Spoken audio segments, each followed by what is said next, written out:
Louise de la Valliere, The D'Artagnan Series, Part 5, by Alexandre Dumas, narrated by Brian Godwin. Chapter 1, Malaga. During all these long and noisy debates between the opposite ambitions of politics and love, one of our characters, perhaps the one least deserving of neglect, was, however, very much neglected, very much forgotten, and exceedingly unhappy.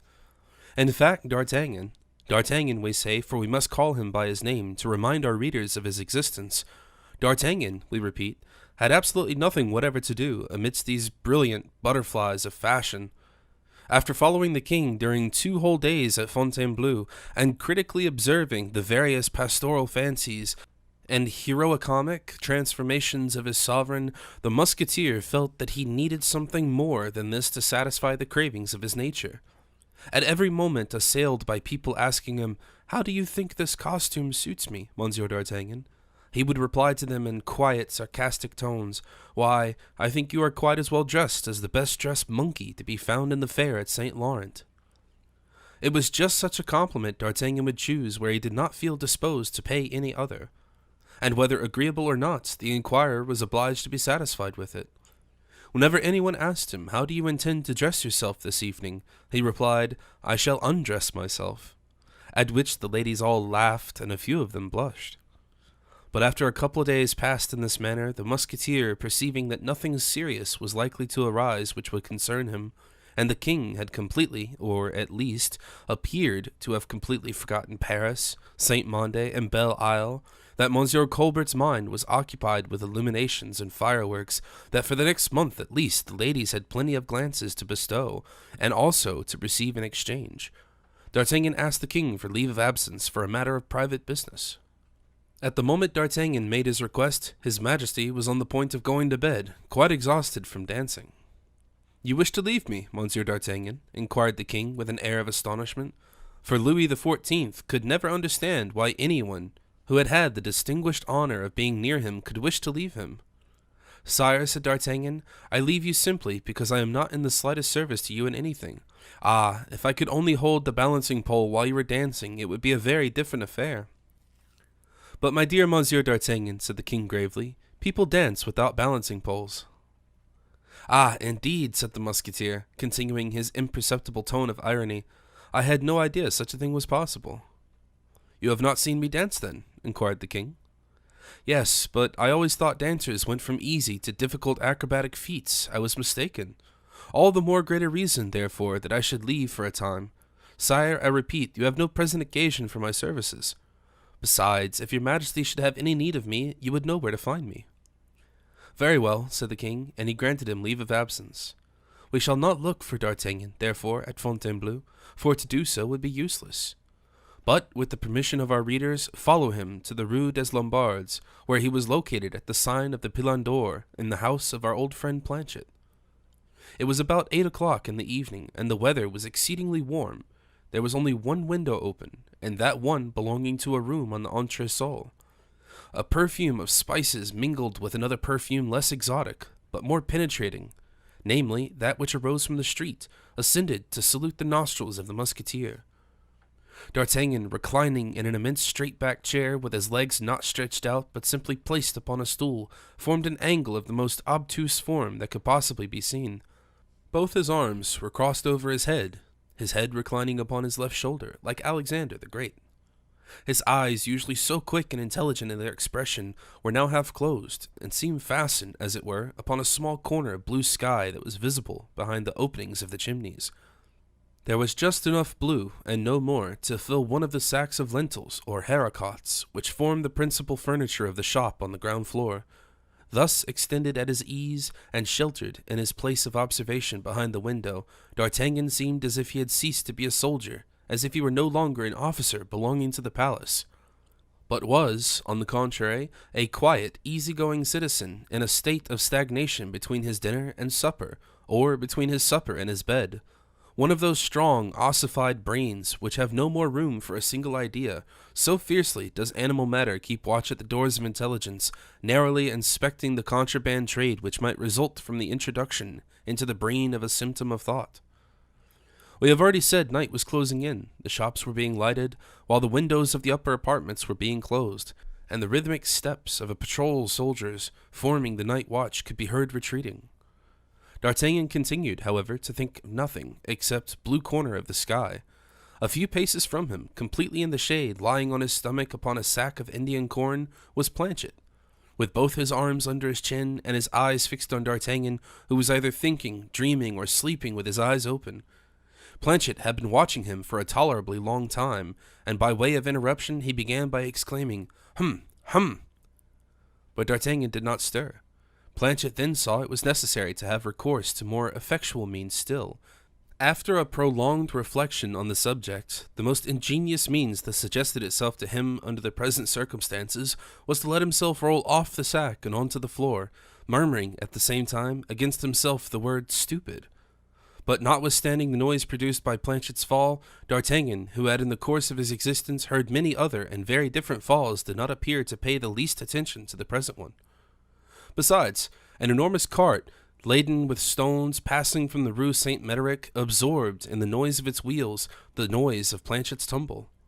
And yet Planchet fancied that in token of tacit approval he saw him imperceptibly smile at the word "stupid." This emboldened him to say, "Are you asleep, Monsieur d'Artagnan?"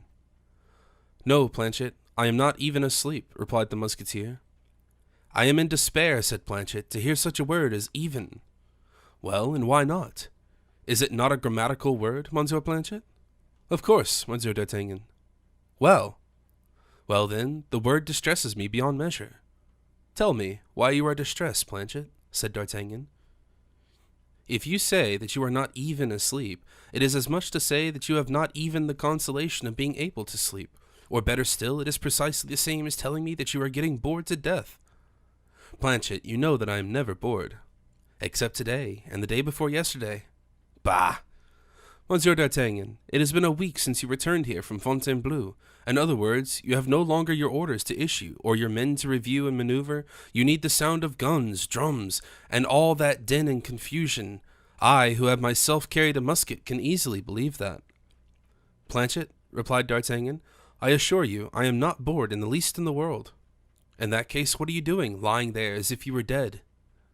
"My dear Planchet, there was, once upon a time, at the siege of La Rochelle, when I was there, when you were there, when we both were there, a certain Arab, who was celebrated for the manner in which he adjusted culverins. He was a clever fellow, although of a very odd complexion, which was the same color as your olives. Well, this Arab, whether he had done eating or working, used to sit down to rest himself, as I am resting myself now, and smoked I cannot tell you what sort of magical leaves in a large amber-mouthed tube, and if any officers, happening to pass, reproached him for being always asleep, he used quietly to reply, 'Better to sit down than to stand up, to lie down than to sit down, to be dead than to lie down.' He was an acutely melancholy Arab, and I remember him perfectly well, from the color of his skin and the style of his conversation. He used to cut off the heads of Protestants with the most singular gusto." "Precisely, and then used to embalm them when they were worth the trouble, and when he was thus engaged with his herbs and plants about him, he looked like a basket maker, making baskets." "You are quite right, Planchet, he did." "Oh, I can remember things very well, at times." "I have no doubt of it, but what do you think of this mode of reasoning?" "I think it good in one sense, but very stupid in another." "Expound your meaning, Monsieur Planchet." "Well, monsieur, in point of fact, then, better to sit down than to stand up is plain enough, especially when one may be fatigued." And Planchet smiled in a roguish way. "As for better to be lying down, let that pass. But as for the last proposition, that it is better to be dead than alive, it is, in my opinion, very absurd. My own undoubted preference for being my bed, and if you are not one of my opinion, it is simply, as I have already had the honor of telling you, because you are boring yourself to death." "Planchet, do you know Monsieur La Fontaine, the chemist at the corner of Rue Saint-Médéric?" "No, the writer of fables." "Oh, Maître Corbeau." "Exactly. Well, then, I am like his hare." "He has got a hare also, then." "He has all sorts of animals." "Well, what does his hare do, then?" "Monsieur La Fontaine's hare thinks." "Ah!" "Planchet, I am like that hare. I am thinking." "You are thinking, you say?" said Planchet, uneasily. "Yes, your house is dull enough to drive people to think. You will admit that, I hope." And yet, monsieur, you have a lookout upon the street. Yes, and wonderfully interesting that is, of course. But it is no less true, monsieur, that if you were living at the back of the house, you would bore yourself. You would think, more than ever. Upon my word, Planchet, I hardly know that. Still, said the grocer, if your reflections are at all like those which led you to restore King Charles II, and Planchet finished by a little laugh which was not without its meaning. Ah, Planchet, my friend, returned D'Artagnan, you are getting ambitious. Is there no other king to be restored, Monsieur D'Artagnan? No second monk to be packed up like a salted hog in a deal box? No, my dear Planchet, all the kings are seated on their respective thrones, less comfortably so, perhaps, than I am upon this chair. But at all events, there they are, and D'Artagnan sighed deeply. Monsieur D'Artagnan, said Planchet, you are making me very uneasy. You are very good, Planchet. I begin to suspect something. Well, and what is it? Monsieur D'Artagnan, you are getting thin. Oh, said D'Artagnan, striking his chest, which sounded like an empty cuirass, that is impossible, Planchet.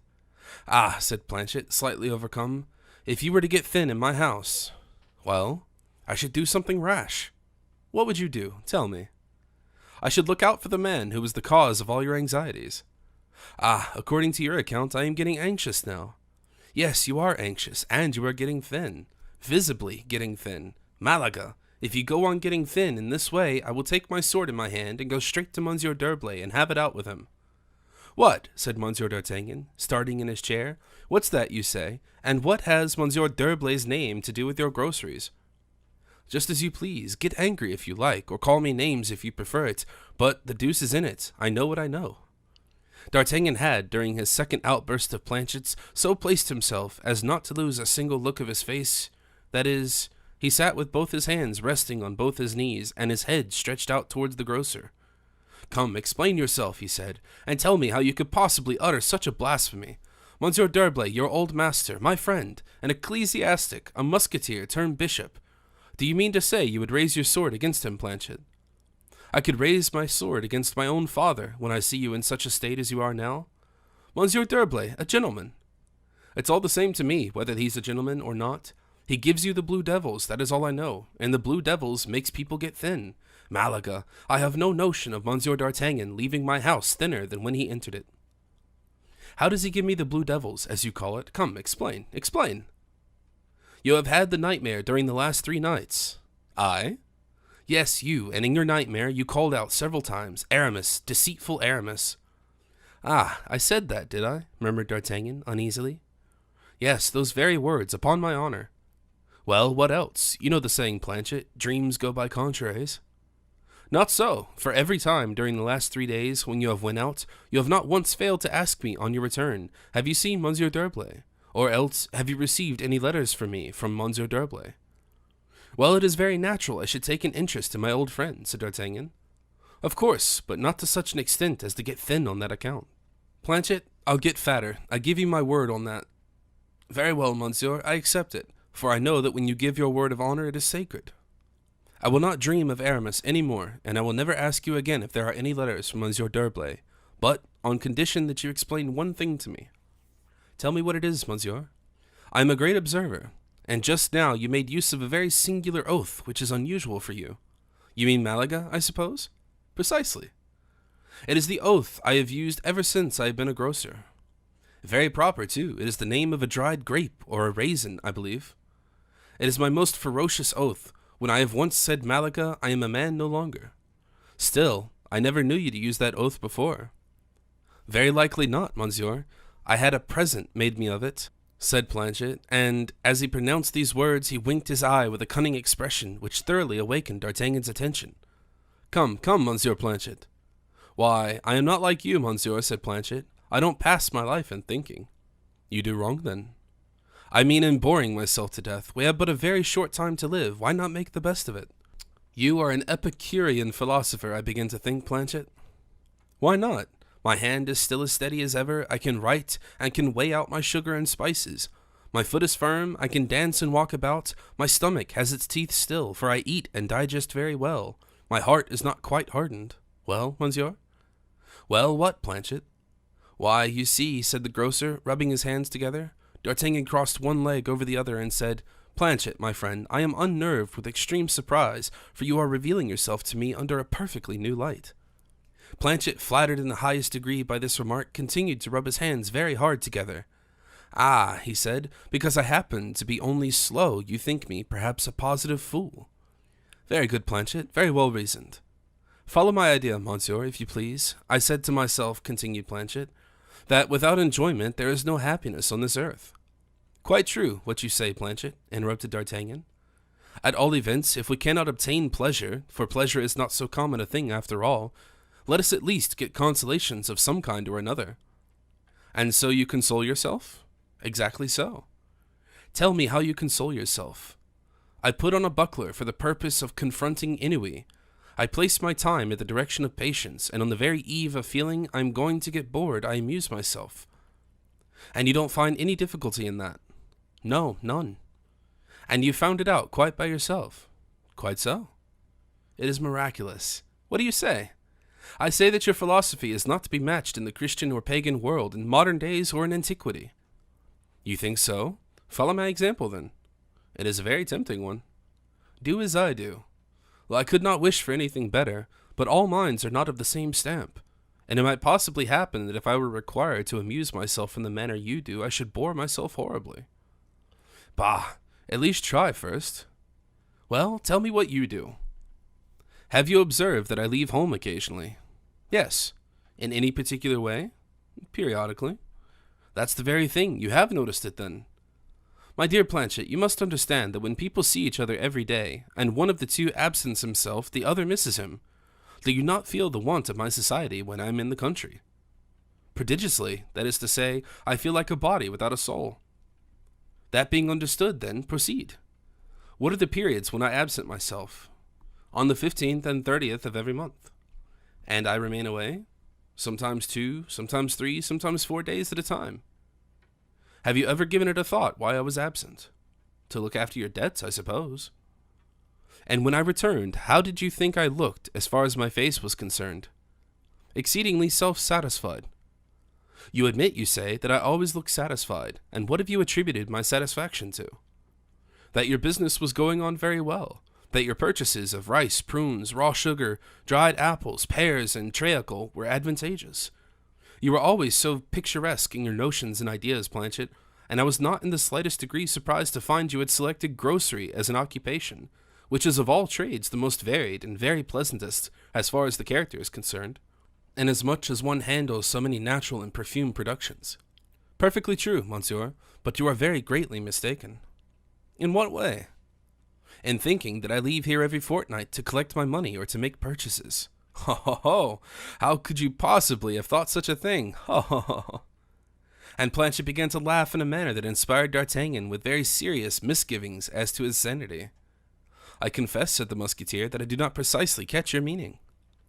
Very true, monsieur. What do you mean by very true? It must be true since you say it, but pray, be assured that in no way lessens my opinion of you. Ah, that is lucky. No, you are a man of genius, and whenever the question happens to be of war, tactics, surprises, or good honest blows to be dealt with, why, kings are marionettes compared to you. But for the consolations of the mind, the proper care of the body, the agreeable things of like, if one may say so, ah, monsieur, don't talk to me about men of genius. They are nothing short of executioners. Good, said D'Artagnan, really fidgety with curiosity. Upon my word, you interest me in the highest degree. You feel already less bored than you did just now, do you not? I was not bored, yet since you have been talking to me, I feel more animated. Very good, then. That is not a bad beginning. I will cure you. Rely upon that. There is nothing I should like better. Will you let me try, then? Immediately, if you like. Very well. Have you any horses here? Yes, 10, 20, 30. Oh, there is no occasion for so many as that. 2 will be quite sufficient. They are quite at your disposal, Planchet. Very good. Then I shall carry you off with me. When? Tomorrow. Where? Ah, you are asking too much. You will admit, however, that it is important I should know where I am going. Do you like the country? Only moderately, Planchet. In that case, you like town better? That is as may be. Very well, I am going to take you to a place, half town and half country. Good. To a place where I am sure you will amuse yourself. Is it possible? Yes, and more wonderful still, to a place from which you have just returned for the purpose only, it would seem, of getting bored here. It is to Fontainebleau you are going, then? Exactly, to Fontainebleau. And in heaven's name, what are you going to do at Fontainebleau? Planchet answered D'Artagnan by a wink full of sly humor. You have some property there, you rascal. Oh, a very paltry affair, a little bit of a house, nothing more. I understand you. But it is tolerable enough, after all. I'm going to Planchet's country seat, exclaimed D'Artagnan. Whenever you like. Did we not fix tomorrow?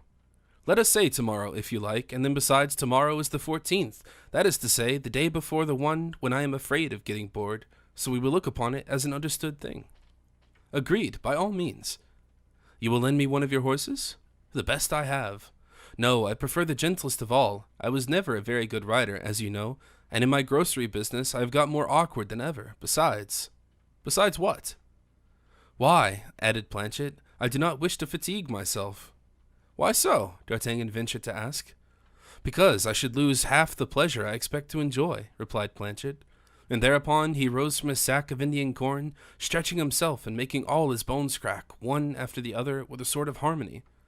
Planchet, Planchet, exclaimed D'Artagnan, I do declare that it is no Sybarite upon the face of the globe who can for a moment be compared to you. Oh, Planchet, it is very clear that we have never yet eaten a ton of salt together. Why so, monsieur? Because even now I can scarcely say I know you, said D'Artagnan. And besides, in point of fact, I return to the opinion which, for a moment, I had formed of you that day at Boulogne, when you strangled, or did so nearly as possible, Monsieur de Vardas's valet Lubin. In plain language, Planchet, you are a man of great resources. Planchet began to laugh, with a laugh full of self-conceit, bade the musketeer good night, and went down to his back shop, which he used as a bedroom. D'Artagnan resumed his original position upon this chair, and his brow, which had never been unruffled for a moment, became more pensive than ever. He had already forgotten the whims and dreams of Planchet. Yes, said he, taking up again the thread of his thoughts, which had been broken by the whimsical conversation in which we have just permitted our readers to participate. Yes, those 3 points include everything. First, to ascertain what Baisemeaux wanted with Aramis. Secondly, to learn why Aramis does not let me hear from him. And thirdly, to ascertain where Porthos is. The whole mystery lies in these 3 points. Since therefore, continued D'Artagnan, our friends tell us nothing, we must have recourse to our own poor intelligence. I must do what I can, mordieu, or rather, Malaga, as Planchet would say.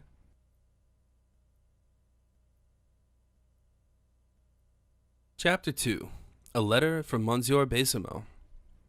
D'Artagnan, faithful to his plan, went the very next morning to pay a visit to Monsieur de Baisemeaux.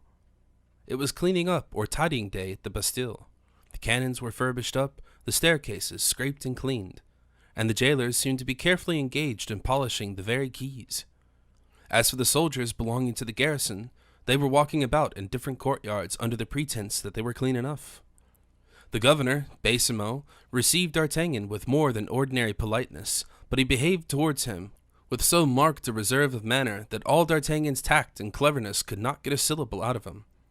The more he kept himself within bounds, the more D'Artagnan's suspicion increased. The latter even fancied he remarked that the governor was acting under the influence of a recent recommendation. Baisemeaux had not been at the Palais Royal with D'Artagnan, the same cold and impenetrable man which the latter now found in the Baisemeaux of the Bastille. When D'Artagnan wished to make him talk about the urgent money matters which had brought Baisemeaux in search of D'Artagnan and had rendered him expansive, notwithstanding what had passed on that evening, Baisemeaux pretended that he had some orders to give in the prison, and left D'Artagnan so long alone waiting for him that our musketeer, feeling sure he would never get another syllable out of him, left the Bastille without waiting until Baisemeaux returned from inspection. But D'Artagnan's suspicions were aroused, and when once that was the case, D'Artagnan could not sleep or remain quiet for a moment. He was among men what the cat is among quadrupeds, the emblem of anxiety and impatience at the same moment. A restless cat can no more remain in the same place than a silk thread wafted idly to and fro with every breath of air. A cat on the watch is as motionless as death stationed at its place of observation, and neither hunger nor thirst can draw it from its meditations. D'Artagnan, who was burning with impatience, suddenly threw aside the feeling, like a cloak which he felt too heavy on his shoulders, and then said to himself, that which they were concealing from him was the very thing it was important he should know, and consequently, He reasoned that Baisemeaux would not fail to put Aramis on his guard if Aramis had given him any particular recommendation, and this was in fact the very thing that happened. Baisemeaux had hardly had time to return from the dungeon than D'Artagnan placed himself in ambuscade close to the Rue des Petits Musques, so as to see everyone who might leave the gates of the Bastille. After he had spent an hour on the lookout from the golden portcullis, under the penthouse of which he could keep himself a little in the shade, D'Artagnan observed a soldier leave the Bastille. This was, indeed, the surest indication he could possibly have wished for, as every jailer or warder has certain days and even certain hours for leaving the Bastille, since all are alike prohibited from having either wives or lodgings in the castle, and can accordingly leave without exciting any curiosity. But a soldier once in barracks is kept there for 24 hours when on duty, and no one knew this better than D'Artagnan. The guardsman in question, therefore, was not likely to leave his regimentals, except on an express and urgent order. The soldier, we were saying, left the Bastille at a slow and lounging pace, like a happy mortal, in fact, who instead of mounting sentry before a wearisome guardhouse, or upon a bastion no less wearisome, has the good luck to get a little liberty, in addition to a walk, both pleasures being luckily reckoned as part of his time on duty. He bent his steps towards the Faubourg Saint-Antoine, enjoying the fresh air and the warmth of the sun, and looking at all the pretty faces he passed. D'Artagnan followed him at a distance. He had not arranged his ideas as to what was to be done. I must, first of all, he thought, see the fellow's face. A man seen is a man judged. D'Artagnan increased his pace, and which was not very difficult, by the by, soon got in advance of the soldier. Not only did he observe that his face showed a tolerable amount of intelligence and resolution, but he noticed also that his nose was a little red. He has a weakness for brandy, I see, said D'Artagnan to himself. At the same moment that he remarked his red nose, he saw that the soldier had a white paper in his belt. Good, he has a letter, added D'Artagnan. The only difficulty was to get hold of the letter. But a common soldier would, of course, be only too delighted at having been selected by Monsieur de Baisemeaux as a special messenger, and would not be likely to sell his message. As D'Artagnan was biting his nails, the soldier continued to advance more and more into the Faubourg Saint-Antoine. He is certainly going to Saint-Mande, he said to himself, and I shall not be able to learn what the letter contains. It was enough to drive him wild. If I were in uniform, said D'Artagnan to himself, I would have this fellow seized, and his letter with him. I could easily get assistance at the very first guardhouse. But the devil take me if I mention my name in an affair of this kind. If I were to treat him to get something to drink, his suspicions would be aroused. And besides, he might drink me drunk. Mordieu, my wits seem to have left me, said D'Artagnan. It is all over with me. Yet, supposing I were to attack this poor devil, make him draw his sword and kill him for the sake of this letter. No harm in that, if it were a question of a letter from the queen to a nobleman, or a letter from a cardinal to a queen. But what miserable intrigues are those of Messieurs Aramis and Fouquet with Monsieur Colbert? A man's life for that? No, no, indeed, not even 10 crowns. As he philosophized in this manner, biting first his nails, then his mustaches, he perceived a group of archers and a commissary of the police engaged in carrying away a man of very gentlemanly exterior, who was struggling with all his might against them. The archers had torn his clothes and were dragging him roughly away. He begged they would lead him along more respectfully, asserting that he was a gentleman and a soldier. And observing our soldier walking in the street, he called out, "Help, comrade!" The soldier walked on with the same step towards the man who had called out to him, followed by the crowd. An idea suddenly occurred to D'Artagnan. It was his first one. We shall find it was not a bad one either. During the time the gentleman was relating to the soldier that he had just been seized in the house as a thief, when the truth was he was only there as a lover, and while the soldier was pitying him and offering him consolation and advice with that gravity which a French soldier has always ready whenever his vanity or his esprit de corps was concerned, D'Artagnan glided behind the soldier, who was closely hemmed in by the crowd, and with a rapid sweep, like a saber slash, snatched the letter from his belt.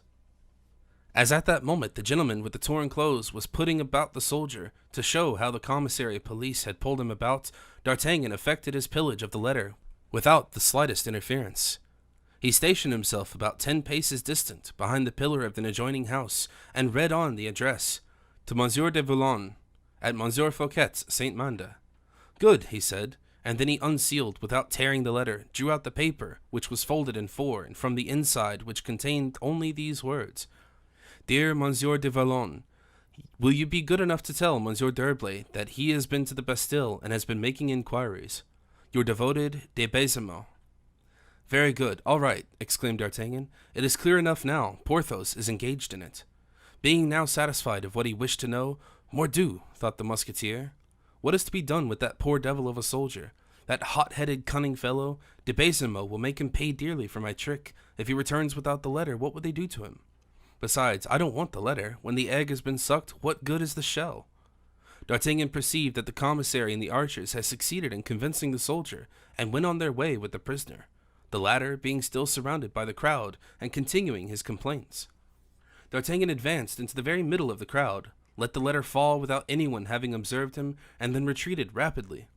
The soldier resumed his route towards Saint-Mande, his mind occupied with the gentleman who had implored his protection. Suddenly he thought of his letter, and looking at his belt, saw that it was no longer there. D'Artagnan derived no little satisfaction from his sudden terrified cry. The poor soldier, in the greatest anguish of mind, looked around him on every side, and at last, about 20 paces behind him, he perceived the lucky envelope. He pounced on it like a falcon on its prey. The envelope was certainly a little dirty and rather crumpled, but at all events the letter itself was found. D'Artagnan observed that the broken seal attracted the soldier's attention a good deal, but he finished apparently by consoling himself and returned the letter to his belt. Go on, said D'Artagnan. I have plenty of time before me, so you may proceed. It appears that Aramis is not in Paris, since Baisemeaux writes to Porthos. Dear Porthos, how delighted I shall be to see him again, and to have some conversation with him, said the Gascon. And regulating his pace according to that of the soldier, he promised himself to arrive a quarter of an hour after him at Monsieur Fouquet's.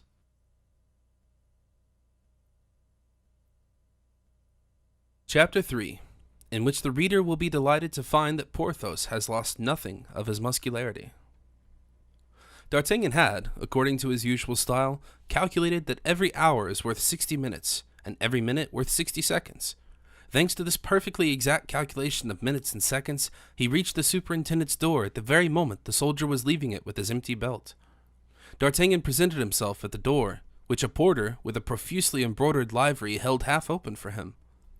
D'Artagnan would very much have liked to enter without giving his name, but this was impossible, and so he gave it. Notwithstanding this concession, which ought to have removed every difficulty in the way, at least D'Artagnan thought so, the concierge hesitated. However, at the second repetition of the title, Captain of the King's Guards, the concierge, without quite leaving the passage clear for him, ceased to bark completely. D'Artagnan understood that orders of the most positive character had been given. He decided, therefore, to tell a falsehood, a circumstance, moreover, which did not seriously affect his peace of mind, and when he saw that beyond the falsehood the safety of the state itself, or even purely and simply his own individual personal interest might be at stake. He moreover added to the declarations he had already made, that the soldier sent to Monsieur de Vallon was his own messenger, and that the only object that letter had in view was to announce his intended arrival. From that moment no one opposed D'Artagnan's entrance any further, and he entered accordingly. A valet wished to accompany him, but he answered that it was useless to take that trouble on his account, inasmuch as he knew perfectly well where Monsieur de Vallon was. There was nothing, of course, to say to a man so thoroughly and completely informed on all points, and D'Artagnan was permitted, therefore, to do as he liked. The terraces, the magnificent apartments, the gardens, were all reviewed and narrowly inspected by the Musketeer. He walked for a quarter of an hour in this more than royal residence, which included as many wonders as articles of furniture, and as many servants as there were columns and doors. Decidedly, he said to himself, this mansion has no other limits than the pillars of the habitable world. It is probable Porthos has taken it into his head to go back to Pierrefonds without even leaving Monsieur Fouquet's house. He finally reached a remote part of the chateau, enclosed by a stone wall, which was covered with a profusion of thick plants, luxuriant in blossoms as large and solid as fruit. In equal distances on the top of this wall were placed various statues in timid or mysterious attitudes. These were vestals hidden beneath the long Greek peplum, with its thick, sinuous folds, agile nymphs covered with their marble veils and guarding the palace with their fugitive glances, a statue of Hermes, with his finger on his lips, one of Iris with extended wings, another of Night, sprinkled all over with poppies, dominated the gardens and outbuildings, which could be seen through the trees. All these statues threw in white relief their profiles upon the dark ground of the tall cypresses, which darted their somber summits toward the sky. Around these cypresses were entwined climbing roses, whose flowering rings were fastened to every fork of the branches, and spread over the lower boughs and the various statues showers of flowers of the rarest fragrance. These enchantments seemed to the musketeer the result of the greatest efforts of the human mind. He felt in a dreamy, almost poetical frame of mind. The idea that Porthos was living in so perfect an Eden gave him a higher idea of Porthos, showing how tremendously true it is that even the very highest orders of minds are not quite exempt from the influence of surroundings. D'Artagnan found the door, and on, or rather in the door, a kind of spring which he detected. Having touched it, the door flew open. D'Artagnan entered, closed the door behind him, and advanced into a pavilion built in a circular form, in which no other sound could be heard but cascades and the songs of birds. At the door of the pavilion he met a lackey. "It is here, I believe," said D'Artagnan without hesitation, "that Monsieur le Baron du Vallon is staying?" "Yes, monsieur," answered the lackey.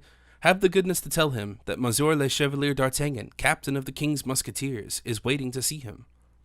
D'Artagnan was introduced into the salon, and had not long remained in expectation. A well-remembered step shook the floor of the adjoining room, a door opened, or rather flew open, and Porthos appeared and threw himself into his friend's arms with a sort of embarrassment which did not ill become him. "You here?" he exclaimed. "And you?" replied D'Artagnan. "Ah, you sly fellow!" "Yes," said Porthos, with a somewhat embarrassed smile. "Yes, you see, I am staying in Monsieur Fouquet's house, in which you are not a little surprised, I suppose." "Not at all. Why should you not be one of Monsieur Fouquet's friends? Monsieur Fouquet has a very large number, particularly among clever men." Porthos had the modesty not to take the compliment to himself. "Besides," he added, "you saw me at Belle Isle." "A greater reason for my believing you to be one of Monsieur Fouquet's friends." "The fact is, I am acquainted with him," said Porthos, with a certain embarrassment of manner. "Ah, friend Porthos," said D'Artagnan, "how treacherously you have behaved towards me." "In what way?" exclaimed Porthos. "What? You complete so admirable a work as the fortifications of Belle Isle, and you did not tell me of it." Porthos colored. "Nay, more than that," continued D'Artagnan. "You saw me out yonder. You know I am in the king's service, and yet you could not guess that the king, jealously desirous of learning the name of the man whose abilities had wrought a work of which he had heard the most wonderful accounts. You could not guess, I say, that the king sent me to learn who this man was?" "What? The king sent you to learn—" "Of course, but don't let us speak of it any more." "Not speak of it," said Porthos. "On the contrary, we will speak of it. And so the king knew that we were fortifying Belle Isle?" "Of course. Does not the king know everything?" "But he did not know who was fortifying it?" "No, he only suspected, from what he had been told of the nature of the works, that it was some celebrated soldier or another." "The devil," said Porthos, "if I had only known that." "You would not have run away from Venice as you did, perhaps?" "No. What did you say when you couldn't find me?" "My dear fellow, I reflected." "Ah, indeed. You reflect, do you? Well, and what did your reflection lead to?" "It led me to guess the whole truth." "Come then, tell me, what did you guess after all?" said Porthos, setting himself into an armchair and assuming the airs of a sphinx. "I guessed, in the first place, that you were fortifying Belle Isle." "There was no great difficulty in that, for you saw me at work." "Wait a minute. I also guessed something else, that you were fortifying Belle Isle by Monsieur Fouquet's orders." "That's true." "But even that is not all. Whenever I feel myself in trim for guessing, I do not stop on my road, and so I guessed that Monsieur Fouquet wished to preserve the most absolute secrecy respecting these fortifications." "I believe that was his intention, in fact," said Porthos. "Yes, but do you know why he wished to keep it secret?" "In order it should not become known, perhaps," said Porthos. "That was his principal reason, but his wish was subservient to a bit of generosity." "In fact," said Porthos, "I have heard it said that Monsieur Fouquet was a very generous man." "To a bit of generosity he wished to exhibit towards the king." Oh. You seem surprised at that." "Yes. And you didn't guess?" "Well, no." "Well, I know it then." "You are a wizard." "Not at all, I assure you." "How do you know it then?" "By a very simple means. I heard Monsieur Fouquet himself say so to the king." "Say what to the king?" "That he fortified Belle Isle on his Majesty's account, and that he had made him a present of Belle Isle." "And you heard Monsieur Fouquet say that to the king?" "In those very words. He even added, 'Belle Isle has been fortified by an engineer, one of my friends, a man of great deal of merit, whom I shall ask your Majesty's permission to present to you.'" "What is his name?" said the king. "The Baron du Vallon," Monsieur Fouquet replied. "Very well," returned his Majesty, "you will present him to me." "The king said that?" Upon the word of a D'Artagnan. Oh, oh, said Porthos, why have I not been presented then? Have they not spoken to you about this presentation? Yes, certainly, but I am always kept waiting for it. Be easy, it will be sure to come. Grumbled Porthos, which D'Artagnan pretended not to hear, and changing the conversation, he said, You seem to be living in a very solitary place here, my dear fellow. I always preferred retirement. I am of a melancholy disposition, replied Porthos, with a sigh. Really, that is odd, said D'Artagnan. I never remarked that before. It is only since I have taken to reading, said Porthos, with a thoughtful air. But the labors of the mind have not affected the health of the body, I trust? No, not in the slightest degree. Your strength is as great as ever. Too great, my friend, too great. Ah, I had heard that for a short time after your arrival, that I could hardly move a limb, I suppose? How was it, said D'Artagnan, smiling, and why was it you could not move? Porthos, perceiving that he had made a mistake, wished to correct it. Yes, I came from Belle Isle upon very hard horses, he said, and that fatigued me. I am no longer astonished, then, since I, who followed you, found 7 or 8 lying dead on the road. I am very heavy, you know, said Porthos, so that you were bruised all over. My marrow melted, and that made me very ill. Poor Porthos, but how did Aramis act towards you under those circumstances? Very well indeed. He had attended to me by Monsieur Fouquet's own doctor. But just imagine, at the end of the week, I could not breathe any longer. What do you mean? The room was too small. I had absorbed every atom of air. Indeed. I was told so, at least, and so I was removed into another apartment.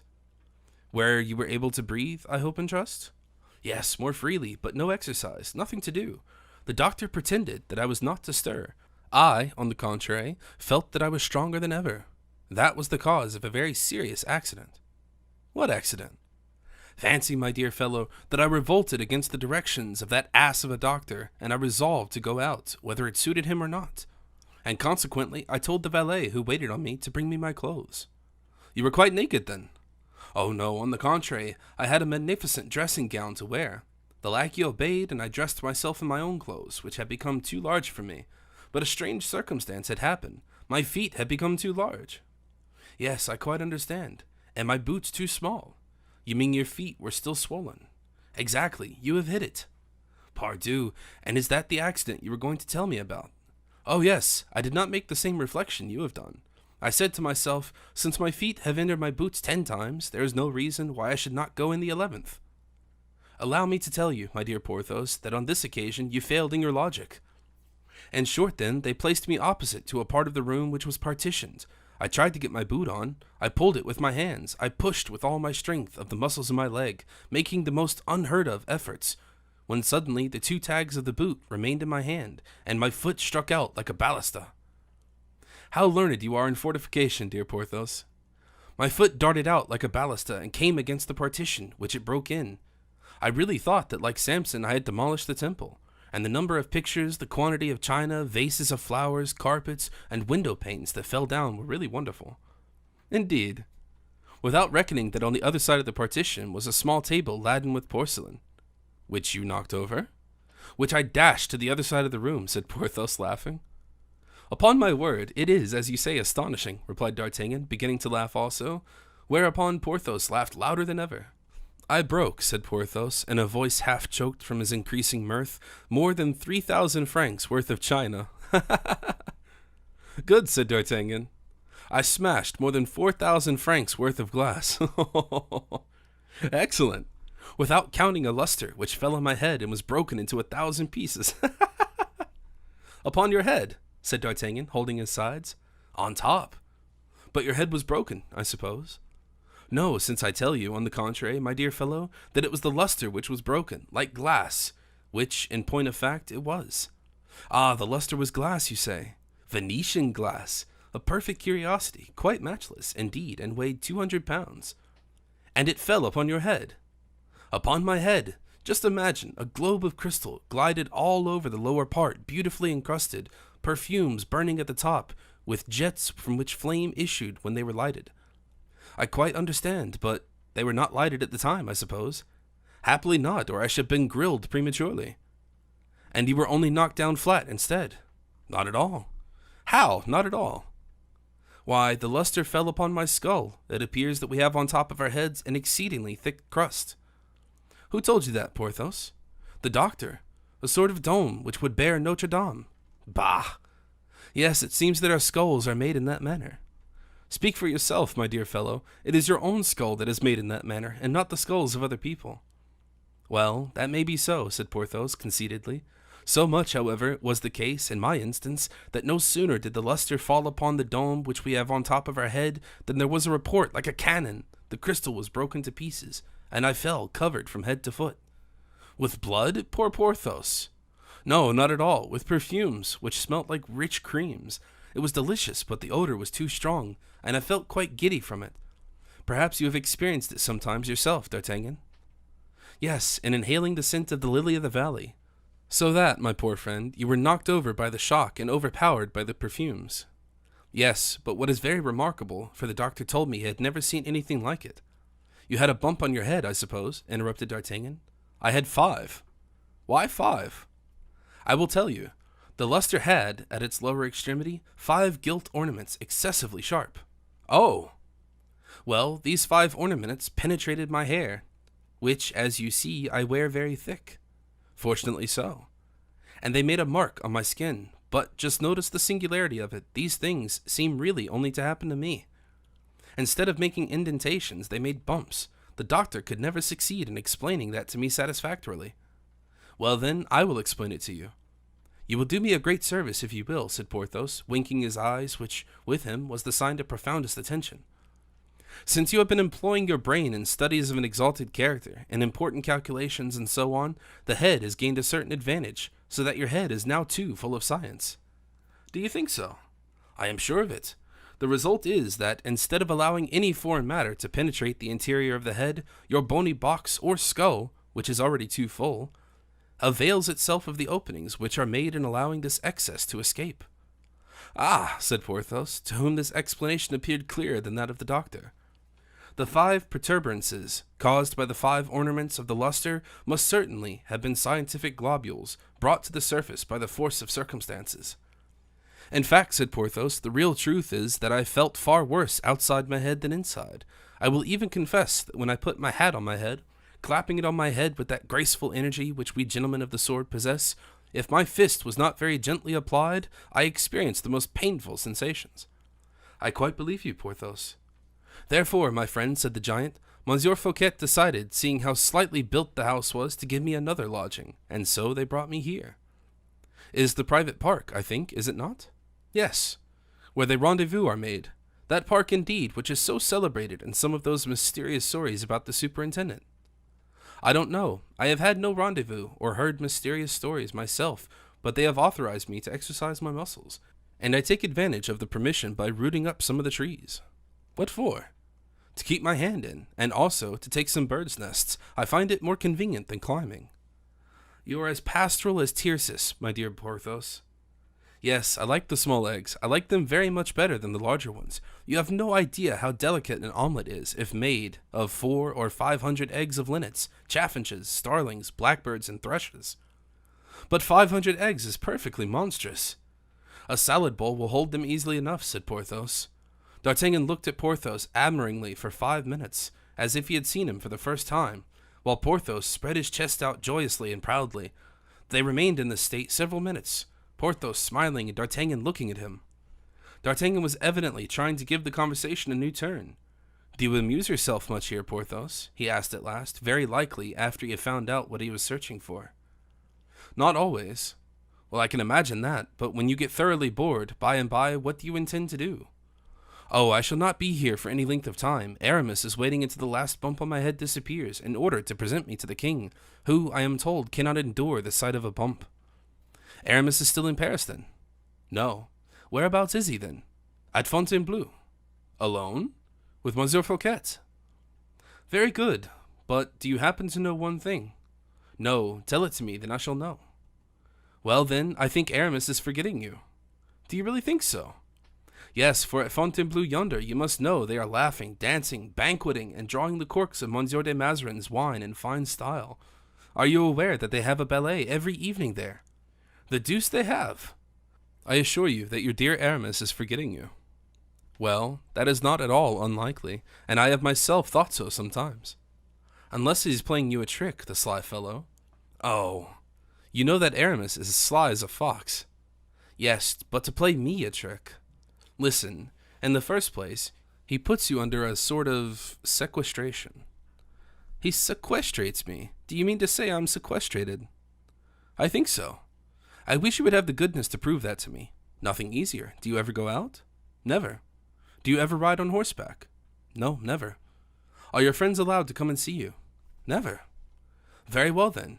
Never to go out, never to ride on horseback, never to be allowed to see your friends. That is called being sequestrated. But why should Aramis sequestrate me? Inquired Porthos. Come, said D'Artagnan, be frank, Porthos. As gold. It was Aramis who drew the plan of the fortifications at Belle Isle, was it not? Porthos colored as he said, Yes, but that was all he did. Exactly, and my own opinion is that it was no very great affair after all. That is mine, too.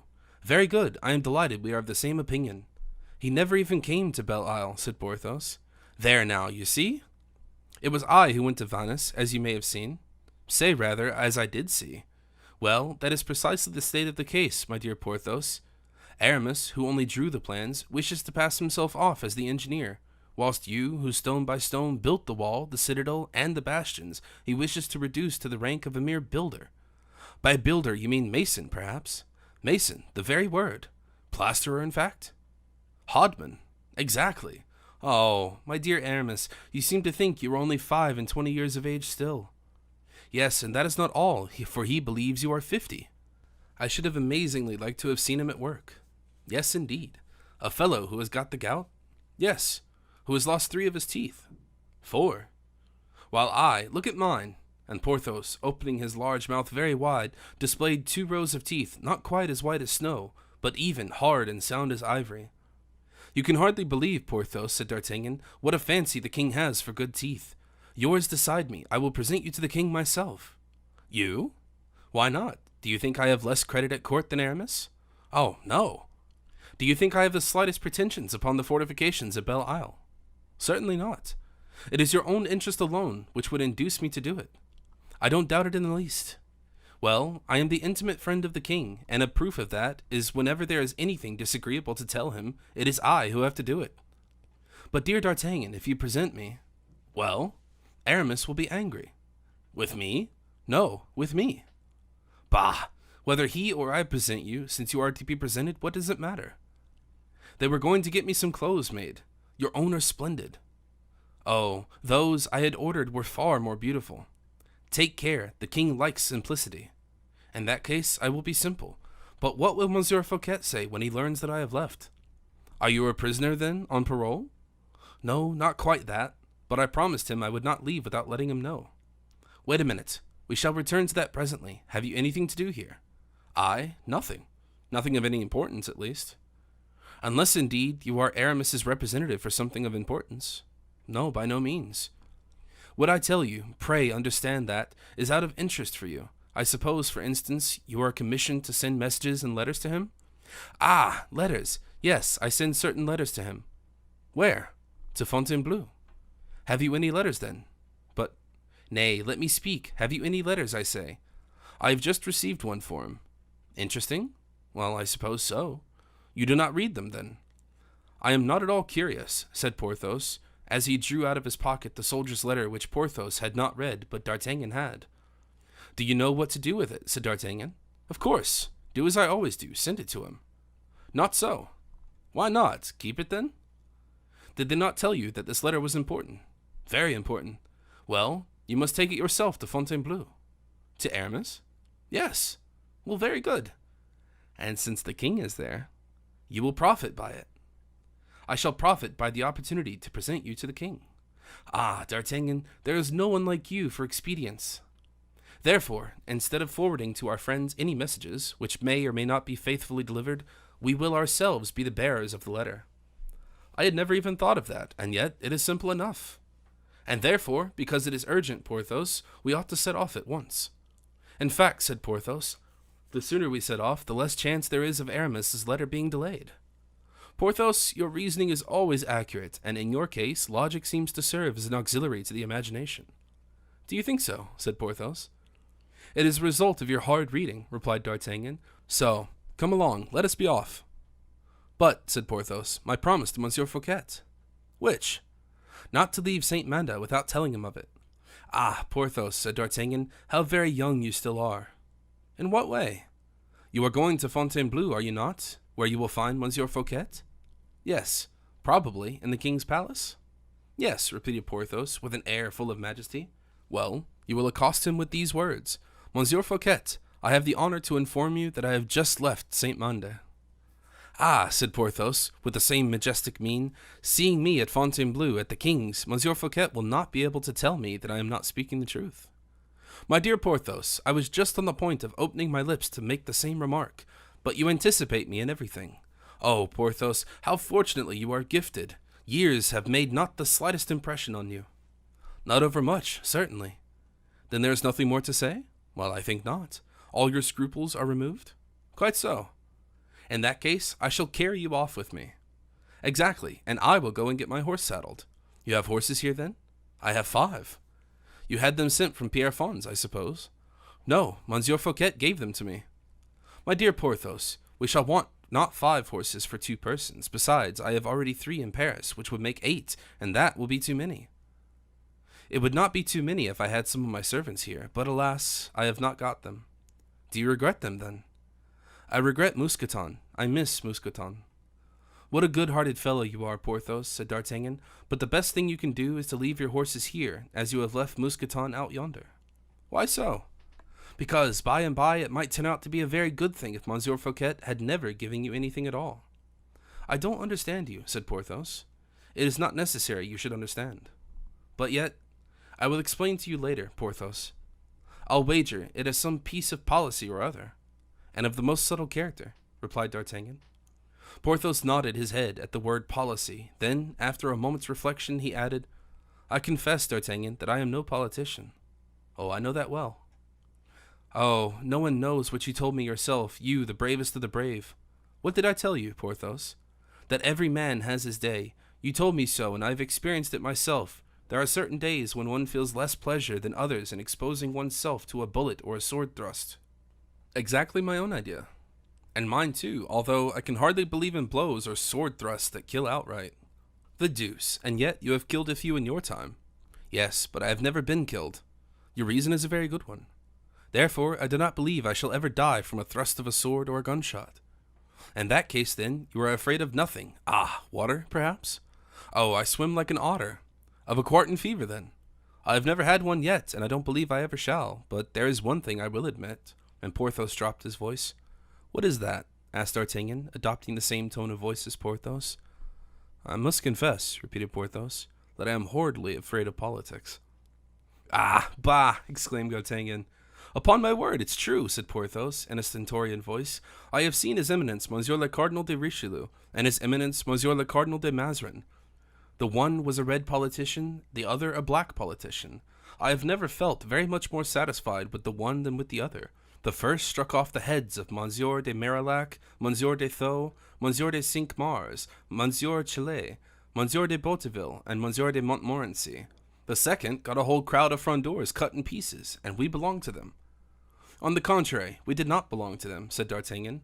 Oh, indeed, yes, for if I unsheathed my sword for the cardinal, I struck it for the king. My good Porthos.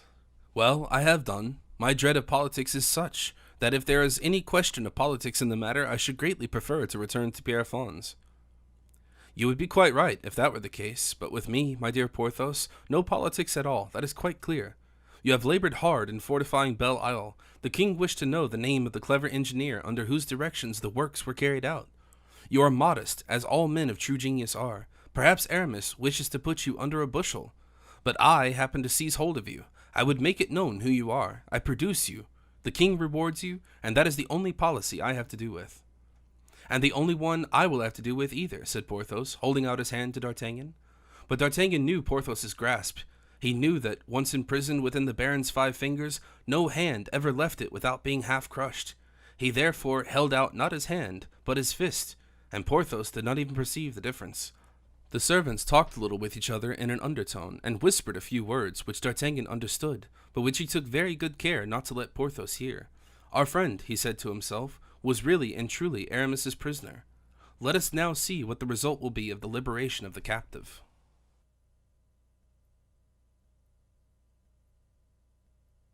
Chapter 4. The Rat and the Cheese. D'Artagnan and Porthos returned on foot, as D'Artagnan had set out.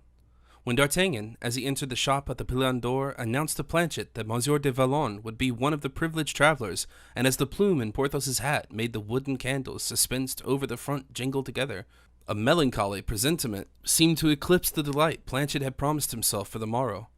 But the grocer had a heart of gold, ever mindful of the good old times, a trait that carries youth into old age. So Planchet, notwithstanding a sort of internal shiver, checked as soon as experienced, receiving Porthos with respect, mingled with the tenderest cordiality. Porthos, who was a little cold and stiff in his manners at first, on account of the social difference existing at that period between a baron and a grocer, soon began to soften when he perceived so much good feeling and so many kind attentions in Planchet. He was particularly touched by the liberty which was permitted him to plunge his great palms into the boxes of dried fruits and preserves, into the sacks of nuts and almonds, and into the drawers full of sweetmeats. So that notwithstanding Planchet's pressing invitations to go upstairs to the entresol, he chose as his favorite seat during the evening which he had to spend at Planchet's house, the shop itself, where his fingers could always fish up whatever his nose detected. The delicious figs from Provence, filberts from the forest, Tours plums were subjects of his uninterrupted attention for 5 consecutive hours. His teeth, like millstones, cracked heaps of nuts, the shells which were scattered all over the floor, where they were trampled by everyone who went in and out of the shop. Porthos pulled from the stalk with his lips, at one mouthful, bunches of the rich muscatel raisins, with their beautiful bloom, 1/2 pound of which at one gulp from his mouth to his stomach. In one of the corners of the shop, Planchet's assistants, huddled together, looked at each other without venturing to open their lips. They did not know who Porthos was, for they had never seen him before. The race of those Titans who had worn the cuirasses of Hugh Capet, Philip Augustus, and Francis I had already begun to disappear. They could hardly help thinking he might be the ogre of the fairy tale who was going to turn the whole contents of Planchet's shop into his insatiable stomach, and that, too, without the slightest degree displacing the barrels and chests that were in it. Cracking, munching, chewing, nibbling, sucking, and swallowing, Porthos occasionally said to the grocer, "You do a very good business here, friend Planchet." "He will very soon have none at all, if this sort of thing continues," grumbled the foreman, who had Planchet's word that he should be his successor. In the midst of his despair, he approached Porthos, who blocked up the whole of the passage leading from the back shop to the shop itself. He hoped that Porthos would rise and that his movement would distract his devouring ideas. "What do you want, my man?" asked Porthos affably. "I should like to pass you, monsieur, if it is not troubling you too much." "Very well," said Porthos, "it does not trouble me in the least." At the same moment, he took hold of the young fellow by the waistband, lifted him off the ground, and placed him very gently on the other side, smiling all the while with the same affable expression. As soon as Porthos had placed him on the ground, the lad's legs so shook under him that he fell back upon some sacks of corks. But noticing the giant's gentleness of manner, he ventured again and said, "Ah, monsieur, pray be careful." "What about?" inquired Porthos. "You are positively putting a fiery furnace into your body." "How is that, my good fellow?" "All those things are very heating to the system." "Which?" "Raisins, nuts, and almonds." "Yes, but if raisins, nuts, and almonds are heating—" "There is no doubt at all of it, monsieur." "Honey is very cooling," said Porthos, stretching out his hand toward a small barrel of honey which was open, and he plunged the scoop, which the wants of the customers were supplied, into it, and swallowed a good 1/2 pound at one gulp. "I must trouble you for some water now, my man," said Porthos. "In a pail, monsieur?" asked the lad simply. "No, in a water bottle, that will be quite enough." And raising the bottle to his mouth, as a trumpeter does his trumpet, he emptied the bottle at a single draught. Planchet was agitated in every fibre of propriety and self-esteem. However, a worthy representative of the hospitality which prevailed in early days, he feigned to be talking very earnestly with D'Artagnan, and incessantly repeated, "Ah, monsieur, what a happiness, what an honor!" "What time shall we have supper, Planchet?" inquired Porthos. "I feel hungry." The foreman clasped his hands together. The 2 others got under the counters, fearing Porthos might have a taste for human flesh. "We shall only take a sort of snack here," said D'Artagnan, "and when we get to Planchet's country seat, we will have supper."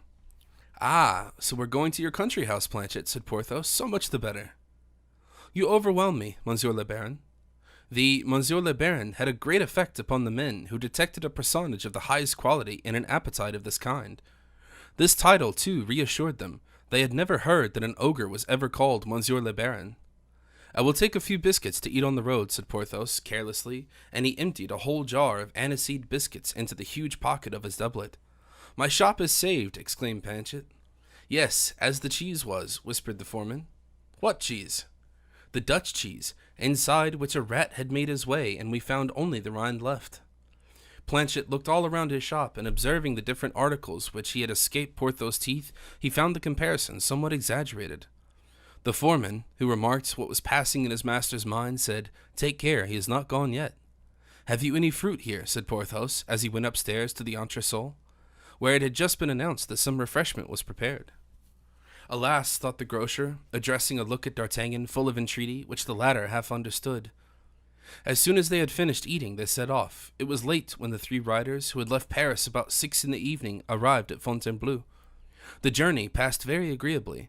Porthos took a fancy to Planchet's society, because the latter was very respectful in his manners, and seemed delighted to talk to him about his meadows, his woods, and his rabbit warrens. Porthos had all the taste and pride of a landed proprietor. When D'Artagnan saw his two companions in earnest conversation, he took the opposite side of the road, and letting his bridle drop upon his horse's neck, separated himself from the whole world, as he had done from Porthos and from Planchet.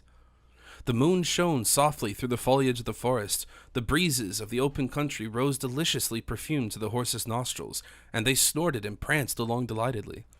Porthos and Planchet began to talk about hay crops.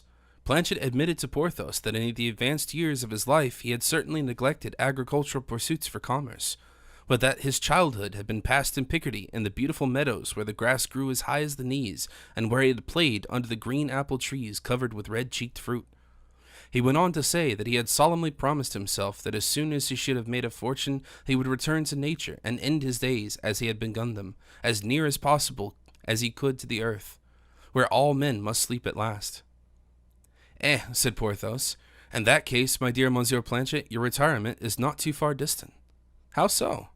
"Why, you seem to be in the way of making your fortune very soon." "Well, we are getting on pretty well, I must admit," replied Planchet. "Come, tell me what is the extent of your ambition, and what is the amount you intend to retire upon?" "There is one circumstance, monsieur," said Planchet, without answering the question, "which occasions me a good deal of anxiety." "What is it?" inquired Porthos, looking all around him as if in search of the circumstance that annoyed Planchet and desirous of freeing him from it. "Why, formerly," said the grocer, "you used to call me Planchet, quite short, and you would have spoken to me in a much more familiar manner than you do now." "Certainly, certainly, I should have said so formerly," replied the good-natured Porthos with an embarrassment full of delicacy. "But formerly I was Monsieur d'Artagnan's lackey. Is that not what you mean?" "Yes." "Well, if I am not quite his lackey, I am as much ever as I was his devoted servant, and more than that since that time." "Well, Planchet?" "Since that time I have had the honor of being in partnership with him." Oh, said Porthos. "What, has D'Artagnan gone into the grocery business?" "No, no," said D'Artagnan, whom these words had drawn out of his reverie, and who was entered in the conversation with that readiness and rapidity which distinguished every operation of his mind and body. "It was not D'Artagnan who entered into the grocery business, but Planchet who entered into a political affair with me." "Yes," said Planchet, with mingled pride and satisfaction, "we transacted a little business which brought me in 100,000 francs, and Monsieur d'Artagnan 200,000. "Oh," said Porthos, with admiration. "So that, Monsieur le Baron," continued the grocer, "I again beg you to be kind enough to call me Planchet, as you used to do, and to speak to me as familiarly as you did in old times. You cannot possibly imagine the pleasure it would give me." "If that be the case, my dear Planchet, I will do so certainly," replied Porthos, and as he was quite close to Planchet, he raised his hand as if to strike him on the shoulder, in token of friendly cordiality. But a fortunate movement of the horse made him miss his aim, so that his hand fell on the crupper of the Planchet's horse, instead, which made the animal's legs almost give way. D'Artagnan burst out laughing as he said, "Take care, Planchet, for if Porthos begins to like you so much, he will caress you, and if he caresses you, he will knock you as flat as a pancake. Porthos is still as strong as ever, you know." "Oh," said Planchet, "Mousqueton is not dead, and yet Monsieur le Baron is very fond of him." "Certainly," said Porthos, with a sigh which made all three horses rear. "I was only saying this very morning to Monsieur d'Artagnan how much I regretted him. But tell me, Planchet." "Thank you, Monsieur le Baron, thank you." Good lad, how many acres of park have you got? Of park? Yes, we will reckon up the meadows presently, and the woods afterwards. Whereabouts, monsieur? At your chateau.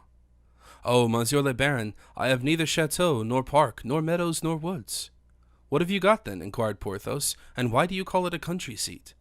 I did not call it a country seat, monsieur le baron, replied Planchet, somewhat humiliated, but a country box. Ah, I understand, you are modest. No, monsieur le baron, I speak the plain truth. I have rooms for a couple of friends, that is all. But in that case, whereabouts do your friends walk? In the first place, they can walk about the king's forest, which is very beautiful. Yes, I know the forest is very fine, said Porthos, nearly as beautiful as my forest at Berry. Planchet opened his eyes very wide. Have you a forest of the same kind as the forest at Fontainebleau, monsieur le baron? He stammered out. Yes, I have two, indeed, but the one at Berry is my favorite. Why so? Asked Planchet. Because I don't know where it ends, and also because it is full of poachers. How can the poachers make the forest so agreeable to you? Because they hunt my game, and I hunt them, which in these peaceful times is for me sufficiently pleasing picture of war on a small scale. They had reached this turn of conversation when Planchet looked up, perceiving the houses at the commencement of Fontainebleau, the lofty outlines which stood out strongly against the misty visage of the heavens, whilst rising above the compact and irregularly formed mass of buildings, the pointed roofs of the chateau were clearly visible, the slates of which glistened beneath the light of the moon like the scales of an immense fish. Gentlemen, said Planchet, I have the honor to inform you that we have arrived at Fontainebleau.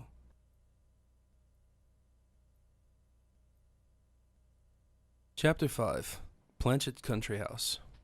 The cavaliers looked up and saw that what Planchet had announced to them was true.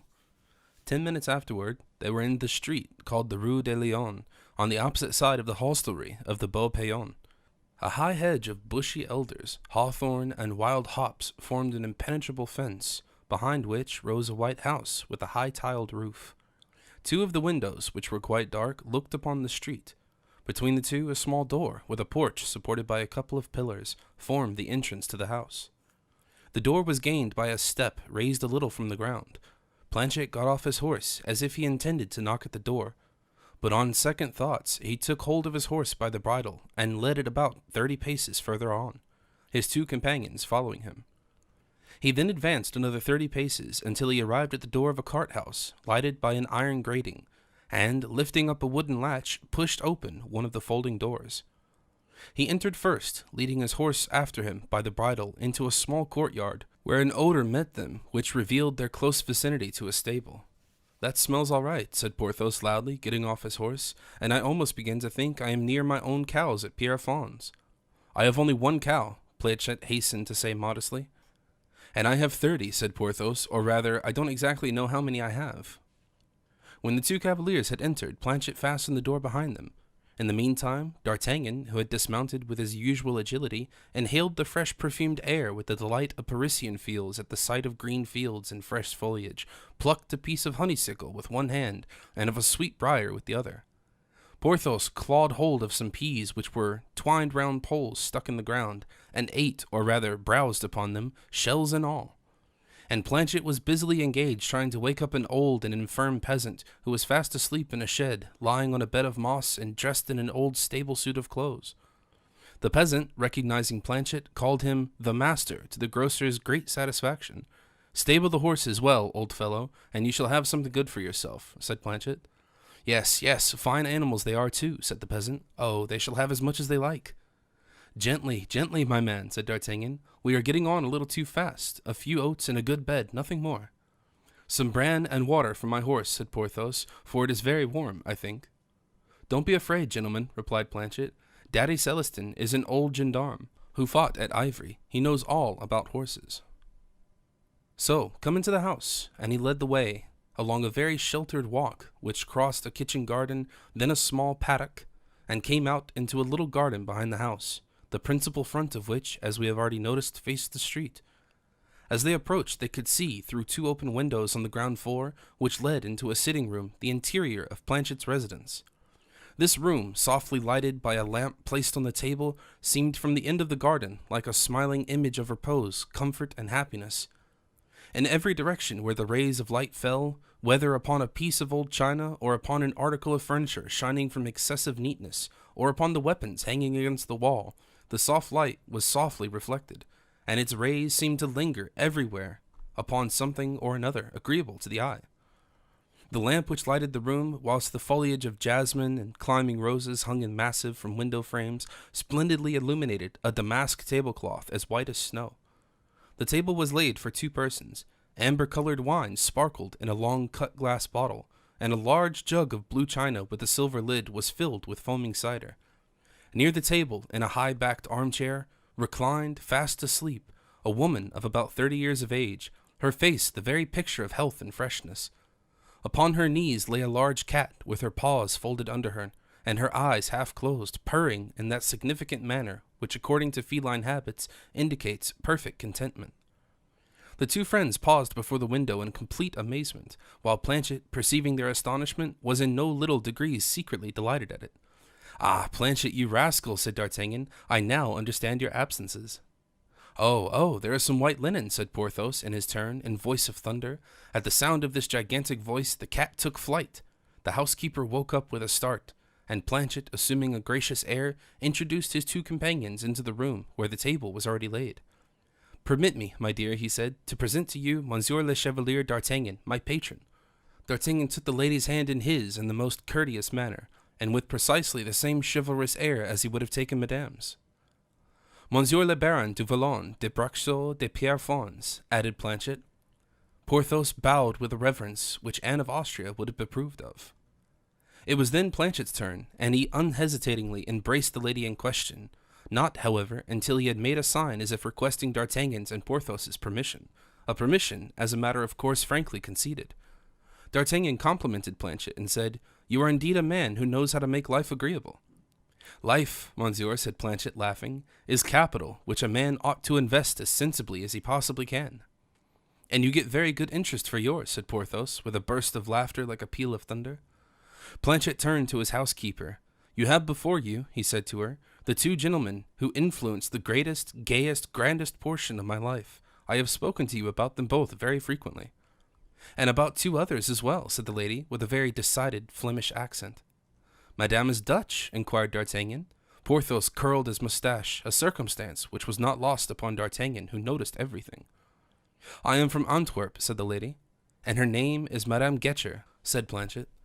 "You should not call her Madame," said D'Artagnan. "Why not?" asked Planchet. "Because it would make her seem older every time you call her so." "Well, I call her Truchen." "And a very pretty name, too," said Porthos. "Truchen," said Planchet, "came to me from Flanders with her virtue and 2,000 florins. She ran away from a brute of a husband who was in the habit of beating her. Being myself a Pickard born, I was always very fond of the Artesian women, and it is only a step from Artois to Flanders. She came crying bitterly to her godfather, my predecessor in the Rue des Lombards. She placed her 2,000 florins in my establishment, which I have turned to a very good account, and which have brought her in 10,000. "Bravo, Planchet! She is free and well off. She has a cow, a maid-servant, and old Celestine at her orders. She mends my linen, knits my winter stockings. She only sees me every fortnight, and seems to make herself in all things tolerably happy." "And indeed, gentlemen, I am very happy and comfortable," said Truchen, with perfect ingenuousness. Porthos began to curl the other side of his moustache. "The deuce," thought D'Artagnan, "can Porthos have any intentions in that quarter?" In the meantime, Truchen had set her cook to work, had laid the table for 2 more, and covered it with every possible delicacy that could convert a light supper into a substantial meal, a meal into a regular feast. Fresh butter, salt beef, anchovies, tunny, a shop full of Planchet's commodities, fowls, vegetables, salad, fish from the pond and the river, game from the forest, all the produce, in fact, of the province.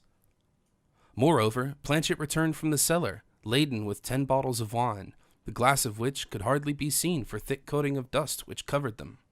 Porthos's heart began to expand as he said, "I am hungry," and he sat himself beside Madame Truchen, whom he looked at in the most killing manner. D'Artagnan seated himself on the other side of her, while Planchet, discreetly and full of delight, took his seat opposite.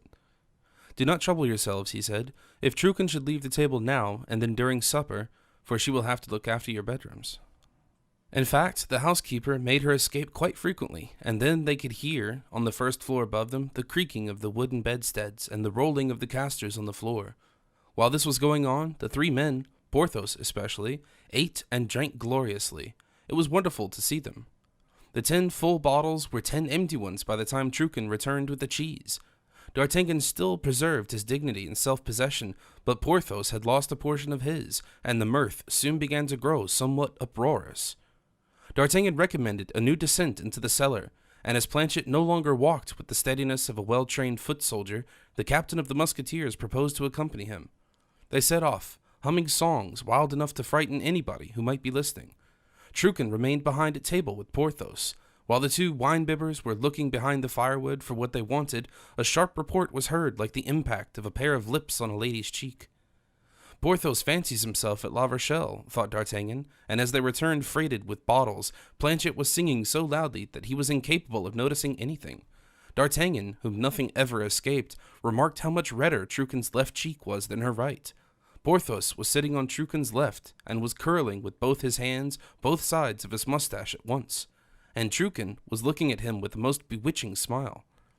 The sparkling wine of Anjou very soon produced a remarkable effect upon the three companions. D'Artagnan had hardly strength enough left to take a candlestick to light Planchet up his own staircase. Planchet was pulling Porthos along, who was following Truchen, who was herself jovial enough. It was D'Artagnan who found out the rooms and the beds. Porthos threw himself into the one destined for him after his friends had undressed him. D'Artagnan got into his own bed, saying to himself, "Mordieu, I had made up my mind never to touch that light-colored wine which brings my early camp days back again. Fie, fie, if my musketeers were only to see their captain in such a state." And drawing the curtains of his bed, he added, "Fortunately enough, though, they will not see me." "The country is very amusing," said Porthos, stretching out his legs, which passed through the wooden footboard, and made a tremendous crash, of which, however, no one in the house was capable of taking the slightest notice. By 2 o'clock in the morning, everyone was fast asleep.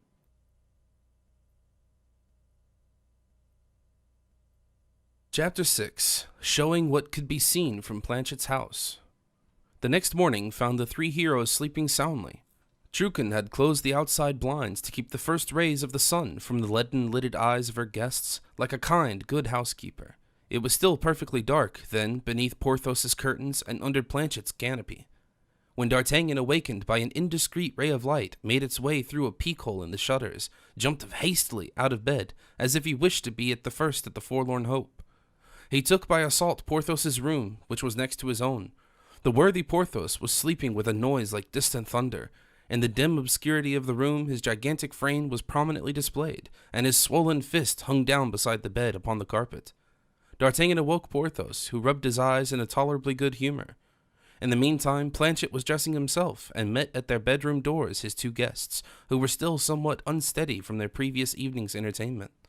Although it was yet very early, the whole household was already up.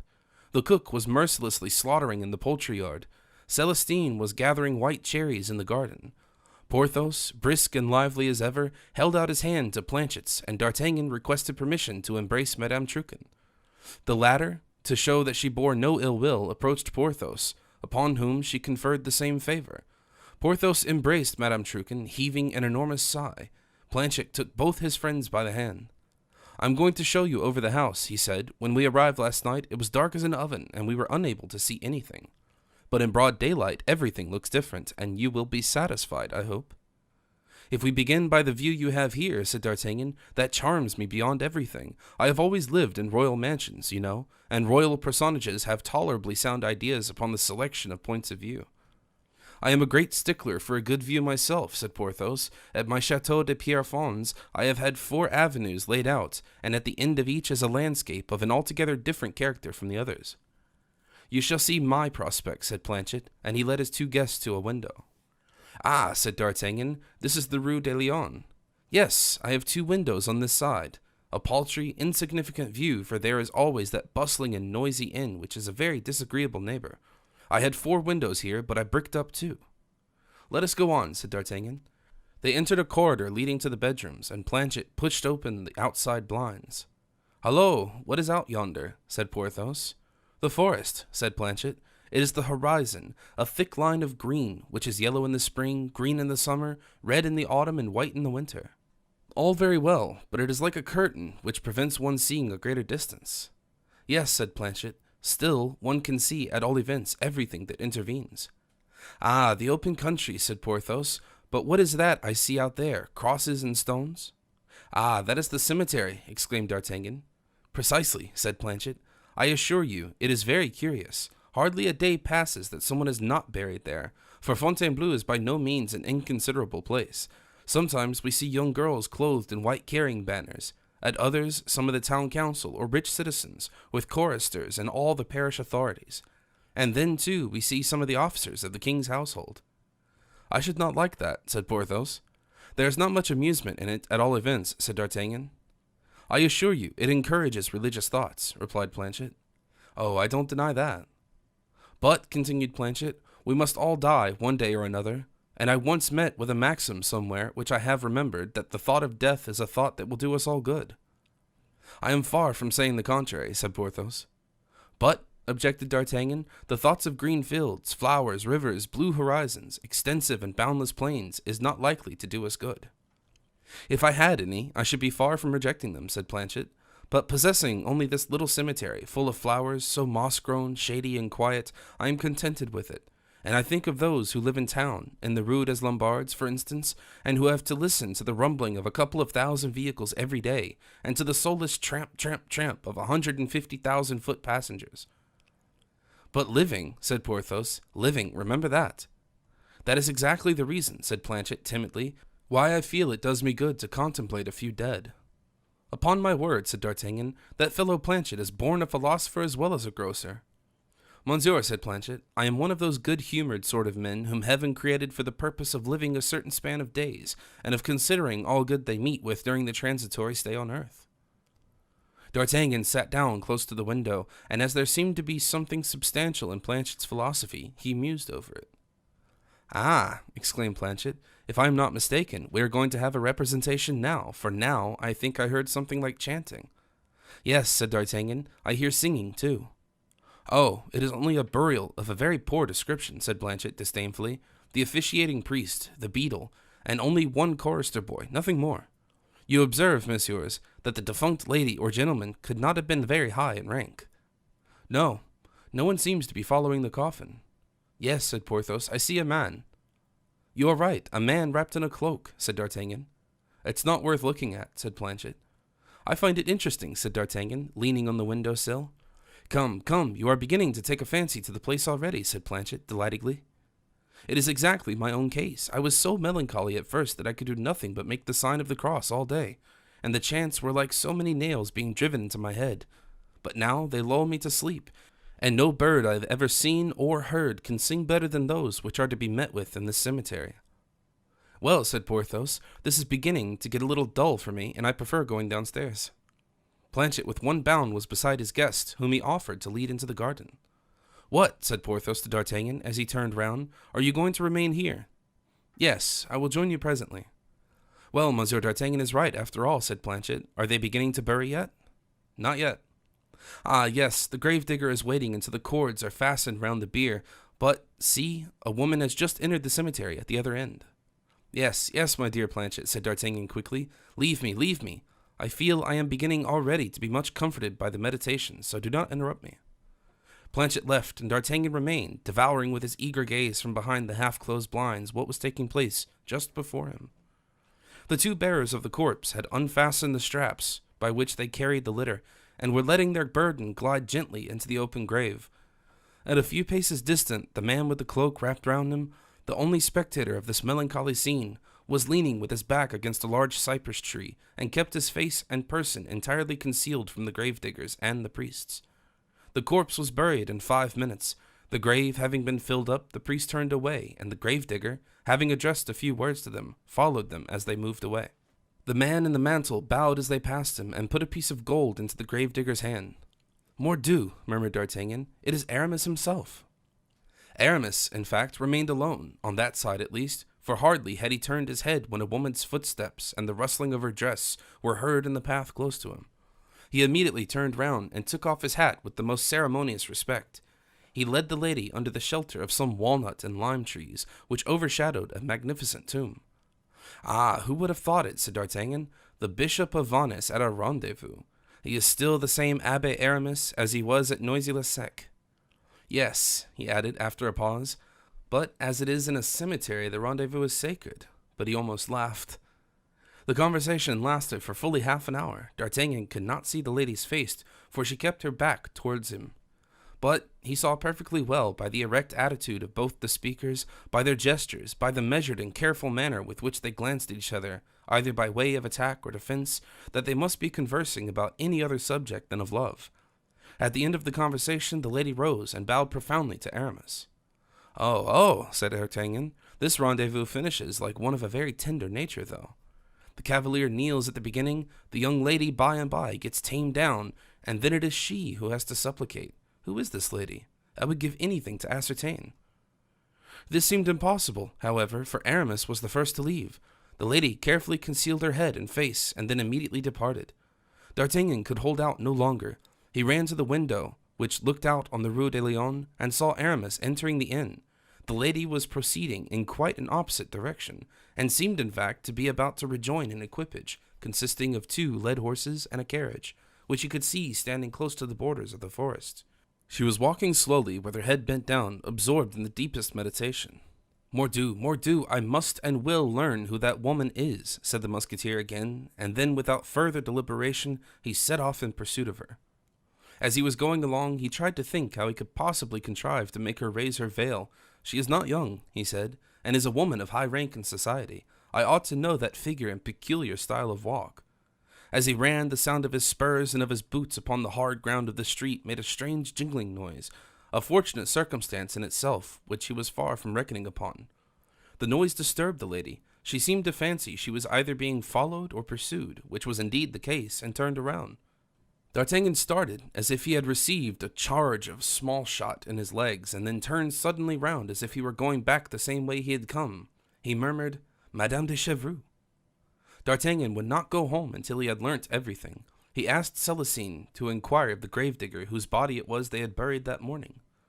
"A poor Franciscan mendicant friar," replied the latter, "who had not even a dog to love him in the world, and to accompany him to his last resting place." If that were really the case, thought D'Artagnan, we should not have found Aramis present at his funeral. The Bishop of Vannes is not precisely a dog as far as devotion goes. His scent, however, is quite as keen, I admit.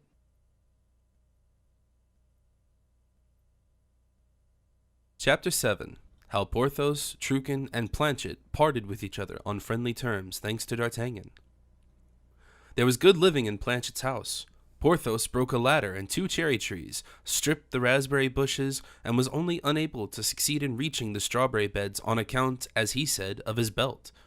Truchen, who had become quite sociable with the giant, said that it was not the belt so much as his corporation, and Porthos, in a state of the highest delight, embraced Truchen, who gathered him a pail full of the strawberries and made him eat them out of her hands. D'Artagnan, who arrived in the midst of these little innocent flirtations, scolded Porthos for his indolence and silently pitied Planchet. Porthos breakfasted with a very good appetite, and when he had finished, he said, looking at Truchen, "I could make myself very happy here." Truchen smiled at this remark, and so did Planchet, but not without embarrassment. D'Artagnan then addressed Porthos. "You must not let the delights of Capua make you forget the real object of our journey to Fontainebleau." "My presentation to the king?" "Certainly. I am going to take a turn in the town to get everything ready for that. Do not think of leaving the house, I beg." "Oh, no," exclaimed Porthos. Planchet looked at D'Artagnan nervously. "Will you be away long?" he inquired. "No, my friend, and this very evening I will release you from 2 troublesome guests." "Oh, Monsieur D'Artagnan, can you say—" No, you are a noble-hearted fellow, but your house is very small. Such a house, with 6 acres of land, would be fit for a king, and make him very happy, too. But you were not born a great lord." "No more was Monsieur Porthos," murmured Planchet. "But he has become so, my good fellow. His income has been 100,000 francs a year for the last 20 years, and for the last 50 years Porthos has been the owner of a couple of fists and a backbone, which are not to be matched throughout the whole realm of France. Porthos is a man of the greatest consequence compared to you, and, well, I need say no more, for I know you are an intelligent fellow." No, monsieur, explain what you mean." "Look at your orchard. How stripped it is, how empty your larder, your bedstead broken, your cellar almost exhausted. Look, too, at Madame Truchen." "Oh, my goodness gracious," said Planchet. "Madame Truchen is an excellent person," continued D'Artagnan, "but keep her for yourself, do you understand?" And he slapped him on the shoulder. Planchet at this moment perceived Porthos and Truchen sitting together in an arbor. Truchen, with a grace of manner peculiarly Flemish, was making a pair of earrings for Porthos out of a double cherry, while Porthos was laughing as amorously as Samson in the company of Delilah.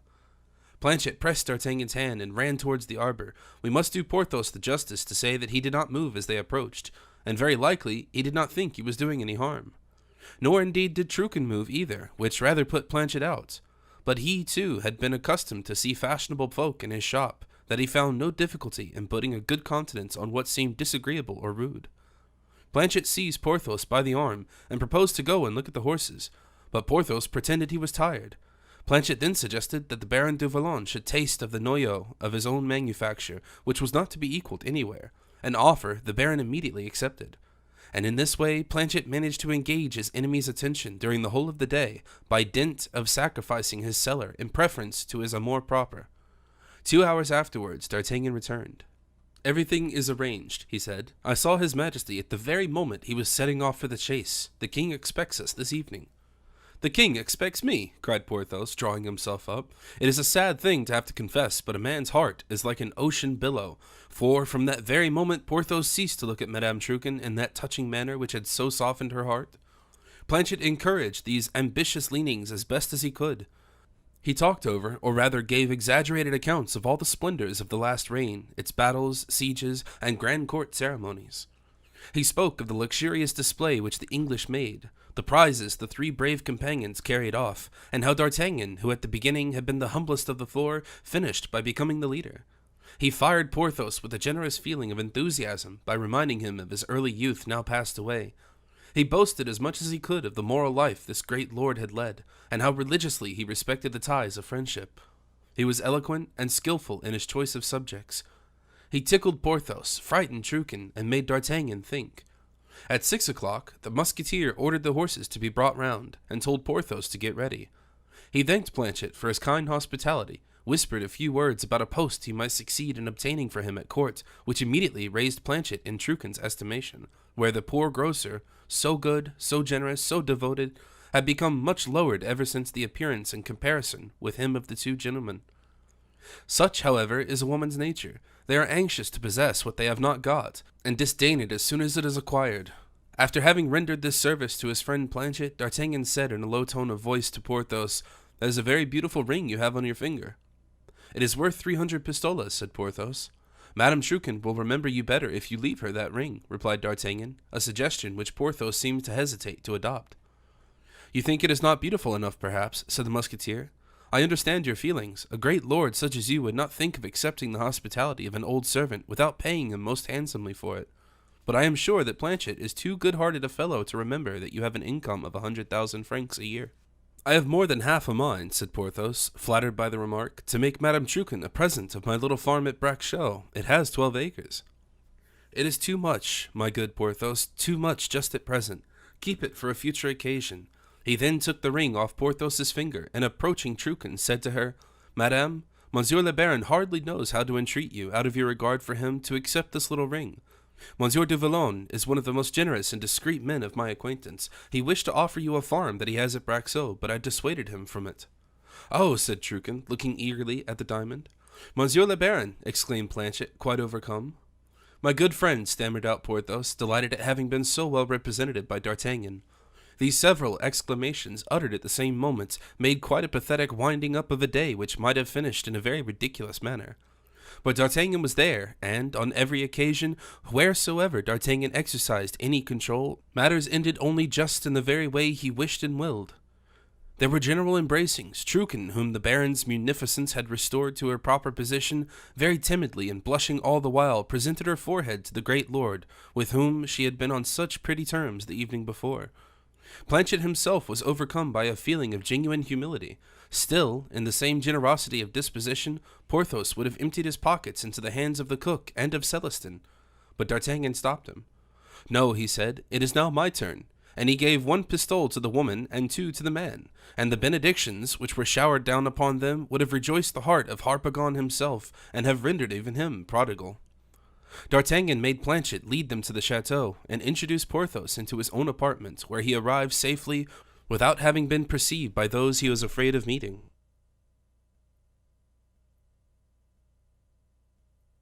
Chapter 8. The Presentation of Porthos at Court. At 7 o'clock the same evening, the king gave an audience to an ambassador from the United Provinces in the grand reception room. The audience lasted a quarter of an hour. His Majesty afterwards received those who had been recently presented, together with a few ladies, who paid their respects first.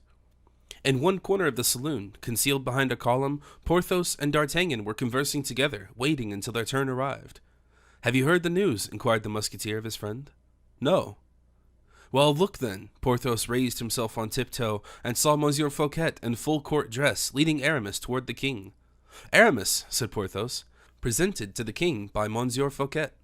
"Ah!" ejaculated Porthos. "For having fortified Belle Isle," continued D'Artagnan. "And I?" "You? Oh, you, as I have already had the honor of telling you, are the good-natured, kind-hearted Porthos, and so they begged you to take care of Saint Mande a little." "Ah," repeated Porthos, "but happily I was there," said D'Artagnan, "and presently it will be my turn." At this moment Fouquet addressed the king. "Sire," he said, "I have a favor to solicit of your Majesty. Monsieur d'Herblay is not ambitious, but he knows when he can be of service. Your Majesty needs a representative at Rome who would be able to exercise a powerful influence there. May I request a cardinal's hat for Monsieur d'Herblay?" The king started. "I do not often solicit anything of your Majesty," said Fouquet. "That is a reason, certainly," replied the king, who always expressed any hesitation he might have in that manner, and to which remark there was nothing to say in reply. Fouquet and Aramis looked at each other. The king resumed. "Monsieur d'Herblay can serve us equally well in France, an archbishopric, for example." "Sire," objected Fouquet, with a grace of manner peculiarly his own, "your Majesty overwhelms Monsieur d'Herblay. The archbishopric may, in your Majesty's extreme kindness, be conferred in addition to the hat. The one does not exclude the other." The king admired the readiness which he displayed, and smiled, saying, "D'Artagnan himself could not have answered better. He had no sooner pronounced the name than D'Artagnan appeared. 'Did your Majesty call me?' he said. Aramis and Fouquet drew back a step, as if they were about to retire. "Will your Majesty allow me," said D'Artagnan quickly, as he led forward Porthos, "to present to your Majesty Monsieur le Baron du Vallon, one of the bravest gentlemen of France?" As soon as Aramis saw Porthos, he turned pale as death, while Fouquet clenched his hands under his ruffles. D'Artagnan smiled blandly at both of them, while Porthos bowed, visibly overcome before the royal presence. "Porthos here," murmured Fouquet in Aramis's ear. "Hush! Deep treachery at work," hissed the latter. "Sire," said D'Artagnan, "it is more than 6 years ago I ought to have presented Monsieur de Vallon to your Majesty, but certain men resemble stars. They do not move 1 inch unless their satellites accompany them. The Pleiades are never disunited, and that is the reason I have selected, for the purpose of presenting him to you, the very moment when you would see Monsieur d'Herblay by his side." Aramis almost lost countenance. He looked at D'Artagnan with a proud, haughty air, as though willing to accept the defiance the latter seemed to throw down. "Ah, these gentlemen are good friends, then," said the king. "Excellent friends, sire. The one can answer for the other. Ask Monsieur de Vannes now in what manner Belle Isle was fortified." Fouquet moved back a step. "Belle Isle," said Aramis coldly, "was fortified by that gentleman," and he indicated Porthos with his hand, who bowed a second time. Louis could not withhold his admiration, though at the same time his suspicions were aroused. "Yes," said D'Artagnan, "but ask Monsieur le Baron whose assistance he had in carrying the works out." "Aramis's," said Porthos frankly, and he pointed to the bishop. "What the deuce does this all mean?" thought the bishop, "and what sort of a termination are we to expect to this comedy?"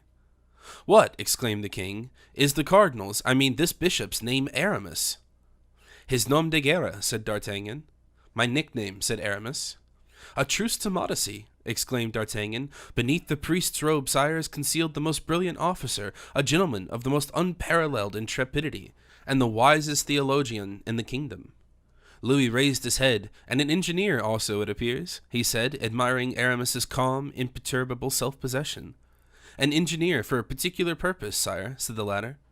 My companion in the Musketeers, sire, said D'Artagnan, with a great warmth of manner, the man who has more than 100 times aided your father's ministers by his advice.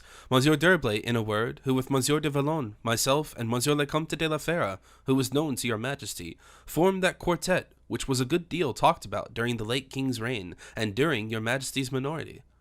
And who fortified Belle Isle, the king repeated, in a significant tone. Aramis advanced and bowed, in order to serve the son as I served the father.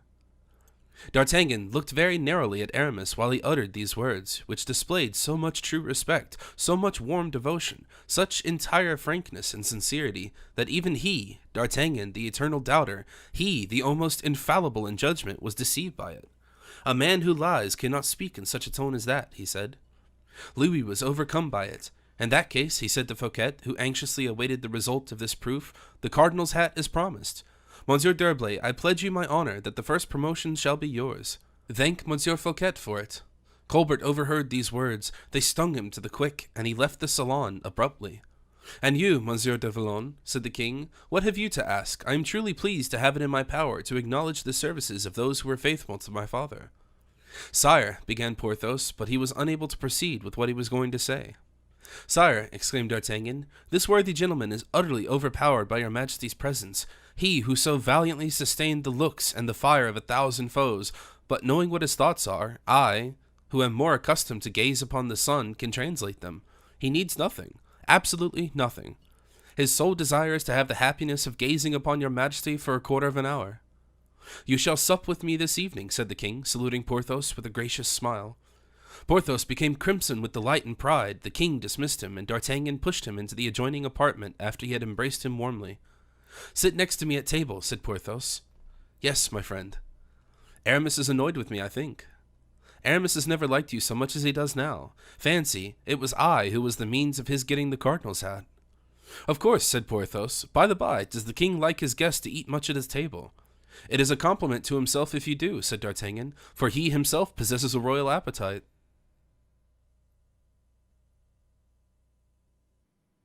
Chapter 9. Explanations. Aramis cleverly managed to effect a diversion for the purpose of finding D'Artagnan and Porthos. He came up to the latter behind one of the columns, and as he pressed his hand, said, So you have escaped from my prison? Do not scold him, said D'Artagnan. It was I, dear Aramis, who set him free. Ah, my friend, replied Aramis, looking at Porthos, could you not have waited with a little more patience?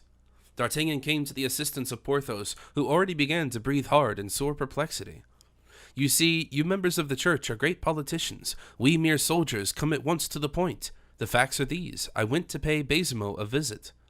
Aramis pricked up his ears at this announcement. Stay, said Porthos. You make me remember that I have a letter from Baisemeaux for you, Aramis. And Porthos held out the bishop the letter we have already seen.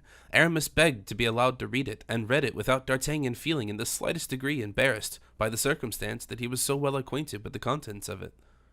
Besides, Aramis's face was so impenetrable that D'Artagnan could not but admire him more than ever. After he had read it, he put the letter into his pocket with the calmest possible air. You were saying, Captain, he observed. I was saying, continued the musketeer, that I had gone to pay Baisemeaux a visit on his majesty's service. On his majesty's service, said Aramis. Yes, said D'Artagnan, and naturally enough, we talked about you and our friends. I must say that Baisemeaux received me coldly, and so I took my leave of him. As I was returning, a soldier accosted me and said, no doubt as he recognized me notwithstanding I was in private clothes, Captain, will you be good enough to read me the name written on this envelope? And I read, To Monsieur de Vallon, at Monsieur Fouquet's house, Saint-Mande. The deuce, I said to myself, Porthos has not returned. Then, as I fancied, to Belle Isle or to Pierrefonds, but it is at Monsieur Fouquet's house, at Saint-Mande. And as Monsieur Fouquet is not at Saint-Mande, Porthos must be quite alone, or, at all events, with Aramis. I will go and see Porthos, and I accordingly went to see Porthos. Very good, said Aramis thoughtfully. You never told me that, said Porthos. I had no time, my friend. And you brought back Porthos with you to Fontainebleau? Yes, to Planchet's house. Does Planchet live at Fontainebleau? Inquired Aramis. Yes, near the cemetery, said Porthos thoughtlessly. What do you mean by near the cemetery? Said Aramis suspiciously. Come, thought the musketeer, since there is to be a squabble, let us take advantage of it. Yes, the cemetery, said Porthos. Planchet is a very excellent fellow who makes very excellent preserves, but his house has windows which look out upon the cemetery, and a confoundedly melancholy prospect it is. So this morning, said Aramis, more and more excited. D'Artagnan turned his back to them and walked to the window, where he began to play a march upon one of the panes of glass. Yes, this morning we saw a man buried there. Ah, yeah, very depressing, was it not? I should never be able to live in a house where burials can always be seen from the window. D'Artagnan, on the contrary, seemed to like it very much. So D'Artagnan saw it as well. Oh no, not simply saw it, he literally never took his eyes off the whole time. Aramis started and turned to look at the musketeer, but the latter was engaged in earnest conversation with Saint Aignan. Aramis continued to question Porthos, and when he had squeezed all the juice out of this enormous lemon, he threw the peel aside. He turned towards his friend D'Artagnan, and clapping him on the shoulder when Saint Aignan had left him, the king's supper having been announced, said, D'Artagnan? Yes, my dear fellow, he replied. We do not sup with his majesty, I believe. Well, we do. Can you give me 10 minutes' conversation? 20, if you like. His majesty will take that time to get properly seated at table. Where shall we talk, then? Here, upon the seats, if you like. The king is left. We can sit down, and the apartment is empty. Let us sit down, then. They sat down, and Aramis took one of D'Artagnan's hands in his. Tell me, candidly, my dear friend, whether you have not counseled Porthos to distrust me a little. I admit I have, but not as you understand it. I saw that Porthos was bored to death, and I wished, by presenting him to the king, to do for him and for you what you would never do for yourselves. What is that? Speak in your own praise, and you have done it most nobly, I thank you. And I brought the cardinal's hat a little nearer, just as it seemed to be retreating from you. Ah, I admit that, said Aramis, with a singular smile. You are indeed not to be matched for making your friends' fortunes for them. You see, then, that I only acted with the view of making Porthos's fortune for him. I meant to have done that myself, but your arm reaches farther than ours. It was now D'Artagnan's turn to smile. Come, said Aramis, we ought to deal truthfully with each other. Do you still love me, D'Artagnan? The same as I used to do, replied D'Artagnan, without compromising himself too much by this reply. In that case, thanks. And now, for the most perfect frankness, said Aramis, you visited Belle Isle on behalf of the king. Pardieu! You wish to deprive us of the pleasure of offering Belle Isle completely fortified to the king. But before I could deprive you of that pleasure, I ought to have been made acquainted with your intention of doing so. You came to Belle Isle without knowing anything? Of you, yes. How the devil could I imagine that Aramis had become so clever an engineer as to be able to fortify like Polybius or Archimedes? True, and yet you smelt me out over yonder. Oh, yes, and Porthos too. I did not divine that Aramis was an engineer. I was only able to guess that Porthos might have become one. There's a saying, one becomes an orator, one is born a poet, but it has never been one is born Porthos and one becomes an engineer. Your wit is always amusing, said Aramis coldly. Well, I will go on. Do. When you found out our secret, you made all the haste to communicate to the king. I certainly made as much haste as I could, since I saw that you were still making more. When a man weighing 250 pounds, as Porthos does, rides post, when a gouty prelate, I beg your pardon, but you yourself told me you were so, when a prelate scours the highway, I naturally supposed that my two friends, who did not wish to be communicative with me, had certain matters of the highest importance to conceal from me, and so I made as much haste as my leanness and my absence of gout would allow. Did it not occur to you, my dear friend, that you might be rendering Porthos and myself a very sad service? Yes, I thought it not unlikely, but you and Porthos made me play a very ridiculous part at Belle Isle. I beg your pardon, said Aramis. Excuse me, said D'Artagnan. So that, pursued Aramis, you now know everything? No, indeed. You know I was obliged to inform Monsieur Fouquet of what had happened, in order that he would be able to anticipate what you might have to tell the king? That is rather obscure. Not at all. Monsieur Fouquet has his enemies. You will admit that, I suppose? Certainly. And one in particular. A dangerous one? A mortal enemy. Well, in order to counteract that man's influence, it was necessary that Monsieur Fouquet should give the king a proof of his devotion to him, and of his readiness to make the greatest sacrifices. He surprised his majesty by offering him Belle Isle. If you had been the first to reach Paris, the surprise would have been destroyed, and it would have looked as if we had yielded to fear. I understand. That is a whole mystery, said Aramis, satisfied that he had at last quite convinced the musketeer.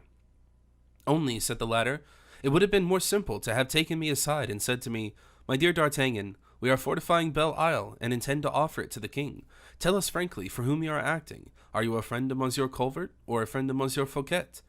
Perhaps I should not have answered you, but you would have added, Are you my friend? I should have said yes. Aramis hung down his head. In this way, continued D'Artagnan, you would have paralyzed my movements, and I should have gone to the king and said, Sire, Monsieur Fouquet is fortifying Belle Isle, and exceedingly well too, but here is a note which the governor of Belle Isle gave me for your majesty. Or, Monsieur Fouquet is about to wait upon your majesty to explain his intentions with regard to it. I should not have been placed in an absurd position. You would have enjoyed the surprise so long planned, and we should not have had any occasion to look askant at each other when we meet. While, on the contrary, replied Aramis, you have acted altogether as one friendly to Monsieur Colbert, and you really are a friend of his, I suppose. Certainly not, indeed, exclaimed the captain. Monsieur Colbert is a mean fellow, and I hate him as much as I used to hate Mazarin, but without fearing him. Well then, said Aramis, I love Monsieur Fouquet, and his interests are mine. You know my position. I have no property or means whatever. Monsieur Fouquet gave me several livings, a bishopric as well. Monsieur Fouquet has served and obliged me like the generous-hearted man that he is. I know the world sufficiently well to appreciate a kindness when I meet with one. Monsieur Fouquet has won my regard, and I have devoted myself to his service. You could not possibly do better. You will find him a very liberal master. Aramis bit his lips and then said, The best a man could possibly have. Then he paused for a moment, D'Artagnan taking good care not to interrupt him. I suppose you know how Porthos got mixed up in all this? No, said D'Artagnan. I am curious, of course, but I never question a friend when he wishes to keep a secret from me. Well, then, I will tell you. It is hardly worth the trouble if the confidence is to bind me in any way. Oh, do not be afraid. There is no man whom I love better than Porthos, because he is so simple-minded and good-natured. Porthos is so straightforward in everything. Since I become a bishop, I have looked for these primeval natures which make me love truth and hate intrigue. D'Artagnan stroked his mustache but said nothing. I saw Porthos and again cultivated his acquaintance, his own time hanging idly on his hands. His presence recalled my earlier and better days without engaging me in any present evil. I sent for Porthos to come to Vannes. Monsieur Fouquet, whose regard for me is very great, having learnt that Porthos and I were attached to each other by old ties of friendship, promised him increase of rank at the earliest promotion, and that is the whole secret. I shall not abuse your confidence, said D'Artagnan. I am sure of that, my dear friend. No one has a finer sense of honor than yourself. I flatter myself that you're right, Aramis. And now, and here the prelate looked searchingly and scrutinizingly at his friend. Now let us talk of ourselves and for ourselves. Will you become one of Monsieur Fouquet's friends? Do not interrupt me until you know what that means. Well, I am listening. Will you become a Marechal of France, peer, duke, and the possessor of a duchy, with millions of francs? But my friend, replied D'Artagnan, what must one do to get all that? Belong to Monsieur Fouquet.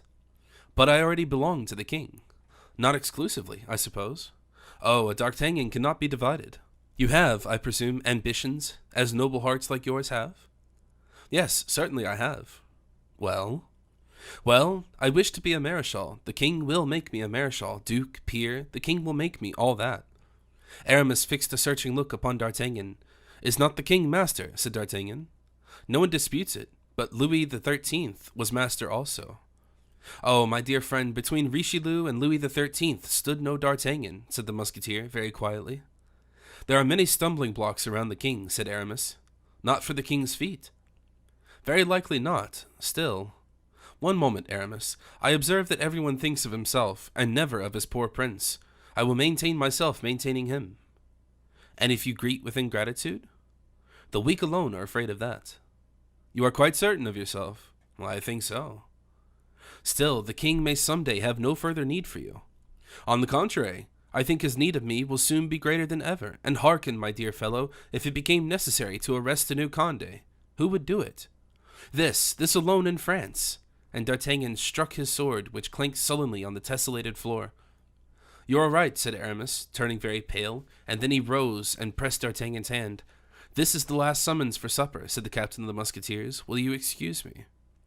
Aramis threw his arm around the musketeer's neck and said, A friend like you is the brightest jewel in the royal crown, and then immediately separated.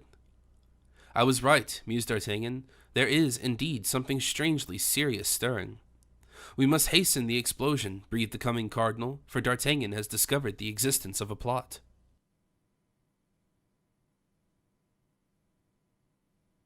Chapter 10. Madame and de Guiche. It will not be forgotten how Comte de Guiche left the Queen Mother's apartments on the day when Louis XIV presented La Valliere with the beautiful bracelets he had won in the lottery. The Comte walked to and fro for some time outside the palace in the greatest distress from 1,000 suspicions and anxieties with his mind was beset. Presently he stopped and waited on the terrace opposite the grove of trees, watching for Madame's departure. More than half an hour passed away, and as he was at that moment quite alone, the Comte could hardly have had any diverting ideas at his command. He drew his tables from his pocket, and after hesitating over and over again, determined to write these words: "Madame, I implore you to grant me one moment's conversation. Do not be alarmed at this request, which contains nothing in any way opposed to the profound respect with which I subscribe myself," etc., etc. He had signed and folded this singular love letter when he suddenly observed several ladies leaving the chateau, and afterwards several courtiers too. In fact, almost everyone that formed the Queen's circle. He saw La Valliere herself, then Montalais talking with Malicorne. He watched the departure of the very last of the numerous guests that had a short time before thronged the Queen Mother's cabinet. Madame herself had not yet passed. She would be obliged, however, to cross the courtyard in order to enter her own apartments, and from the terrace where he was standing, de Guiche could see all that was going on in the courtyard. At last he saw Madame leave, attended by a couple of pages, who were carrying torches before her. She was walking very quickly. As soon as she reached the door, she said, "Let someone go and look for de Guiche. He has to render an account of a mission he had to discharge for me. If he should be disengaged, request him to be good enough to come to my apartment." De Guiche remained silent, hidden in the shade, but as soon as Madame had withdrawn, he darted from the terrace down the steps and assumed a most indifferent air, so that the pages who were hurrying towards his rooms might meet him. "Ah, it is Madame, then, who is seeking me," he said to himself, quite overcome, and he crushed in his hands the now worse than useless letter. "Monsieur le Comte," said one of the pages, approaching him, "we are indeed most fortunate in meeting you." "Why so, messieurs?" "A command from Madame." "From Madame?" said de Guiche, looking surprised. "Yes, Monsieur le Comte, Her Royal Highness has been asking for you. She expects to hear, she told us, the result of a commission you had to execute for her. Are you at her liberty?" "I am quite at Her Royal Highness's orders." "Will you have the goodness to follow us, then?" When de Guiche entered the princess's apartments, he found her pale and agitated. Montalais was standing at the door, evidently uneasy about what was passing in her mistress's mind. De Guiche appeared. "Ah, is that you, Monsieur de Guiche?" said Madame. "Come in, I beg."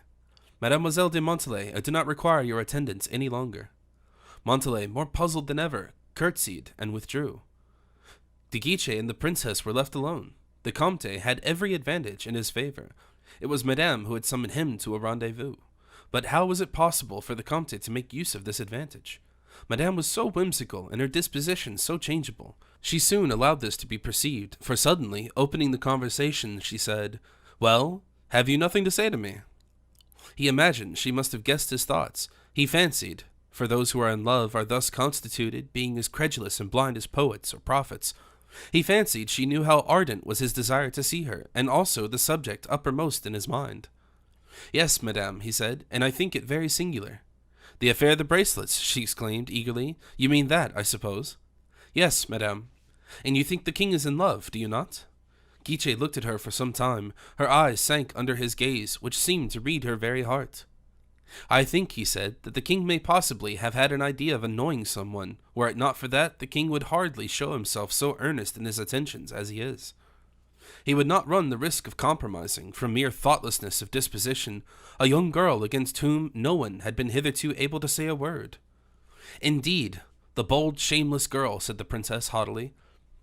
"I can positively assure your Royal Highness," said de Guiche, with a firmness marked by great respect, "that Mademoiselle de la Valliere is beloved by a man who merits every respect, for he is a brave and honorable gentleman."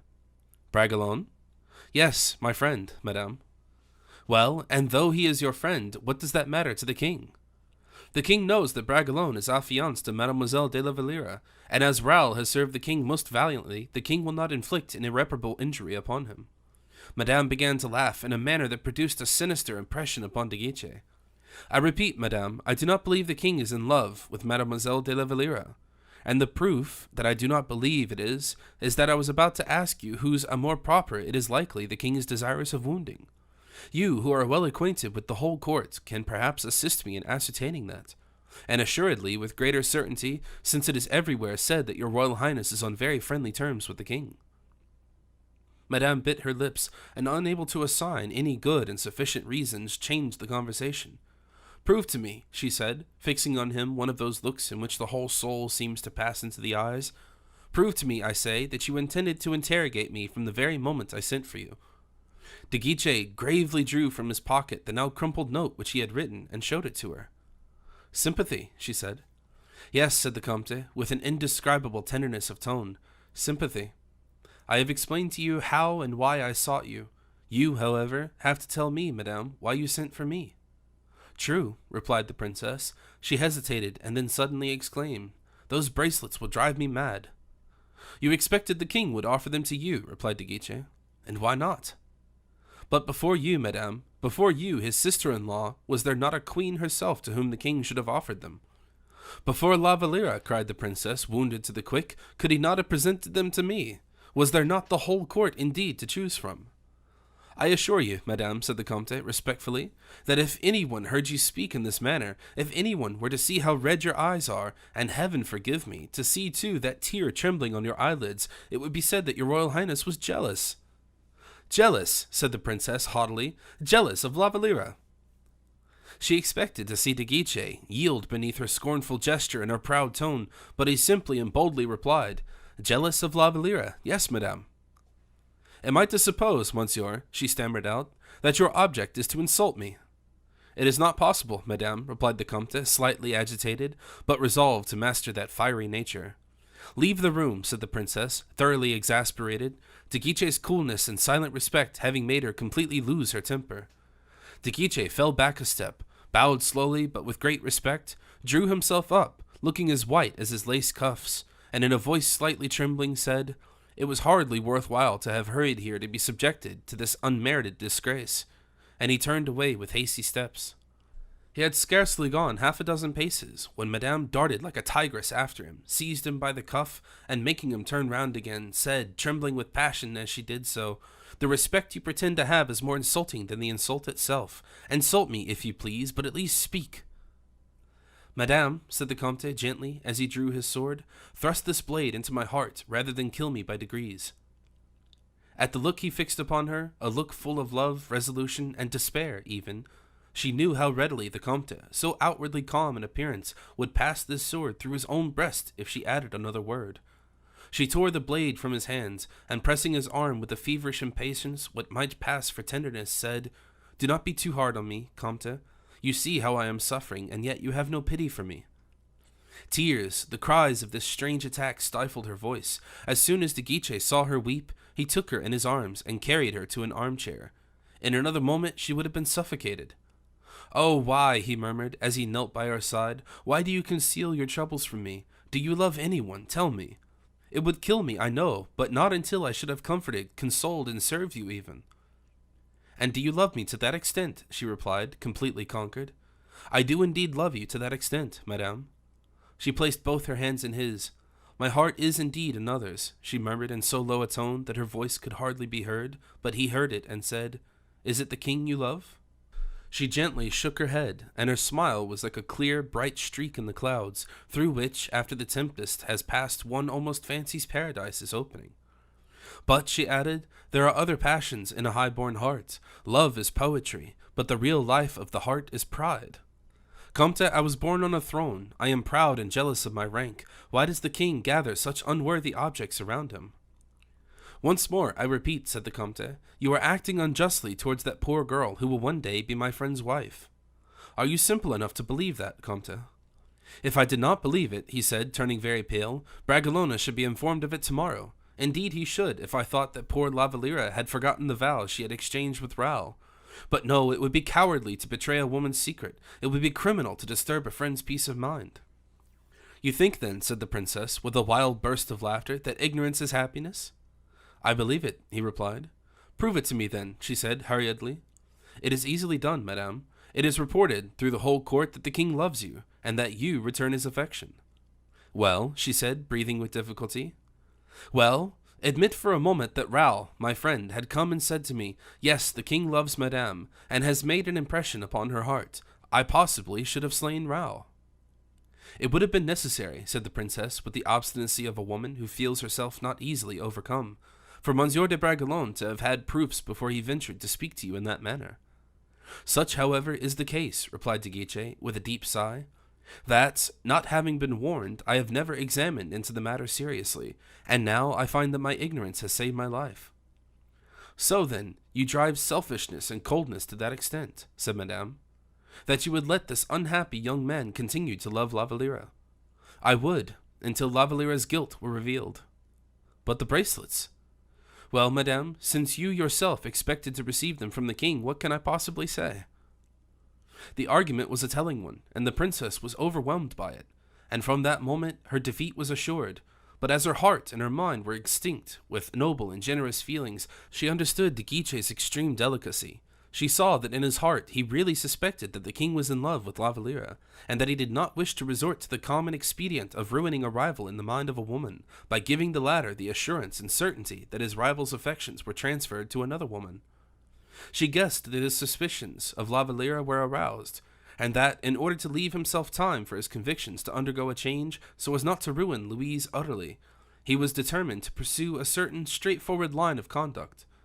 She could read so much real greatness of character, and such true generosity of disposition in her lover, that her heart really warmed with affection towards him, whose passion for her was so pure and delicate.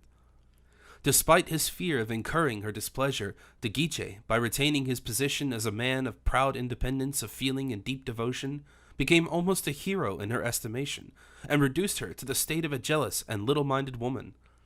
She loved him for this so tenderly, and she could not refuse to give him a proof of her affection. "See how many words we have wasted," she said, taking his hand. "Suspicions, anxieties, mistrust, sufferings. I think we have enumerated all those words." "Alas, Madame, yes." "Efface them from your heart, as I drive them from mine. Whether La Valliere does or does not love the king, and whether the king does or does not love La Valliere, from this moment you and I will draw a distinction in the two characters I have to perform. You open your eyes so wide that I am sure you hardly understand me. You are so impetuous, Madame, that I always tremble at the fear of displeasing you." "And see how he trembles now, poor fellow," she said, with the most charming playfulness of manner.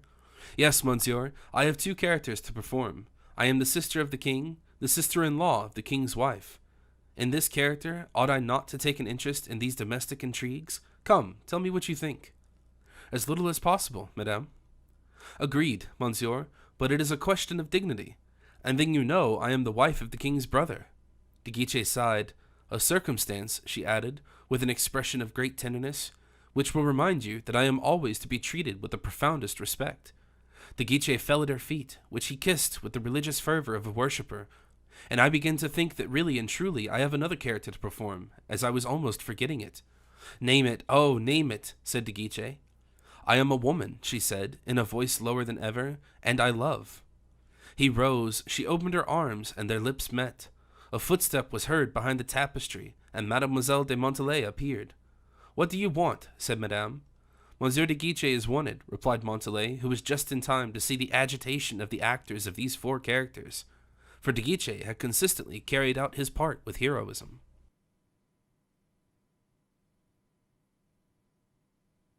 Chapter 11. Montalais and Malicorne.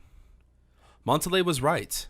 Monsieur de Guiche, thus summoned in every direction, was very much exposed, from such a multiplication of business, to the risk of not attending to any. It so happened that, considering the awkwardness of the interruption, Madame, notwithstanding her wounded pride and secret anger, could not, for the moment at least, reproach Montalais for having violated, in so bold a manner, the semi-royal order with which she had been dismissed on De Guiche's entrance. De Guiche, also, lost his presence of mind, or, it would be more correct to say, he had already lost it before Montalais' arrival, for scarcely had he heard the young girl's voice, than, without taking leave of Madame, as the most ordinary politeness required, even between persons equal in rank and station, he fled from her presence, his heart tumultuously throbbing and his brain on fire, leaving the princess with one hand raised as though to bid him adieu. Montalais was at no loss. Therefore, to perceive the agitation of the two lovers, the one who fled was agitated, and the one who remained was equally so. Well, murmured the young girl, as she glanced inquisitively around her. This time, at least, I think I know as much as the most curious woman could possibly wish to know. Madame felt so embarrassed by this inquisitorial look that, as if she had heard Montalais's muttered side remark, she did not speak a word to her maid of honor, but casting down her eyes, retired at once to her bedroom. Montalais, observing this, stood listening for a moment, and then heard Madame lock and bolt her door. By this, she knew that the rest of the evening was at her own disposal, and making behind the door, which had just been closed, a gesture which indicated but little real respect for the princess, she went down the staircase in search of Malicorne, who was very busily engaged at that moment in watching a courier, who, covered with dust, had just left the Comte de Guiche's apartments. Montalais knew that Malicorne was engaged in a matter of some importance. She therefore allowed him to look and stretch out his neck as much as he pleased, and it was only when Malicorne had resumed his natural position that she touched him on the shoulder. "Well," said Montalais, "what is the latest intelligence you have?" "Monsieur de Guiche is in love with Madame." "Fine news, truly. I know something more recent than that." "Well, what do you know?" "That Madame is in love with Monsieur de Guiche." "The one is the consequence of the other." "Not always, my good monsieur." "Is that remark intended for me?" "Present company always accepted." "Thank you," said Malicorne. "Well, in the other direction, what is stirring?" "The king wished this evening, after the lottery, to see Mademoiselle de la Valliere." "Well, and has he seen her?" "No, indeed." "What do you mean by that?" "The door was shut and locked." So that the king was obliged to go back again, looking very sheepish, like a thief who has forgotten his crowbar." "Good." "And in the third place?" inquired Montalais. "The courier, who has just arrived for de Guiche, came from Monsieur de Bragelonne." "Excellent," said Montalais, clapping her hands together. "Why so?" "Because we have work to do. If we get weary now, something unlucky will be sure to happen." "We must divide the work then," said Malicorne, "in order to avoid confusion." "Nothing easier," replied Montalais. 3 intrigues, carefully nursed and carefully encouraged, will produce, one with the other, and taking a low average, 3 love letters a day." "Oh!" exclaimed Malicorne, shrugging his shoulders. "You cannot mean what you say, darling. 3 love letters a day, that may do for sentimental common people. A musketeer on duty, a young girl in a convent, may exchange letters with their lovers once a day, perhaps from the top of a ladder or through a hole in the wall. A letter contains all the poetry their poor little hearts have to boast of. But the cases we have in hand require to be dealt with very differently." "Well, finish," said Montalais, out of patience with him. "Someone may come." "Finish? Why, I am only at the beginning. I still have 3 points as yet untouched." "Upon my word, he will be the death of me with his Flemish indifference," exclaimed Montalais. "And you will drive me mad with your Italian vivacity. I was going to say that our lovers here will be writing volumes to each other, but what are you driving at?" "At this, not one of our ladies' correspondents will be able to keep the letters they may receive." "Very likely." "Monsieur de Guiche will not be able to keep his either." "That is probable." "Very well then, I will take care of all that." "That is the very thing that is impossible," said Malicorne. "And why so?" "Because you are not your own mistress. Your room is as much La Valliere's as yours, and there are certain persons who will think nothing of visiting and searching a maid of honor's room, so that I am terribly afraid of the queen, who is as jealous as a Spaniard, of the queen mother, who is as jealous as a couple of Spaniards, and last of all, of Madame herself, who has jealousy enough for 10 Spaniards." "You forgot someone else." "Who?" "Monsieur." "I was only speaking of the women. Let us add them up then. We will call Monsieur number 1. De Guiche, number 2. The Vicomte de Bragelonne, number 3. And the king? The king? Number 4, of course, the king, who not only will be more jealous, but more powerful than all the rest put together. Ah, my dear." "Well?" "Into what a wasp's nest you have thrust yourself, and as yet not quite far enough if you follow me into it." "Most certainly, I will follow you where you like, yet—" "Well, yet?" "Well, while we have time, I think it will be prudent to turn back." "But I, on the contrary, think the wisest course to take is to put ourselves at once at the head of all these intrigues." "You will never be able to do it." "With you, I could superintend 10 of them. I am in my element, you know. I was born to live at the court, as the salamander is made to live in the fire." "Your comparison does not reassure me in the slightest degree in the world, my dear Montalais, as I have heard it said, and by learned men too, that in the first place there are no salamanders at all, and that if there had been any, they would have been infallibly baked or roasted on leaving the fire."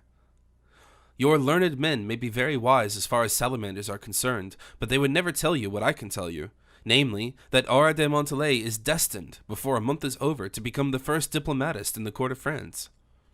Be it so, but on condition that I shall be the second. Agreed. An offensive and defensive alliance, of course. Only be very careful of any letters. I will hand them to you as I receive them. What shall we tell the king about Madame? That Madame is in love with his majesty. What shall we tell Madame about the king?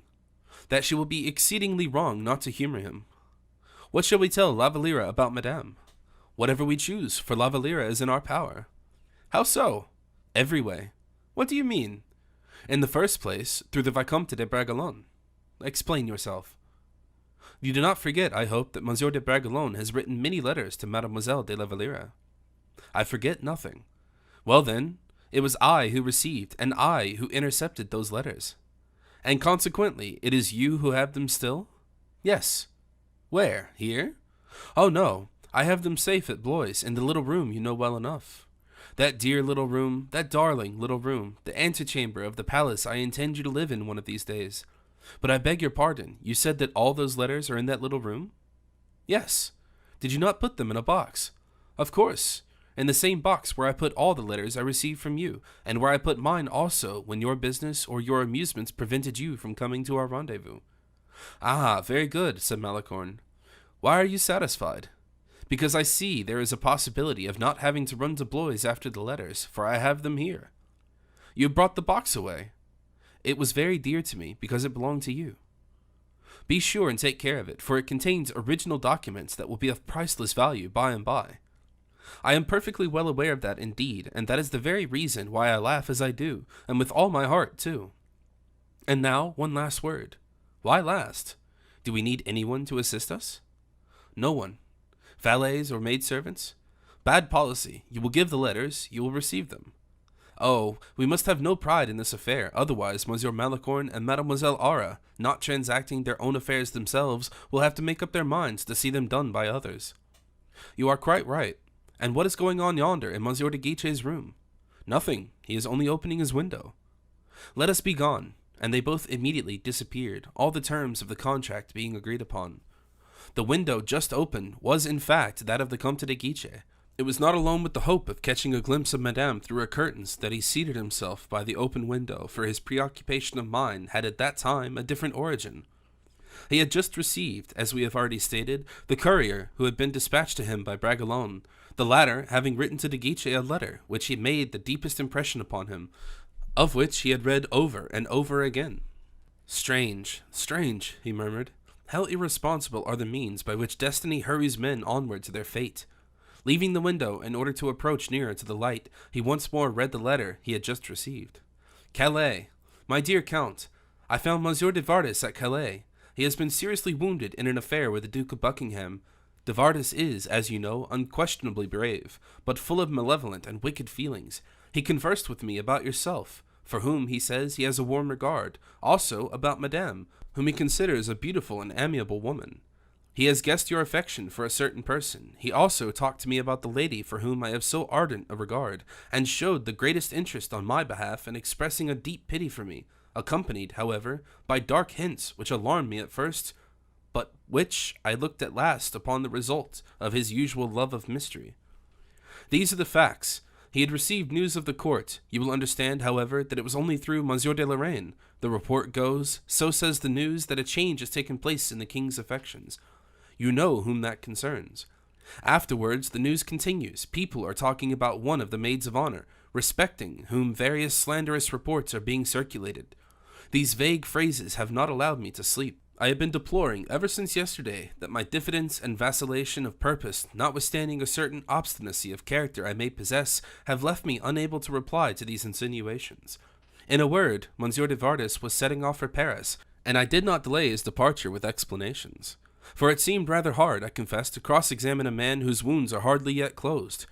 In short, he travelled by short stages. As he was anxious to leave, he said, in order to be present at a curious spectacle the court cannot fail to offer within a short time. He added a few congratulatory words accompanied by vague sympathizing expressions. I could not withstand the one any more than the other. I was bewildered by my own thoughts and tormented by a mistrust of this man, a mistrust which, you know better than anyone else, I have never been able to overcome. As soon as he left, my perceptions seemed to become clear. It is hardly possible that a man of de Vardis' character should not have communicated something of his own malicious nature to the statements he made to me. It is not unlikely, therefore, that in the strange hints de Vardis threw out in my presence there may be a mysterious signification, which I might have some difficulty in applying either to myself or to someone with whom you are acquainted. Being compelled to leave as soon as possible in obedience to the king's commands, the idea did not occur to me of running after de Vardis in order to ask him to explain his reserve. But I have dispatched a courier to you with this letter, which will explain in detail my various doubts. I regard you as myself. You will have reflected and observed. It will be for you to act. Monsieur de Vardis will arrive very shortly. Endeavor to learn what he meant, if you do not already know. Monsieur de Vardis, moreover, pretended that the Duke of Buckingham left Paris on the very best of terms with Madame. This was an affair which would have unhesitatingly made me draw my sword, had I not felt that I was under the necessity of dispatching the king's mission before undertaking any quarrel whatsoever. Burn this letter, which Olivain will hand you. Whatever Olivain says, you may confidently rely on. Will you have the goodness, my dear Comte, to recall me to the remembrance of Mademoiselle de la Valliere, whose hands I kiss with the greatest respect? Your devoted, de Bragelonne. P.S. If anything serious should happen, we should be prepared for everything. Dispatch a courier to me with this one single word, "Come," and I will be in Paris within 36 hours after the receipt of your letter. De Guiche sighed, folded up the letter a third time, and instead of burning it as Raoul had recommended him do, placed it in his pocket. He felt it needed reading over and over again. How much distress of mind, yet what sublime confidence he shows, murmured the Comte. He has poured out his whole soul in this letter. He says nothing of the Comte de la Fere and speaks of his respect for Louise. He cautions me on my own account and entreats me on his. Ah, continued de Guiche, with a threatening gesture, you interfere in my affairs, Monsieur de Vardis, do you? Very well, then, I will shortly occupy myself with yours. As for you, poor Raoul, you who entrust your heart to my keeping, be assured I will watch over it. With this promise, de Guiche begged Malicorne to come immediately to his apartments, if possible. Malicorne acknowledged the invitation with an activity which was the first result of his conversation with Montalais, and while de Guiche, who thought that his motive was undiscovered, cross-examined Malicorne, the latter, who appeared to be working in the dark, soon guessed his questioner's motives. The consequence was that, after a quarter of an hour's conversation, during which de Guiche thought he had ascertained the whole truth with regard to La Valliere and the king, he had learned absolutely nothing more than his own eyes had already acquainted him with, while Malicorne learned, or guessed, that Raoul, who was absent, was fast becoming suspicious, and that de Guiche intended to watch over the treasure of the Hesperides. Malicorne accepted the office of dragon. De Guiche fancied he had done everything for his friend, and soon began to think of nothing but his personal affairs. The next evening, de Vardis' return and first appearance at the king's reception were announced. When that visit had been paid, the convalescent waited on Monsieur. De Guiche taking care, however, to be at Monsieur's apartments before the visit took place.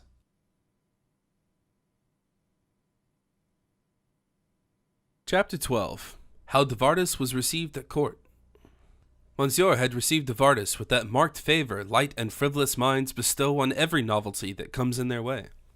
De Vardis, who had been absent for a month, was like fresh fruit to him. To treat him with marked kindness was an infidelity to old friends, and there was always something fascinating in that.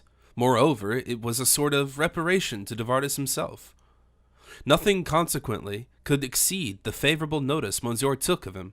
The Chevalier de Lorraine, who feared this rival but a little, but who respected a character and disposition only too parallel to his own in every particular, with the addition of a bulldog courage he did not himself possess, received de Vardis with a greater display of regard and affection than even Monsieur had done. De Guiche, as we have said, was there also, but kept in the background, waiting very patiently until all these interchanges were over.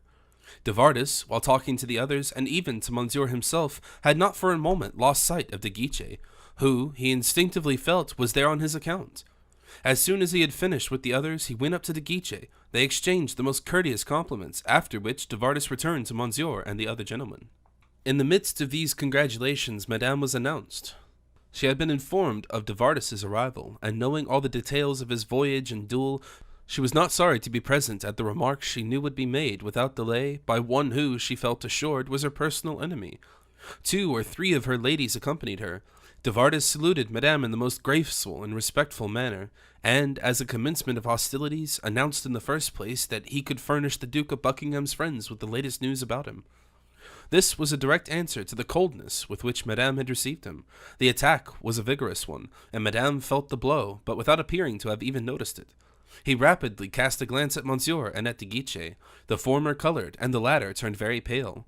Madame alone preserved an unmoved countenance, but as she knew how many unpleasant thoughts and feelings her enemy could awaken in the 2 persons who were listening to him, she smilingly bent forward towards the traveler, as if to listen to news he had brought. But he was speaking of other matters. Madame was brave, even to imprudence. If she were to retreat, it would be inviting an attack. So, after the first disagreeable impression had passed away, she returned to the charge. "Have you suffered much from your wounds, Monsieur de Vardes?" she inquired, "for we have been told that you had the misfortune to get wounded." It was now de Vardes's turn to wince. He bit his lips and replied, "No, madame, hardly at all." "Indeed, and yet in this terribly hot weather." "The sea breezes were very fresh and cool, madame, and then I had one consolation." "Indeed, what was it?" "The knowledge that my adversary's sufferings were still greater than my own." "Ah, you mean he was more seriously wounded than you were? I was not aware of that," said the princess, with utter indifference. "Oh, madame, you are mistaken, or rather, you pretend to misunderstand my remark. I did not say that he was a greater sufferer in body than myself, but his heart was very seriously affected." De Guiche comprehended instinctively from what direction the struggle was approaching. He ventured to make a sign to madame as if entreating her to retire from the contest. But she, without acknowledging de Guiche's gesture, without pretending to have even noticed it, and still smiling, continued. "Is it possible," she said, "that the Duke of Buckingham's heart was touched? I had no idea until now that a heart wound could be cured." "Alas, madame," replied de Vardes politely, "every woman believes that, and it is this belief that gives them that superiority to man which confidence begets." "You misunderstand altogether, dearest," said the prince impatiently. "Monsieur de Vardes means the Duke of Buckingham's heart had been touched, not by the sword, but by something sharper." "Ah, very good," exclaimed madame. "It is a jest of Monsieur de Vardes's. Very good, but I should like to know if the Duke of Buckingham would appreciate the jest. It is indeed a very great pity he is not here, Monsieur de Vardes." The young man's eyes seemed to flash fire. "Oh," he said, as he clenched his teeth, "there is nothing I should like better." De Guiche did not move. Madame seemed to expect that he would come to her assistance. Monsieur hesitated. The Chevalier de Lorraine advanced and continued the conversation. "Madame," he said, "de Vardes knows perfectly well that for a Buckingham's heart to be touched is nothing new, and what he has said has already taken place." "Instead of an ally, I have 2 enemies," murmured Madame. 2 determined enemies, and in league with each other." And she changed the conversation. To change the conversation is, as everyone knows, a right possessed by princes, which etiquette requires all to respect. The remainder of the conversation was moderate enough in tone. The principal actors had rehearsed their parts. Madame withdrew easily, and Monsieur, who wished to question her on several matters, offered her his hand on leaving. The Chevalier was seriously afraid that an understanding might be established between the husband and wife if he were to leave them quietly together. He therefore made his way to Monsieur's apartments, in order to surprise him on his return, and to destroy with a few words all the good impressions Madame might have been able to sow in his heart. De Guiche advanced toward de Vardes, who was surrounded by a large number of persons, and thereby indicated his wish to converse with him. De Vardes at the same time showing by his looks and a movement of his head that he perfectly understood him. There was nothing in these signs to enable strangers to suppose they were otherwise than upon the most friendly footing. De Guiche could therefore turn away from him and wait until he was at liberty. He had not long to wait, for de Vardes, freed from his questioners, approached de Guiche. After a fresh salutation, they walked side by side together. "You have made a good impression since your return, my dear de Vardes," said the Comte. "Excellent, as you see." "And your spirits are just as lively as ever?" "Better. And a very great happiness, too." "Why not? Everything is so ridiculous in this world, everything so absurd around us." "You are right." "You are of my opinion, then?" "Well, I should think so. And what news do you bring us from yonder?" "I? None at all. I have come to look for news here." "But tell me, you surely must have seen some great people at Boulogne. One of our friends, for instance. It is no great time ago." "Some people. One of our friends. Your memory is short." "Ah, true. Bragelonne, you mean?" "Exactly so. Who was on his way to fulfill a mission with which he was entrusted to King Charles II." Precisely. Well then, did he not tell you, or did not you tell him? I do not precisely know what I told him, I must confess, but I do know what I did not tell him. De Vardas was finesse itself. He perfectly well knew, from de Guiché's tone and manner, which was cold and dignified, that the conversation was about to assume a disagreeable turn. He resolved to let it take what course it pleased, and to keep strictly on his guard. May I ask you what you did not tell him? Inquired de Guiche. All about La Valliere. La Valliere? What is it? And what was that strange circumstance you seem to have known over yonder, which Bragelonne, who was there on the spot, was not acquainted with? Do you really ask me that in a serious manner? Nothing more so. What, you, a member of the court, living in Madame's household, a friend of Monsieur's, a guest at their table, the favorite of our lovely princess? Guiche colored violently from anger. What princess are you alluding to? He said. I am only acquainted with one, my dear fellow. I am speaking of Madame herself. Are you devoted to another princess, then? Come, tell me. De Guiche was on the point of launching out, but he saw the drift of the remark. A quarrel was imminent between the two young men. De Vardas wished to be only in Madame's name, while de Guiche would not accept it except on La Valliere's account. From this moment it became a series of feigned attacks, which would have continued until one of the two had been touched home. De Guiche therefore resumed all the self-possession he could command. There is not the slightest question in the world of Madame in this matter, my dear de Vardas, said de Guiche, but simply of what you were just talking about. What was I saying? That you had concealed certain things from Bragelonne. Certain things which you know as well as I do, replied de Vardas. No, upon my honor. Nonsense. If you tell me what they are, I shall know, but not otherwise, I swear. What? I, who have just arrived from a distance of 60 leagues, and you, who have not stirred from this place, who have witnessed with your own eyes that which rumor informed me at Calais. Do you now tell me seriously that you do not know what this is about? Oh, Comte, this is hardly charitable of you. As you like, de Vardas, but I again repeat, I know nothing. You are truly discreet. Well, perhaps it is very prudent of you. And so you will not tell me anything? Will you tell me any more than you told Bragelonne? You are pretending to be deaf, I see. I am convinced that Madame could not possibly have more command over herself than you have. Double hypocrite, murmured Guiche to himself. You are again returning to the old subject. Very well then, continued de Vardas, since we find it so difficult to understand each other about La Valliere and Bragelonne, let us speak about your own affairs. Nay, said de Guiche, I have no affairs of my own to talk about. You have not said anything about me, I suppose, to Bragelonne, which you cannot repeat to my face? No, but understand me, Guiche, that however much I may be ignorant of certain matters, I am quite as conversant with others. If, for instance, we were conversing about the intimacies of the Duke of Buckingham at Paris, as I did during my journey with the Duke, I could tell you a great many interesting circumstances. Would you like me to mention them? De Guiche passed his hand across his forehead, which was covered in perspiration. No, no, he said, 100 times no.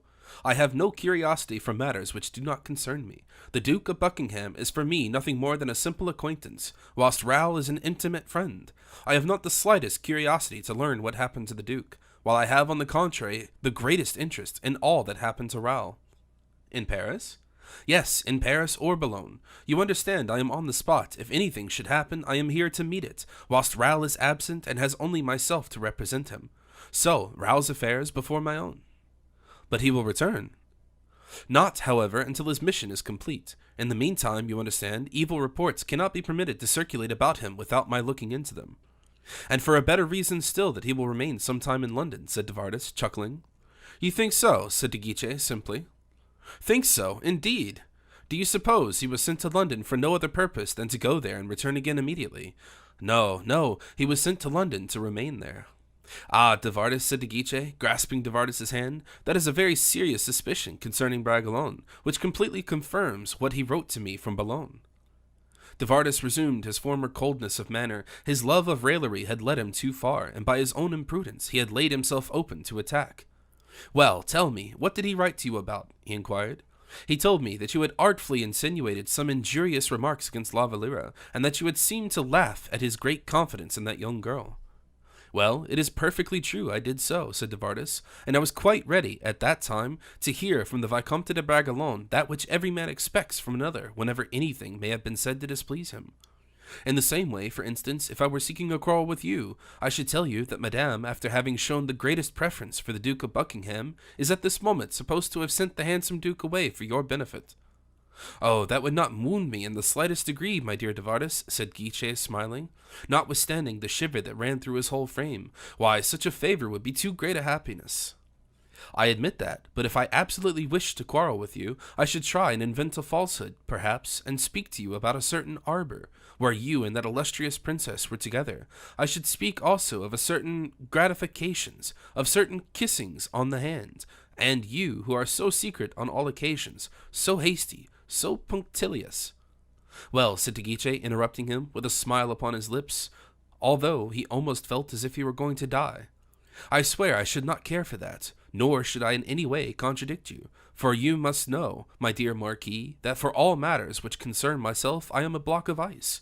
But it is a very different thing when an absent friend is concerned, a friend who on leaving confided his interest to my safe keeping. For such a friend, de Vardes, believe me, I am like fire itself. I understand you, Monsieur de Guiche. In spite of what you say, there cannot be any question between us, just now, either of Bragelonne or of this insignificant girl whose name is Valliere. At this moment, some of the younger courtiers were crossing the apartment, and having already heard the few words which had just been pronounced, were also able to hear those which were about to follow. De Vardes observed this and continued aloud, "Oh, if Valliere were a coquette like Madame, whose innocent flirtations, I am sure, were first of all the cause of the Duke of Buckingham being sent back to England, and afterwards were the reason of your being sent into exile. For you will not deny, I suppose, that Madame's pretty ways really had a certain influence over you?" The courtiers drew nearer to the speakers, Saint Aignan at their head, and then Manicamp. "But my dear fellow, whose fault was that?" said De Guiche, laughing. "I am a vain, conceited fellow, I know, and everybody else knows it too. I took seriously that which was only intended as a jest, and got myself exiled from my pains. But I saw my error, I overcame my vanity, and I obtained my recall by making the amende honorable, and by promising myself to overcome this defect, and the consequence is that I am so thoroughly cured that I now laugh at the very thing which 3 or 4 days ago would have almost broken my heart. But Raoul is in love, and is loved in return. He cannot laugh at the reports which disturb his happiness. Reports which you seem to have undertaken to interpret, when you know, Marquis, as I do, as these gentlemen do, as everyone does, in fact, that all such reports are pure calumny." "Calumny!" exclaimed de Vardes, furious at seeing himself caught in the snare by De Guiche's coolness of temper. "Certainly, calumny. Look at this letter from him, in which he tells me you have spoken ill of Mademoiselle de la Valliere, and where he asks me if what you reported about this young girl is true or not. Do you wish me to appeal to these gentlemen, de Vardes, to decide?" And with admirable coolness De Guiche read aloud the paragraph of the letter which referred to La Valliere. "And now," continued De Guiche, "there is no doubt in the world, as far as I am concerned, that you wish to disturb Bragelonne's peace of mind, and that your remarks were maliciously intended." De Vardes looked around him to see if he could find support from anyone, but at the idea that de Vardes had insulted, either directly or indirectly, the idol of the day, everyone shook his head, and de Vardes saw that he was in the wrong. "Messieurs," said De Guiche, intuitively divining the general feeling, "my discussion with Monsieur de Vardes refers to a subject so delicate in its nature that it is most important no one should hear more than you have already heard. Close the doors, then, I beg you, and let us finish our conversation in the manner which becomes two gentlemen, one of whom has given the other the lie." "Messieurs, messieurs!" exclaimed those who were present. "It is your opinion, then, that I was wrong in defending Mademoiselle de la Valliere," said De Guiche. "In that case, I pass judgment upon myself, and am ready to withdraw the offensive words which I may have used to Monsieur de Vardes." "The deuce, certainly not," said Saint Aignan. "Mademoiselle de la Valliere is an angel." "Virtue and purity itself," said Manicamp. "You see, Monsieur de Vardes," said De Guiche, "I am not the only one who undertakes the defense of that poor girl. I entreat you, therefore, messieurs, a second time to leave us. You see, it is impossible we could be more calm and composed than we are." It was the very thing the courtiers wished. Some went out at one door, the rest at the other, and the two young men were left alone. "Well played," said de Vardes to the Comte. "Was it not?" replied the latter. "How can it be wondered at, my dear fellow? I have got quite rusty in the country, while the command you have acquired over yourself, Comte, confounds me. A man always gains something in women's society, so pray accept my congratulations." "I do accept them." "And I will make Madame a present of them. And now, my dear Monsieur de Vardes, let us speak as loud as you please. Do not defy me." I do defy you, for you are known to be an evil-minded man. If you do that, you would be looked upon as a coward, too, and Monsieur would have you hanged this evening at his window casement. Speak, my dear de Vardes, speak. I have fought already, but not quite enough yet. I see, you would not be sorry to fight with me while my wounds are still open. No, better still. The deuce! You are unfortunate in the moment you have chosen. A duel, after the one I have just fought, would hardly suit me. I have lost too much blood at Boulogne. At the slightest effort, my wounds would open again, and you would really have too good a bargain. True, said de Guiche. And yet, on your arrival here, your looks and your arms showed there was nothing the matter with you. Yes, my arms are all right, but my legs are weak. And then, I have not had a foil in my hands since that devil of a duel, and you, I am sure, have been fencing every day in order to carry your little conspiracy against me to a successful issue. Upon my honor, monsieur, replied de Guiche, it is 6 months since I last practiced. No, Comte, after due reflection, I will not fight, at least with you. I will await Bragelonne's return, since you say it is Bragelonne who finds fault with me. Oh no, indeed, you shall not wait until Bragelonne's return, exclaimed the Comte, losing all command over himself, for you, who have said that Bragelonne might, possibly, be some time before he returns, and in the meantime your wicked insinuations would have had their effect. Yet, I shall have my excuse, so take care. I will give you a week to finish your recovery. That is better, we will wait a week. Yes, I understand, a week will give time to my adversary to make his escape. No, I will not give you 1 day, even. You are mad, monsieur, said de Vardes, retreating a step, and you are a coward if you do not fight willingly. Nay, what is more, I will denounce you to the king, as having refused to fight after having insulted La Valliere. Ah, said de Vardes, you are dangerously treacherous, though you pass for a man of honor. There is nothing more dangerous than the treachery, as you term it, of the man whose conduct is always loyal and upright. Restore me the use of my legs, then, or get yourself bled till you are as white as I am, as to equalize our chances. No, I have something better than that to propose. What is it? We will fight on horseback, when we will exchange 3 pistol shots each. You are a first-rate marksman. I have seen you bring down swallows with single balls and at full gallop. Do not deny it, for I have seen you myself. I believe you are right, said de Vardes, and as that is the case, it will not be unlikely that I might kill you. You would be rendering me a great service if you did. Well, I will do my best. It is agreed? Give me your hand upon it. There it is, but on one condition, however. Name it. That not a word shall be said about it to the king. Not a word, I swear. I will go and get my horse then, and I mine. Where shall we meet? In the plain. I know an admirable place. Shall we go together? Why not? And both of them, on their way to the stables, passed beneath Madame's windows, which were faintly lighted. A shadow could be seen behind the lace curtains. There is a woman, said de Vardes, smiling, who does not suspect that we were going to fight, to die, perhaps, on her account.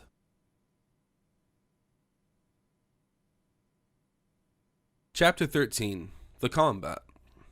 De Vardes and de Guiche selected their horses and saddled them with their own hands, with holster saddles. De Guiche, having 2 pairs of pistols, went to his apartments to get them, and after having loaded them, gave the choice to de Vardes, who selected the pair he had made use of 20 times before, the same, indeed, with which de Guiche had seen him kill swallows flying. You will not be surprised, he said, if I take every precaution. You know the weapons well, and consequently, I am only making the chances equal. Your remark was quite useless, replied de Guiche, and you have done no more than you are entitled to do. Now, said de Vardes, I beg you to have the goodness to help me to mount, for I still experience a little difficulty in doing so. In that case, we had better settle the matter on foot. No, once in the saddle, I shall be all right. Very good, then. We will not speak of it again, said de Guiche, as he assisted de Vardes to mount his horse. And now, continued the young man, in our eagerness to murder one another, we have neglected one circumstance. What is that? That it is quite dark, and we shall almost be obliged to grope about in order to kill. Oh, said de Guiche, you are as anxious as I am that everything should be done in proper order. Yes, but I do not wish people to say that you have assassinated me any more than supposing I were to kill you, I should myself like to be accursed of such a crime. Did anyone make a similar remark about your duel with the Duke of Buckingham? Said de Guiche. It took place precisely under the same conditions as ours. Very true, but there was still light enough to see by, and we were up to our middles almost in the water. Besides, there were a good number of spectators on shore looking at us. De Guiche reflected for a moment. The thought, which had already presented itself to him, became more confirmed, that de Vardes wished to have witnesses present, in order to bring back the conversation about Madame and to give a new turn to the combat. He avoided saying a word in reply, therefore, and as de Vardas once more looked at him interrogatively, he replied by a movement of the head that it would be best to let things remain as they were. The two adversaries consequently set off, and left the chateau by the same gate, close to which we remember to have seen Montalais and Malicorne together.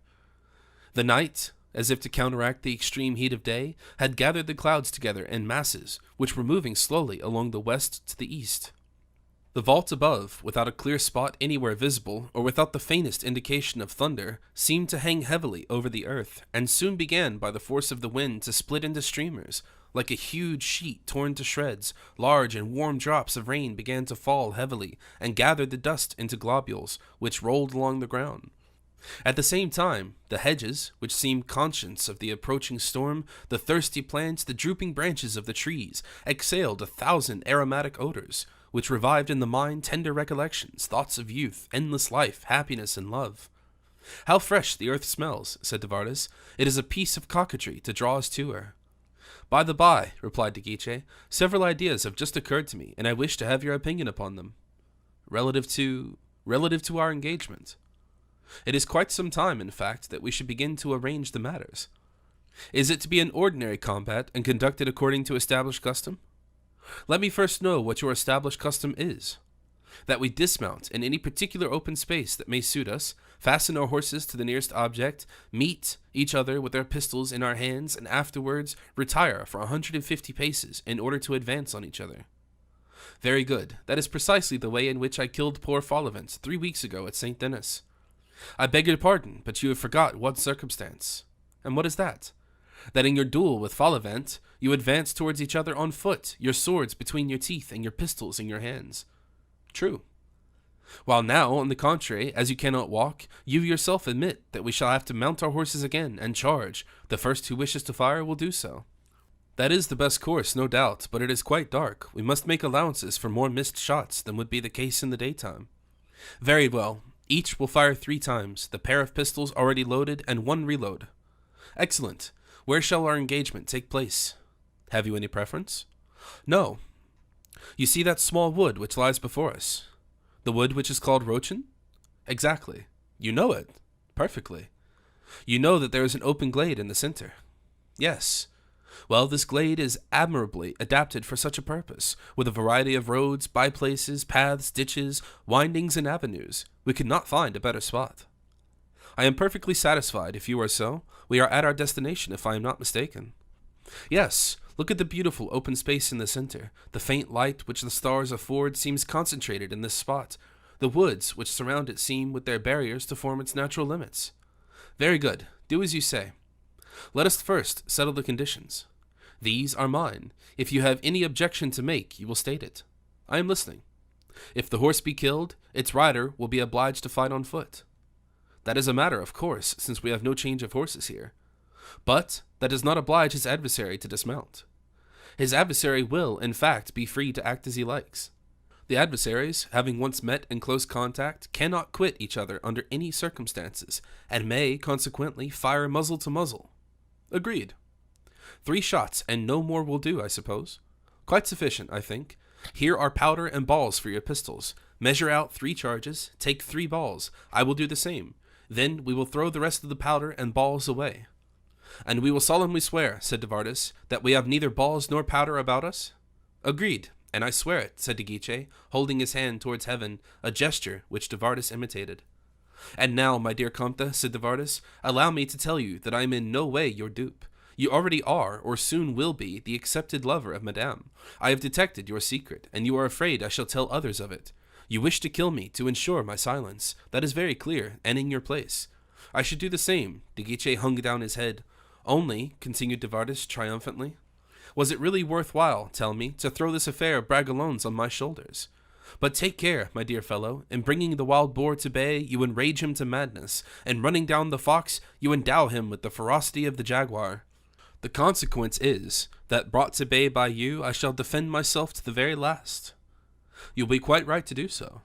Yes, but take care. I shall work more harm than you think. In the first place, as a beginning, you will readily suppose that I have not been absurd enough to lock up my secret, or your secret, rather, in my own breast. There is a friend of mine who resembles me in every way, a man whom you know very well, who shares my secret with me. So pray understand that if you kill me, my death will not have been so much service to you. Whilst on the contrary, if I kill you, and everything is possible, you understand?" De Guiche shuddered. "If I kill you," continued de Vardes, "you will have secured 2 mortal enemies to Madame, who will do their very utmost to ruin her." "Oh, monsieur," exclaimed de Guiche furiously, "do not reckon upon my death so easily. Of the 2 enemies you speak of, I trust most heartily to dispose of one immediately, and the other at my earliest opportunity." The only reply de Vardes made was a burst of laughter, so diabolical in its sound that a superstitious man would have been terrified. But de Guiche was not so impressionable as that. "I think," he said, "that everything is now settled, Monsieur de Vardes, so have the goodness to take your place first, unless you would prefer me to do so." "By no means," said de Vardes. "I shall be delighted to save you the slightest trouble." And spurring his horse to a gallop, he crossed the wide open space, took his stand at that point of the circumference of the wide crossroad immediately opposite to where de Guiche was stationed. De Guiche remained motionless at this distance of 100 paces. The 2 adversaries were absolutely invisible to each other, being completely concealed by the thick shade of elms and chestnuts. A minute elapsed amidst the profoundest silence. At the end of a minute, each of them, in the deep shade in which he was concealed, heard the double click of the trigger, and they put the pistols on full cock. De Guiche, adopting the usual tactics, put his horse to a gallop, persuaded that he should render his safety doubly sure by the movement, as well as by the speed of the animal. He directed his course in a straight line towards the point where, in his opinion, de Vardes would be stationed, and he expected to meet de Vardes about halfway. But in this he was mistaken. He continued his course, presuming that his adversary was impatiently awaiting his approach. When, however, he had gone about 2/3 of the distance, he beheld the trees suddenly illuminated, and a ball flew by, cutting the plume of his hat in 2. Nearly at the same moment as if the flash of the first shot had served to indicate the direction of the other, a second report was heard, and a second ball passed through the head of de Guiche's horse, a little below the ear. The animal fell. These 2 reports, proceeding then from the very opposite direction in which he had expected to find de Vardes, surprised him a great deal. But as he was a man of amazing self-possession, he prepared himself for his horse falling, but not so completely, however, that the toe of his boot escaped being caught under the animal as it fell. Very fortunately, the horse in its dying agonies moved so as to enable him to release the leg, which was less entangled than the other. De Guiche rose, felt himself all over, and found that he was not wounded. At the very moment he had felt the horse tottering under him, he placed his pistols in the holsters, afraid that the force of the fall might explode one at least, if not both of them, by which he would have been disarmed and left utterly without defense. Once on his feet, he took the pistols out of the holsters and advanced towards the spot where the light of the flash had seen de Vardes appear. De Vardes had, at the first shot, accounted for the maneuver, than which nothing could have been simpler. Instead of advancing to meet de Guiche, or remaining in his place to await his reproach, de Vardes had, for about 15 paces, followed the circle of the shadow which hid him from his adversary's observation, and at the very moment when the latter presented his flank in his career, he had fired from the place where he stood, carefully taking aim, and assisted instead of being inconvenienced by the horse's gallop. It has been seen that notwithstanding the darkness, the first ball passed hardly more than an inch above de Guiche's head. De Vardes had been so confidently relied upon his aim that he thought he had seen de Guiche fall. His astonishment was extreme when he saw that he still remained erect in his saddle. He hastened to fire his second shot, but his hand trembled, and he killed the horse instead. It would be a most fortunate chance for him if de Guiche were to remain held fast under the animal. Before he could have freed himself, de Vardes would have loaded his pistol and had de Guiche at his mercy. But de Guiche, on the contrary, was up and had 3 shots to fire. De Guiche immediately understood the position of affairs. It would be necessary to exceed de Vardes in rapidity of execution. He advanced, therefore, so as to reach him before he should have time to reload his pistol. De Vardes saw him approaching like a tempest. The ball was rather tight, and offered some resistance to the ramrod. To load carelessly would be simply to lose his last chance. To take proper care in loading meant fatal loss of time, or rather, throwing his life away. He made his horse bound on one side. De Guiche turned round also, and at that moment the horse was quiet again, fired, and the ball carried off de Vardes' hat from his head. De Vardes now knew that he had a moment's time at his disposal. He availed himself of it in order to finish loading his pistol. De Guiche, noticing his adversary did not fall, threw the pistol he had just discharged aside, and walked straight toward de Vardes, elevating the second pistol as he did so. He had hardly proceeded more than 2 or 3 paces, when de Vardes took aim at him as he was walking and fired. An exclamation of anger was de Guiche's answer. The Comte's arms contracted and dropped motionless by his side, and the pistol fell from his grasp. His anxiety was excessive. "I am lost," murmured de Vardes. "He is not mortally wounded." At that very moment, however, de Guiche was about to raise his pistol against de Vardes. The head, shoulders, and limbs of the Comte seemed to collapse. He heaved a deep-drawn sigh, tottered, and fell at the feet of de Vardes's horse. "That is all right," said de Vardes, and gathering up the reins, he struck his spurs into the horse's sides. The horse cleared the Comte's motionless body, and bore de Vardes's rapidly back to the chateau. When he arrived there, he remained a quarter of an hour, deliberating within himself as to the proper course to be adopted. In his impatience to leave the field of battle, he had omitted to ascertain whether de Guiche was dead or not. A double hypothesis presented itself to de Vardes's agitated mind. Either de Guiche was killed, or de Guiche was wounded only. If he were killed, why should he leave his body in that manner to the tender mercies of the wolves? It was a perfectly useless piece of cruelty, for if de Guiche were dead, he certainly could not breathe a syllable of what had passed. And if he were not killed, why should he? De Vardes, in leaving him there uncared for, allowed himself to be regarded as a savage, incapable of one generous feeling. This last consideration determined his line of conduct. De Vardes immediately instituted inquiries after Manicamp. He was told that Manicamp had been looking after de Guiche, and, not knowing where to find him, had retired to bed. De Vardes went and awoke the sleeper without any delay, and related the whole affair to him, which Manicamp listened to in perfect silence, but with an expression of momentarily increasing energy, of which his face could hardly have been supposed capable. It was only when de Vardes had finished that Manicamp uttered the words, "Let us go." As they proceeded, Manicamp became more and more excited, and in proportion as de Vardes related the details of the affair to him, his countenance assumed every moment a darker expression. "And so," he said, when de Vardes had finished, "you think he is dead?" "Alas, I do." "And you fought in that manner, without witnesses?" "He insisted upon it." "It is very singular." "What do you mean by saying it is singular?" "That is not very unlike Monsieur de Guiche's disposition." "You do not doubt my word, I suppose?" "Hm. You do doubt it, then?" "A little, but I shall doubt it more than ever, I warn you, if I find the poor fellow is really dead." "Monsieur Manicamp!" "Monsieur de Vardes! It seems you intend to insult me." "Just as you please. The fact is, I never did like people who come and say, 'I have killed such and such a gentleman in a corner. It is a great pity, but I killed him in a perfectly honorable manner. It has an ugly appearance, Monsieur de Vardes." "Silence, we have arrived." In fact, the glade could now be seen. In the open space lay the motionless body of the dead horse. To the right of the horse, upon the dark grass, with his face against the ground, the poor Comte lay, bathed in his blood. He had remained in the same spot, and did not even seem to have made the slightest movement. Manicamp threw himself on his knees, lifted the Comte in his arms, and found him quite cold and steeped in blood. He let him gently fall again, then stretching out his hand and feeling all over the ground close to where the Comte lay, he sought until he found de Guiche's pistol. "By heaven," he said, raising to his feet, pale as death and with the pistol in his hand, "you are not mistaken, he is quite dead." "Dead," repeated de Vardes. "Yes, and his pistol is still loaded," added Manicamp, looking into the pan. "But I told you that I took aim as he was walking towards me, and fired at him at the very moment he was going to fire at me." "Are you quite sure that you fought with him, Monsieur de Vardes? I confess that I am very much afraid it has been a foul assassination." Nay, no explanations. You have had your 3 shots, and his pistol is still loaded. You have killed his horse, and he, de Guiche, one of the best marksmen in France, has not touched either you or your horse. Well, Monsieur de Vardes, you have been very unlucky in bringing me here. All the blood in my body seems to have mounted to my head, and I verily believe that since so good an opportunity presents itself, I shall blow your brains out on the spot. So, Monsieur de Vardes, I recommend yourself to heaven." "Monsieur Manicamp, you cannot think of such a thing." "On the contrary, I am thinking of it very strongly."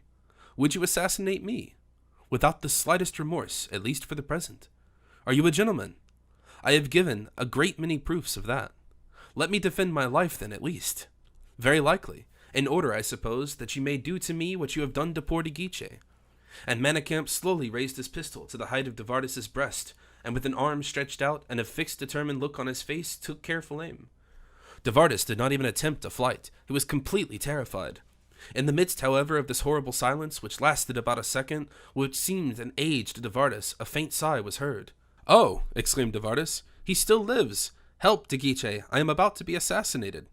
Manicamp fell back a step or two, and the 2 young men saw the Comte raise himself slowly and painfully upon one hand.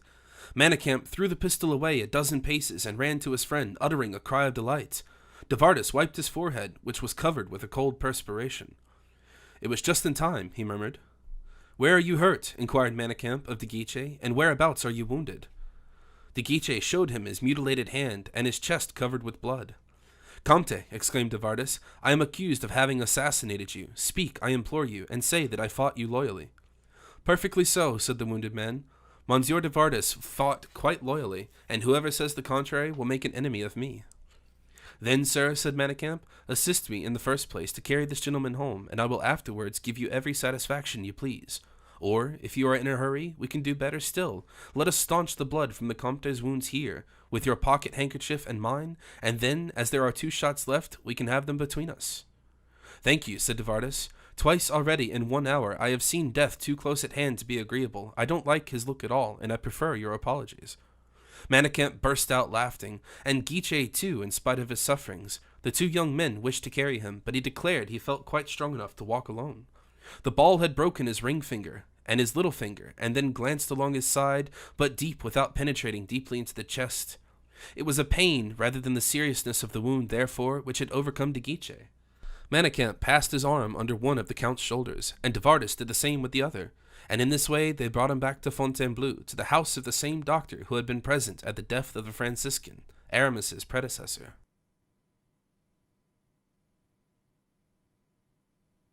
Chapter 14. The King's Supper.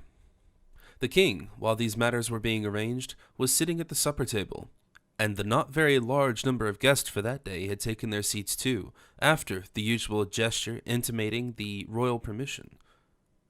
At this period of Louis XIV's reign, although etiquette was not governed by the strict regulations subsequently adopted, the French court had entirely thrown aside the traditions of good fellowship and patriarchal affability existing in the time of Henry IV, which the suspicious mind of Louis XIII had gradually replaced with pompous state and ceremony, which he despaired of being able fully to realize.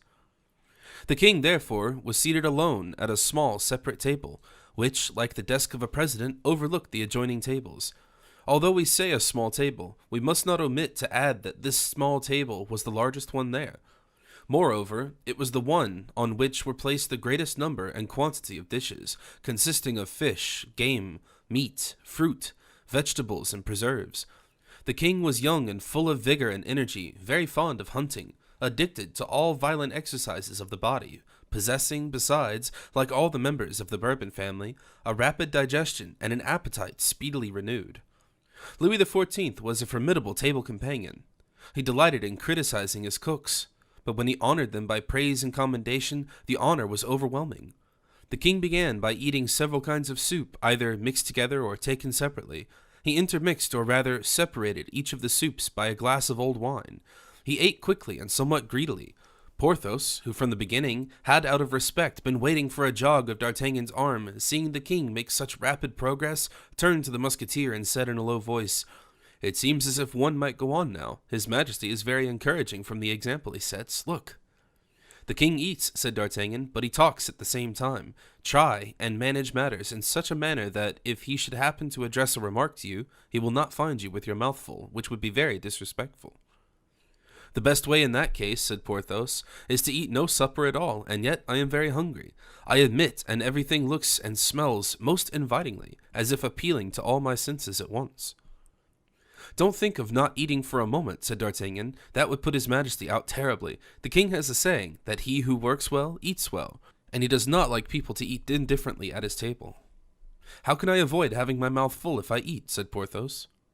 "All you have to do," replied the captain of the musketeers, "is simply to swallow what you have in it, whenever the king does you the honor to address a remark to you." "Very good," said Porthos, and from that moment he began to eat with a certain well-bred enthusiasm. The king occasionally looked on at the different persons who were at the table with him, and, en connoisseur, could appreciate the different dispositions of his guests.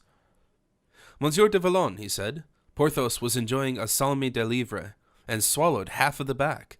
His name, pronounced in such a manner, made him start, and by a vigorous effort of his gullet he absorbed the whole mouthful.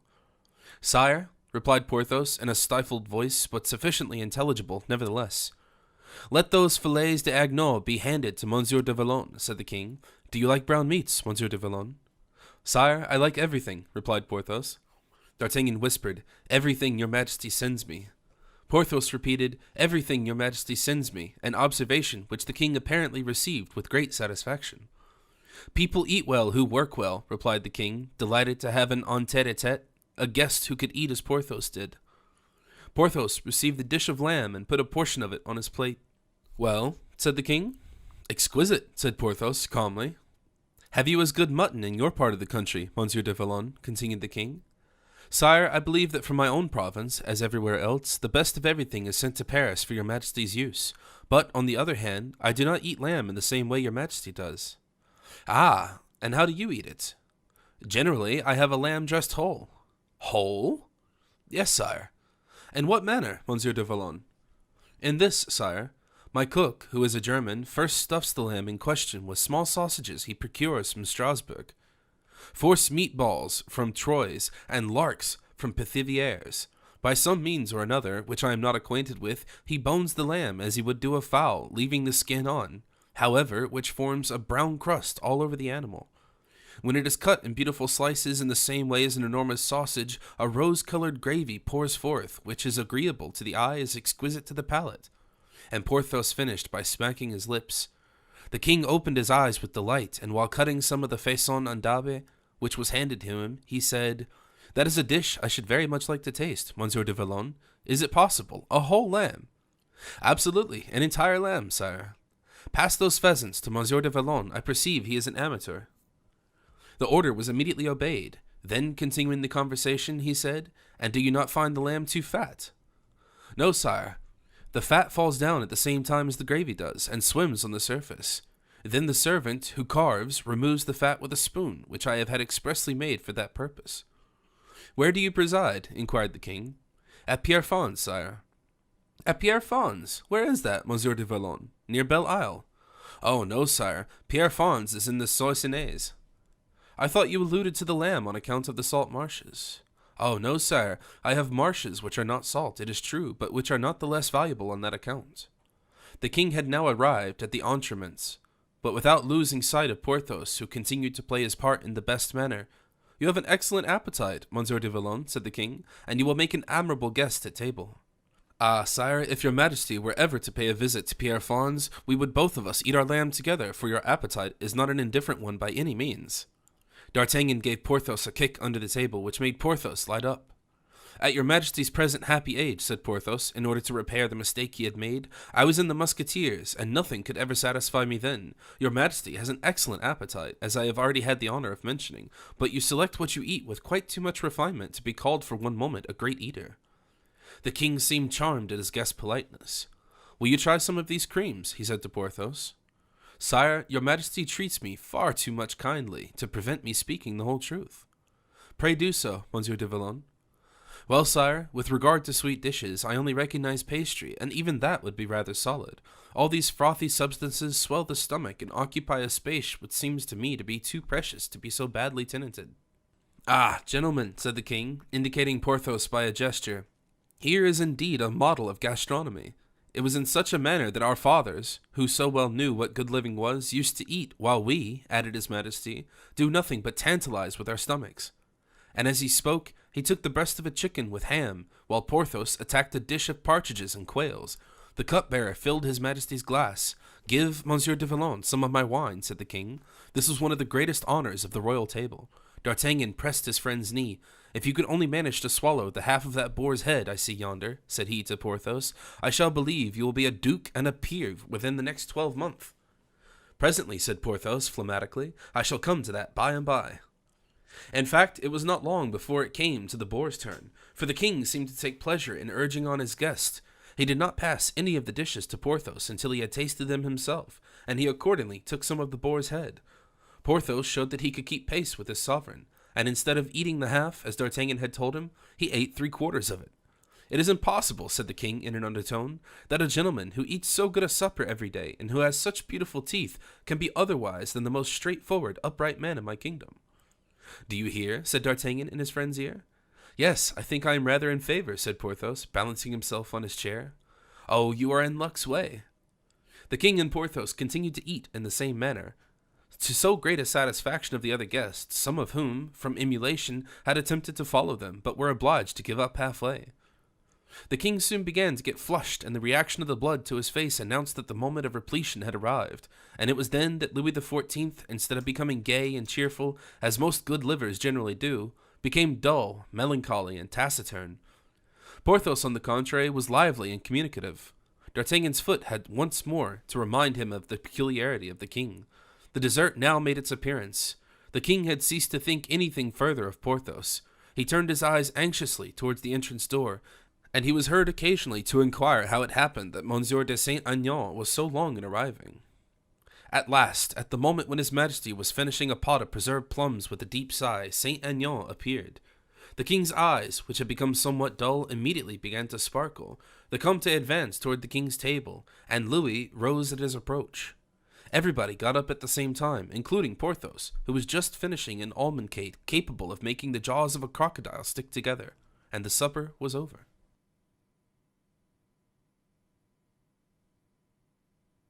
Chapter 15. After supper. The king took Saint-Aignan by the arm and passed into the adjoining apartment. "What has detained you, Comte?" said the king. "I was bringing the answer, sire," replied the Comte. "She has taken a long time to reply to what I wrote her." "Sire, your majesty deigned to write in verse, and Mademoiselle de la Valliere wished to repay your majesty in the same coin, that is to say, in gold." "Verses, Saint-Aignan!" exclaimed the king in ecstasy. "Give them to me at once." And Louis broke the seal of a little letter, enclosing the verses which history has preserved entire for us, and which are most meritorious in invention than in execution. Such as they were, however, the king was enchanted with them, and exhibited his satisfaction by unequivocal transports of delight. But the universal silence which reigned in the rooms warned Louis, so sensitively particular with regard of good breeding, that his delight must give rise to various interpretations. He turned aside and put the note in his pocket, and then advancing a few steps, which brought him again to the threshold of the door close to his guests, he said, "Monsieur de Vallon, I have seen you today with the greatest pleasure, and my pleasure will be equally great to see you again."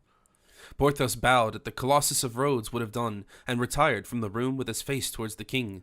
"Monsieur d'Artagnan," continued the king, "you will await my orders in the gallery. I am obliged to you for having made me acquainted with Monsieur de Vallon. Gentlemen," addressing himself to the other guests, "I return to Paris tomorrow on account of the departure of the Spanish and Dutch ambassadors. Until tomorrow, then." The apartment was immediately cleared of the guests.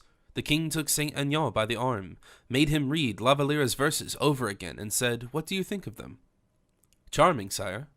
"Oh, they charm me, in fact, and if they were known, oh, the professional poets would be jealous of them, but it is not likely they will know anything about them." "Did you give her mine?" "Oh, sire, she positively devoured them." "They were very weak, I am afraid." "That is not what Mademoiselle de la Valliere said of them." "Do you think she was pleased with them?" "Oh, I am sure of it, sire." "I must answer, then." "Oh, sire, immediately after supper. Your majesty will fatigue yourself." "You are quite right. Study after eating is notoriously injurious." "The labor of a poet especially so, and besides, there is great excitement prevailing at Mademoiselle de la Valliere's." "What do you mean?" "With her as with all the ladies of the court." "Why?" "On account of poor De Guiche's accident." "Has anything serious happened to De Guiche, then?" "Yes, sire. He has one hand nearly destroyed and a hole in his breast. In fact, he is dying."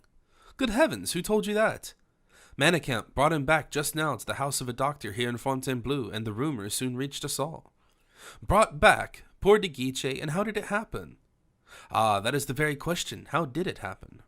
"You say that in a very singular manner, Saint-Aignan. Give me the details. What does he say himself?" "He says nothing, sire, but others do." "What others?" "Those who brought him back, sire." "And who are they?" "I do not know, sire, but Monsieur de Manicamp knows. Monsieur de Manicamp is one of his friends." "As everybody is, indeed," said the king. "Oh, no," returned Saint-Aignan, "you are mistaken, sire. Everyone is not precisely a friend of Monsieur de Guiche." "How do you know that?" "Does your majesty require me to explain myself?" "Well, certainly I do." "Well, sire, I believe I have heard something said about a quarrel between two gentlemen." "When?" "This very evening, before your majesty's supper was served." "That can hardly be. I have issued such stringent and severe ordinances with respect to dueling, that no one, I presume, would dare to disobey them." "In that case, heaven preserve me from excusing anyone," exclaimed Saint-Aignan. "Your majesty commanded me to speak, and I spoke accordingly." Tell me then, in what way the Comte de Guiche has been wounded? Sire, it is said to have been at a boar hunt. This evening? Yes, sire. One of his hands shattered and a hole in his breast. Who was at the hunt with Monsieur de Guiche? I do not know, sire, but Monsieur de Manicamp knows, or ought to know. You are concealing something from me, Saint Aignan. Nothing, sire, I assure you. Then explain to me how the accident happened. Was it a musket that burst? Very likely, sire, but yet, on reflection, it could hardly have been that, for de Guiche's pistol was found close by him, still loaded. His pistol? But a man does not go on a boar hunt with a pistol, I should think. Sire, it is also said that de Guiche's horse was killed, and that the horse is still to be found in a wide-open glade in the forest. His horse? Guiche go on horseback to a boar hunt? Saint Aignan, I do not understand a syllable of what you've been telling me. Where did this affair happen? At the Rond Point, in that part of the forest called the Bois Rochin. That will do. Call D'Artagnan. Saint Aignan obeyed, and the musketeer entered. Monsieur d'Artagnan, said the king, you will leave this place by the little door of the private staircase. Yes, sire. You will mount your horse. Yes, sire. And you will proceed to the Rond Point de Bois Rochin. Do you know the spot? Yes, sire. I have fought there twice. What? Exclaimed the king, amazed at the reply. Under the edicts, sire, of Cardinal Richelieu, returned D'Artagnan, with his usual impassibility. That is very different, monsieur. You will, therefore, go there, and will examine the locality very carefully. A man has been wounded here, and you will find a horse lying dead. You will tell me what your opinion is upon the whole affair. Very good, sire. As a matter of course, it is your own opinion I require, and not that of anyone else. You shall have it in an hour's time, sire. I prohibit your speaking with anyone, whoever it may be. Except with the person who must give me a lantern, said D'Artagnan. Oh, that is a matter of course, said the king, laughing at the liberty, which he tolerated in no one but his captain of the musketeers. D'Artagnan left by the little staircase. Now, let my physician be sent for, said Louis. 10 minutes afterwards, the king's physician arrived, quite out of breath. You will go, monsieur, said the king to him, and accompany Monsieur de Saint Aignan wherever he may take you. You will render me an account of the state of the person you may see in the house you will be taken to. The physician obeyed without a remark. As that time, people began to obey Louis XIV, and left the room, proceeding Saint Aignan. Do you, Saint Aignan, send Manicamp to me before the physician can possibly have spoken to him. And Saint Aignan left in his turn.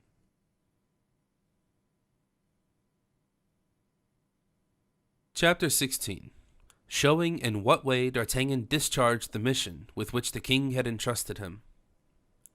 While the king was engaged in making these last-mentioned arrangements in order to ascertain the truth, D'Artagnan, without losing a second, ran to the stable, took down the lantern, saddled his horse himself, and proceeded towards the place his majesty had indicated. According to the promise he had made, he had not accosted anyone, and, as we have observed, he had carried his scruples so far as to do without the assistance of the stable helpers altogether. D'Artagnan was one of those who in moments of difficulty pride themselves on increasing their own value. By dint of hard galloping, he in less than 5 minutes reached the wood, fastened his horse to the first tree he came to, and penetrated to the broad open space on foot.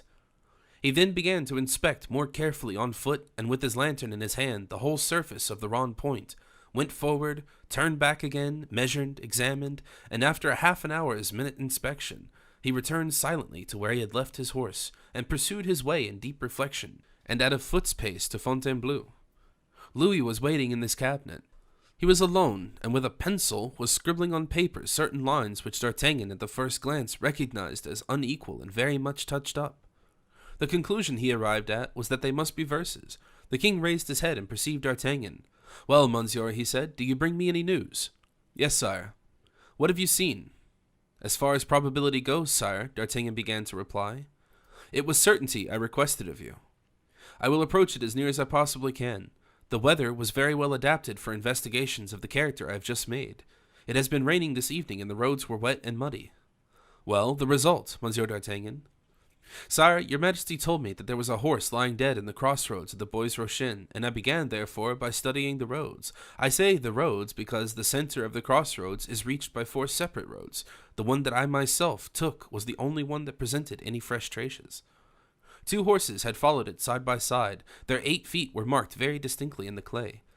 One of the riders was more impatient than the other, for the footprints of the one were invariably in advance of the other, about a half a horse's length. Are you quite sure they were traveling together? Said the king. Yes, sire. The horses are 2 rather large animals of equal pace. Horses, well used to maneuver of all kinds, for they wheeled round the barrier of the Rond Point together. Well, and after? The two cavaliers paused there for a minute, no doubt to arrange the conditions of the engagement. The horses grew restless and impatient. One of the riders spoke, while the other listened and seemed to have contented himself by simply answering. His horse pawed the ground, which proves that his attention was so taken up by listening that he let the bridle fall from his hand. A hostile meeting did take place then. Oh, undoubtedly. Continue. You are a very accurate observer. One of the two cavaliers remained where he was standing. The one, in fact, who had been listening, the other crossed the open space and at first placed himself directly opposite to his adversary. The one who had remained stationary traversed the Rond Point at a gallop, about 2/3 of its length, thinking that by this means he would gain upon his opponent, but the latter had followed the circumference of the wood. You are ignorant of their names, I suppose? Completely so, sire. Only he who followed the circumference of the wood was mounted on a black horse. How do you know that? I found a few hairs of his tail among the brambles which bordered the sides of the ditch. Go on. As for the other horse, there can be no trouble in describing him, since he was left dead on the field of battle. What was the cause of his death? A ball which had passed through his brain. Was the ball that of a pistol or a gun? It was a pistol bullet, sire. Besides, the manner in which the horse was wounded explained to me the tactics of the man who had killed it. He had followed the circumference of the wood in order to take his adversary in flank. Moreover, I followed his foot tracks in the grass. The tracks of the black horse, do you mean? Yes, sire. Go on, Monsieur d'Artagnan. As your majesty now perceives the position of the two adversaries, I will, for a moment, leave the cavalier who had remained stationary for the one who started off at a gallop. Do so. The horse of the cavalier who rode at full speed was killed on the spot. How do you know that? The cavalier had not time even to throw himself off his horse, and so fell with it. I observed the impression of his leg, which, with a great effort, he was enabled to extricate from under the horse. The spur, pressed down by the weight of the animal, had ploughed up the ground. Very good. And what did he do as soon as he rose up again? He walked straight up to his adversary. Who will remain upon the verge of the forest? Yes, sire. Then, having reached a favorable distance, he stopped firmly, for the impression of both his heel are left in the ground, quite close to each other, fired, and missed his adversary. How do you know that he did not hit him? I found a hat with a ball through it. Ah, proof then, exclaimed the king. Insufficient, sire, replied D'Artagnan coldly. It is a hat without any letters indicating its ownership, without arms. A red feather, as all hats have. The lace even had nothing particular in it. Did the man with the hat through which the bullet had passed fire a second time? Oh, sire, he had already fired twice. How do you ascertain that? I found the waddings of the pistol. And what became of the bullet which did not kill the horse? It cut in two the feather of the hat belonging to him against whom it was directed, and broke a small birch at the other side of the open glade. In that case, then, the man on the black horse was disarmed, whilst his adversary still had one more shot to fire. Sire, while the dismounted rider was extricating himself from his horse, the other was reloading his pistol, only he was so much agitated while he was loading it, and his hand trembled greatly. How do you know that? Half the charge fell to the ground, and he threw the ramrod aside, not having time to replace it in the pistol. Monsieur d'Artagnan, this is marvelous, you tell me. It is only close observation, sire, and the commonest highwayman could tell as much. The whole scene is before me from the manner in which you relate it. I have in fact reconstructed it in my own mind, with merely a few alterations. And now, said the king, let us return to the dismounted cavalier. You were saying that he walked towards his adversary while the latter was loading his pistol? Yes, but at the very moment he himself was taking aim, the other fired. Oh, said the king, and the shot? The shot told terribly, sire. The dismounted cavalier fell upon his face, after having staggered forward 3 or 4 paces. Where was he hit? In 2 places. In the first place, in his right hand, and then by the same bullet in his chest. How do you ascertain that? Inquired the king, full of admiration. By a very simple means. The butt end of the pistol was covered with blood, and the trace of the bullet could be observed with fragments of a broken ring. The wounded man, in all probability, had the ring finger and the little finger carried off. As far as the hand goes, I have nothing to say, but the chest? Sire, there were 2 small pools of blood, at a distance of about 2.5 feet from each other. At one of these pools of blood, the grass was torn up by the clenched hand. At the other, the grass was simply pressed down by the weight of the body. Poor de Guiche, exclaimed the king. Ah, it was Monsieur de Guiche, then, said the musketeer, quietly. I suspected it, but did not venture to mention it to your majesty.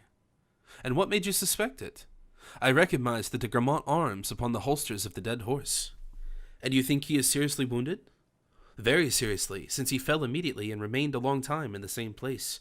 However, he was able to walk as he left the spot supported by 2 friends. You met him returning, then? No, but I observed the footprints of 3 men. The one on the right and the one on the left walked freely and easily, but the one in the middle dragged his feet as he walked. Besides, he left traces of blood at every step he took. Now, monsieur, since you saw the combat so distinctly that not a single detail seems to have escaped you, tell me something about de Guiché's adversary. Oh, sire, I do not know him. And yet you see everything very clearly. Yes, sire, I see everything, but I do not tell all I see, and since the poor devil has escaped, your majesty will permit me to say I do not intend to denounce him. And yet he is guilty, since he has fought a duel, monsieur. Not guilty in my eyes, sire, said D'Artagnan, coldly. Monsieur, exclaimed the king, are you aware of what you are saying? Perfectly, sire, but according to my notions, a man who fights a duel is a brave man. Such, at least, in my own opinion, but your majesty may have another. It is but natural, for you are master here. Monsieur d'Artagnan, I ordered you, however. D'Artagnan interrupted the king by a respectful gesture. You ordered me, sire, to gather what particulars I could, respecting a hostile meeting had taken place. Those particulars you have. But if you order me to arrest Monsieur de Guiché's adversary, I will do so. But do not order me to denounce him to you, for in that case I will not obey. Very well, arrest him then. Give me his name, sire. The king stamped his foot angrily, but after a moment's reflection he said, You are right. 10 times, 20 times, 100 times right. That is my opinion, sire, and I am happy that in this time it accords with your majesty's. One word more. Who assisted Guiche? I do not know, sire. But you speak of 2 men. There was a person present then, as second. There was no second, sire. Nay, more than that, when Monsieur de Guiche fell, his adversary fled without giving him any assistance. The miserable coward, exclaimed the king. The consequences of your ordinance, sire. If a man has fought well and fairly, and has already escaped 1 chance of death, he naturally wishes to escape a second. Monsieur de Baudeville cannot be forgotten very easily. And so, men turn cowards. No, they become prudent. And he has fled then, you say? Yes, and as fast as his horse could possibly carry him. In what direction? In the direction of the chateau. Well, and after that? Afterwards, as I have already had the honor of telling your majesty, 2 men on foot arrived, who carried Monsieur de Guiche back with them. What proof have you that these men arrived after the combat? A very evident proof, sire. At the moment the encounter took place, the rain had just ceased. The ground had not time to imbibe the moisture, and was consequently soaked. The footsteps sank in the ground. But while Monsieur de Guiche was lying there in the fainting condition, the ground became firm again, and the footsteps made a less sensible impression. Louis clapped his hands together in sign of admiration. Monsieur d'Artagnan, he said, you are positively the cleverest man in my kingdom. The identical thing Monsieur de Richelieu thought, and Monsieur de Mazarin said, sire. And now it remains for us to see if your sagacity is at fault. Oh, sire, a man may be mistaken. Humanum est errare, said the musketeer philosophically. In that case, you are not human, Monsieur d'Artagnan, for I believe you are never mistaken. Your majesty said that we were going to see whether such was the case or not. Yes. In what way, may I venture to ask?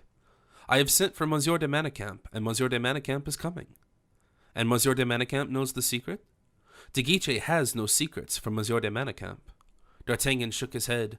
No one was present at the combat, I repeat, and unless Monsieur de Manicamp was one of the 2 men who brought him back. Hush, said the king, he is coming. Remain and listen attentively. Very good, sire. And at the very same moment, Manicamp and Saint Aignan appeared at the threshold of the door.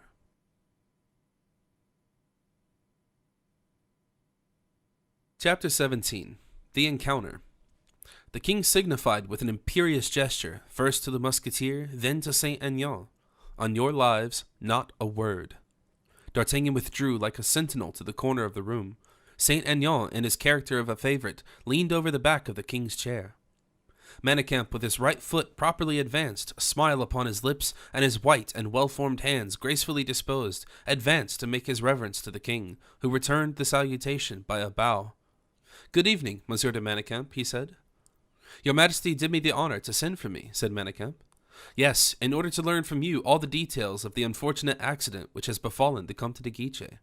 Oh, sire, it is grievous indeed. You were there? Not precisely, sire. But you arrived on the scene of the accident a few minutes after it took place?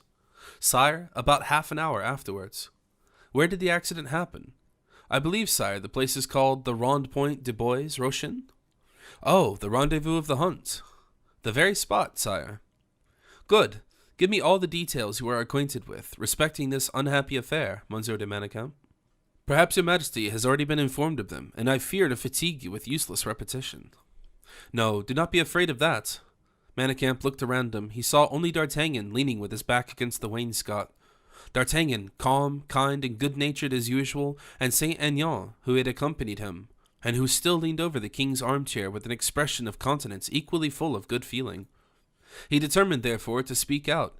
Your majesty is perfectly aware, he said, that accidents are very frequent in hunting. In hunting, do you say? I mean, sire, when an animal is brought to bay. Ah, said the king, it was when the animal was brought to bay then that the accident happened. Alas, sire, unhappily it was.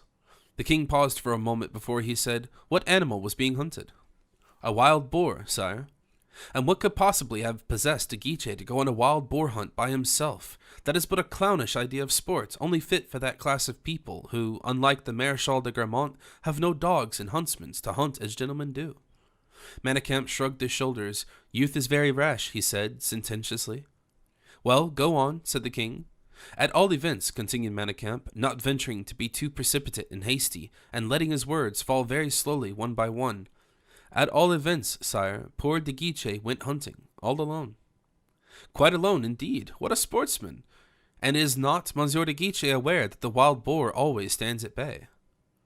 That is the very thing that really happened, sire. He had some idea, then, of the beast being there? Yes, sire, some peasants had seen it among their potatoes. And what kind of animal was it? A short, thick beast. You may as well tell me, monsieur, that de Guiche had some idea of committing suicide, for I have seen him hunt, and he is an active and vigorous hunter. Whenever he fires at an animal brought to bay and held in check by the dogs, he takes every possible precaution, and yet he fires with a carbine, and on this occasion he seems to have faced the boar with pistols only. Manicamp started. A costly pair of pistols, excellent weapons to fight a duel with a man, not a wild boar. What an absurdity! There are some things, sire, which are difficult of explanation. You are quite right, and the event which we are now discussing is certainly one of them. Go on.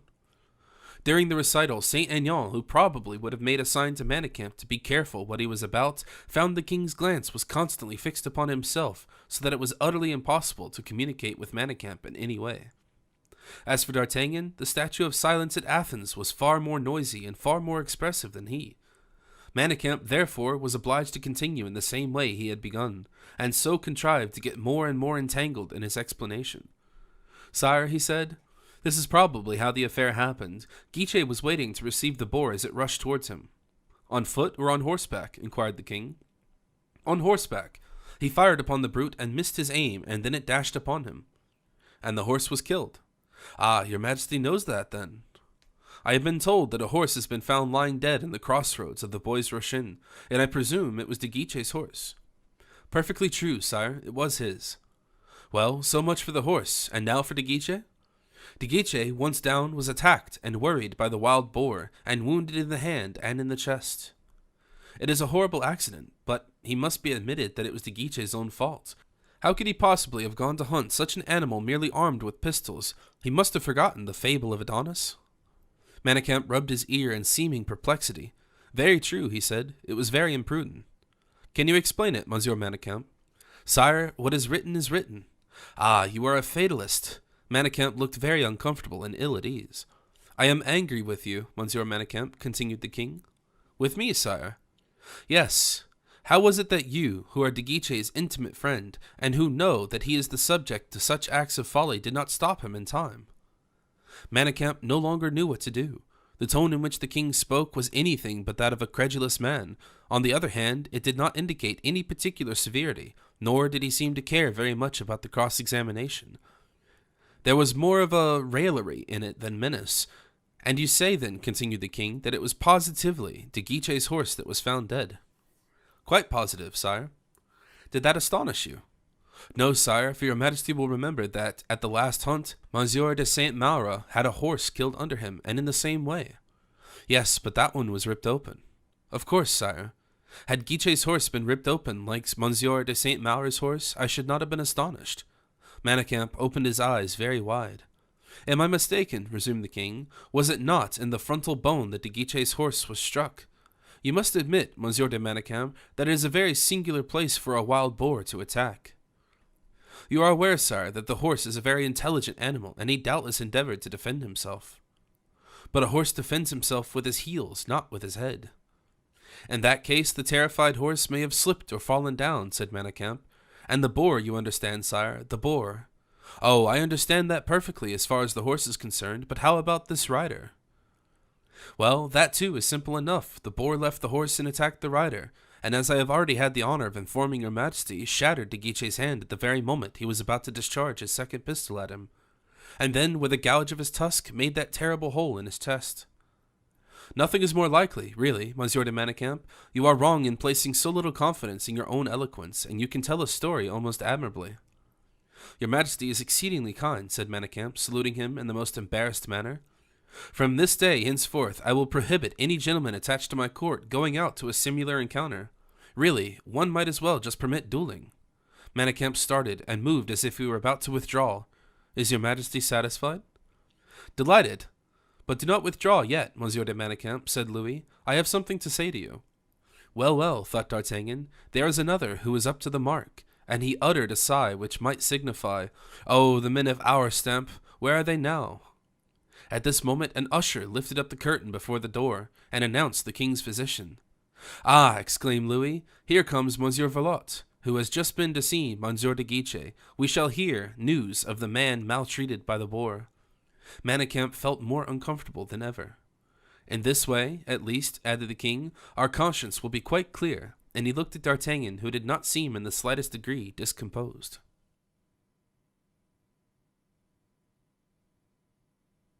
Chapter 18. The Physician. Monsieur Valliere entered. The position of the different persons present was precisely the same. The king was seated, Saint-Aignan leaning over the back of his armchair, D'Artagnan with his back against the wall, and Manicamp still standing. Well, Monsieur Valliere, said the king, did you obey my directions? With the greatest alacrity, sire. You went to the doctor's house in Fontainebleau? Yes, sire. And you found Monsieur de Guiche there? I did, sire. What state was he in? Speak unreservedly. In a very bad state indeed, sire.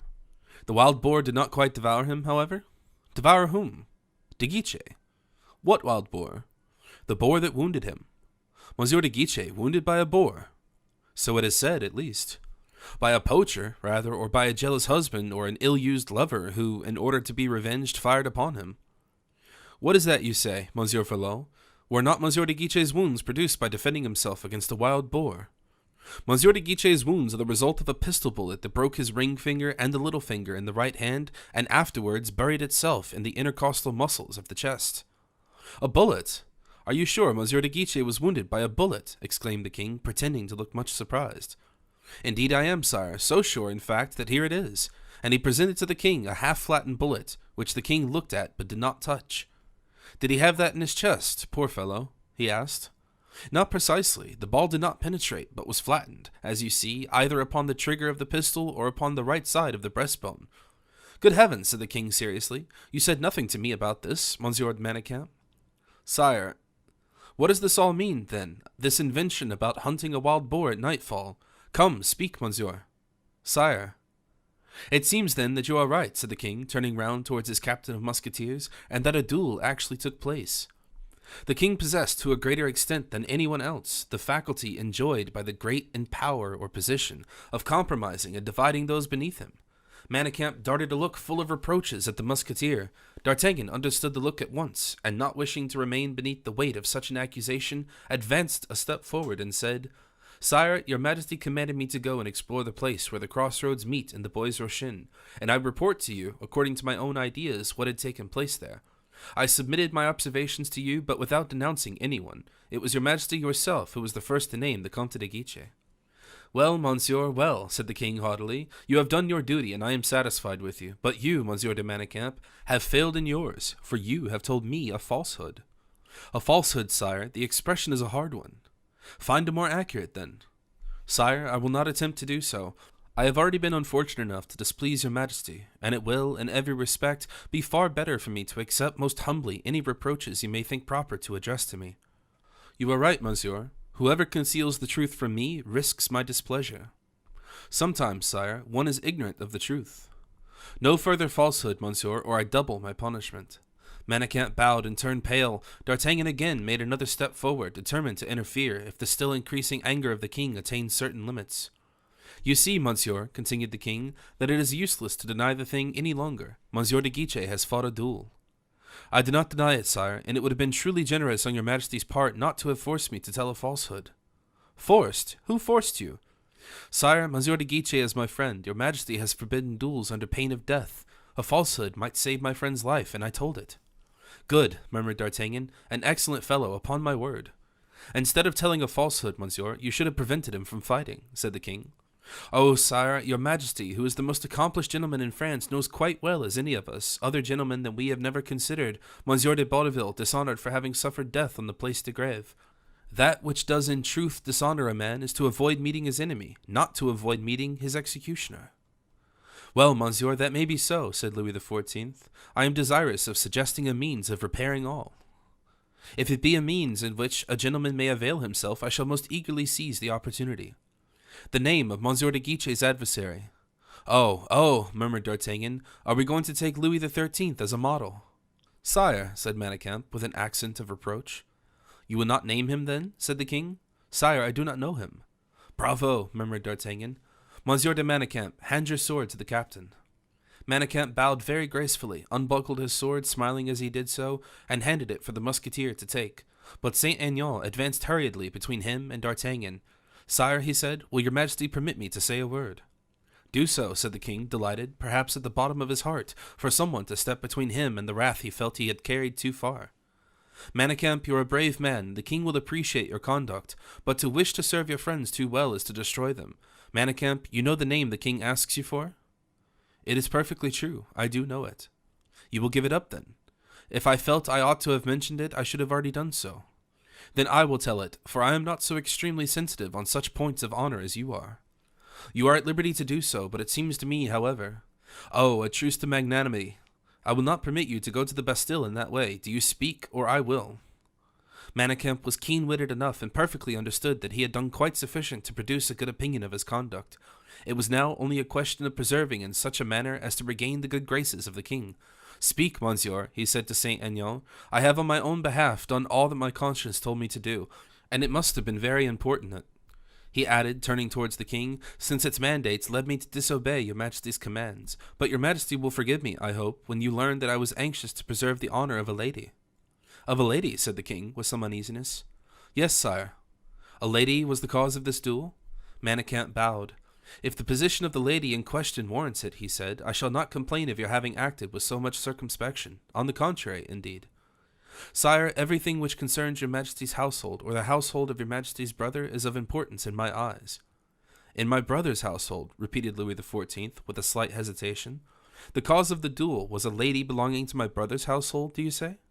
Or to madame's? Ah, to madame's? Yes, sire. Well, and this lady?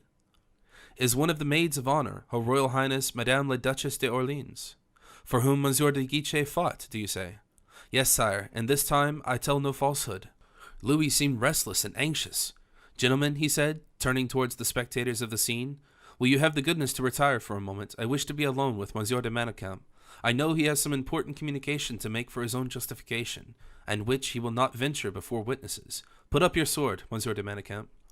Manicamp returned his sword to his belt. The fellow decidedly has his wits about him, murmured the musketeer, taking Saint-Aignan by the arm and withdrawing him. We will get out of it, said the latter in D'Artagnan's ear, and with honor too, Comte. Manicamp cast a glance of recognition at Saint-Aignan and the captain, which luckily passed unnoticed by the king. Come, come, said D'Artagnan as he left the room. I had an indifferent opinion of the new generation. Well, I was mistaken after all. There is some good in them, I perceive. Valliere preceded the favorite and the captain, leaving the king and Manicamp alone in the cabinet.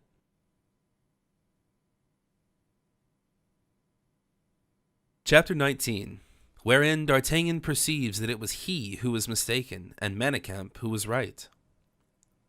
The king determined to be satisfied that no one was listening, went himself to the door, and then returned precipitately and placed himself opposite Manicamp. "And now we are alone, Monsieur de Manicamp. Explain yourself." "With the greatest frankness, sire," replied the young man.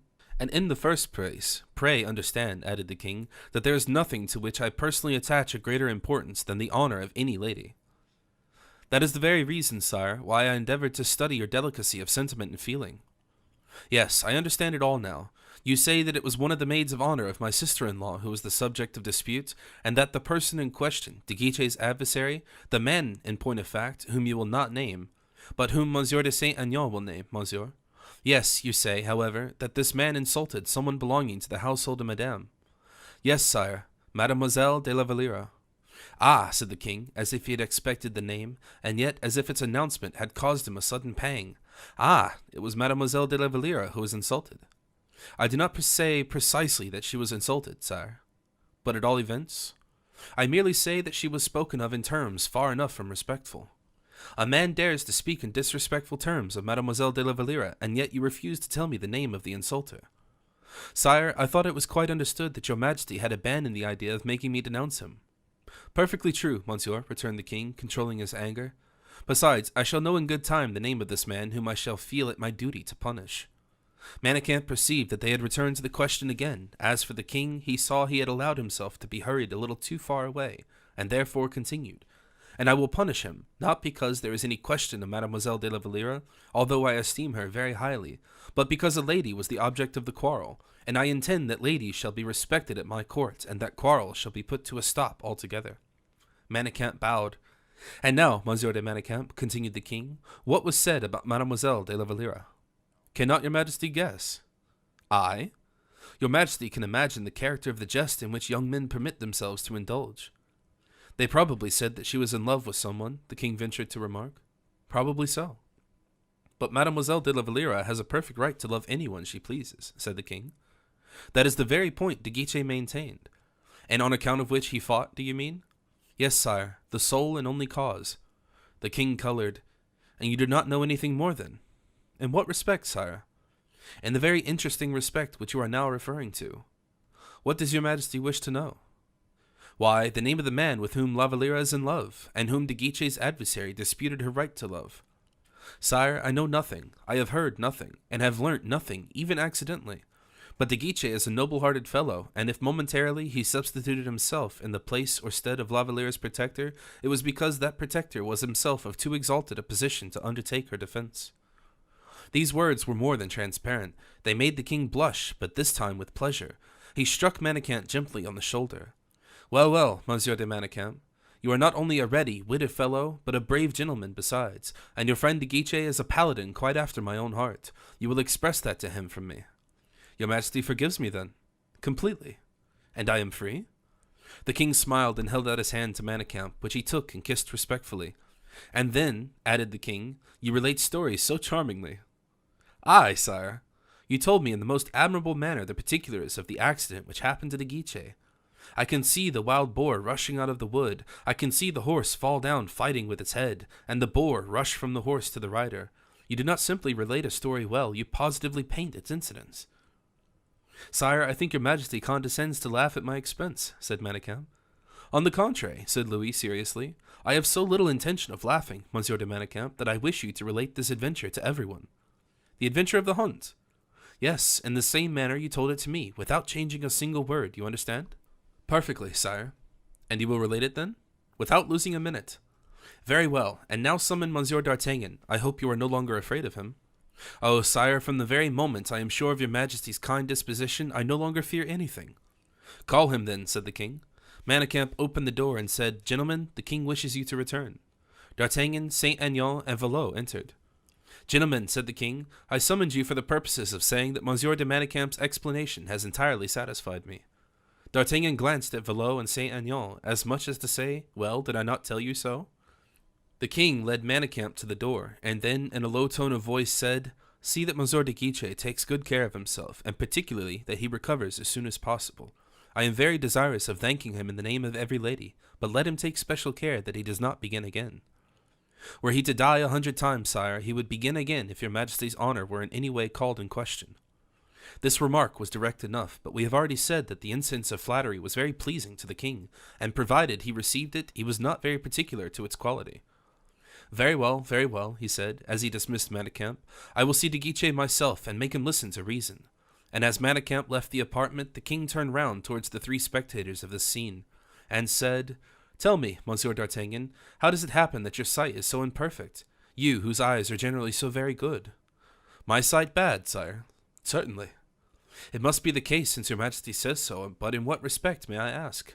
Why, with regard to what happens at the Bois Rochin. Ah. Certainly, you pretended to have seen the tracks of two horses, to have detected the footprints of two men, and have described the particulars of an engagement, which you assert took place. Nothing of the sort occurred, pure illusion on your part. Ah, said D'Artagnan.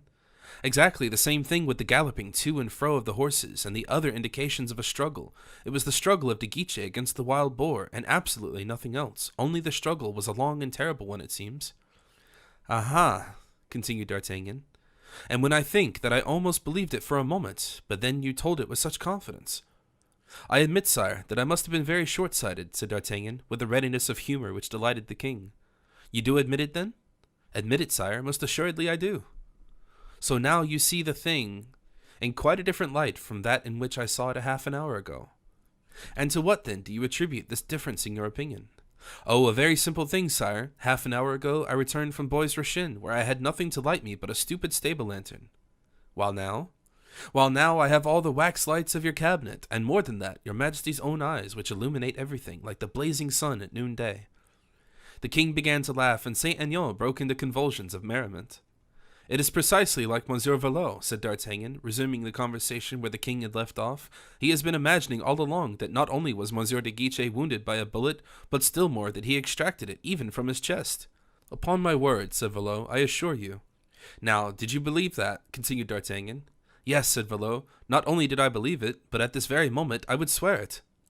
Well, my dear doctor, you have dreamt it. I have dreamt it. Monsieur de Guiche's wound, a mere dream, the bullet, a dream, so take my advice and prate no more about it. Well said, returned the king. Monsieur d'Artagnan's advice is sound. Do not speak of your dream to anyone, Monsieur Valliere, and upon the word of a gentleman, you will have no occasion to repent it. Good evening, gentlemen. A very sad affair indeed is a wild boar hunt. A very serious thing indeed, repeated D'Artagnan in a loud voice, is a wild boar hunt. And he repeated it in every room through which he passed, and left the chateau, taking Valliere with him. And now we are alone, said the king to Saint Aignan. What is the name of De Guiche's adversary? Saint Aignan looked at the king. Oh, do not hesitate, said the king. You know that I am bound beforehand to forgive. De Wardes, said Saint Aignan. Very good, said Louis XIV, and then retiring to his own room, added to himself, To forgive is not to forget.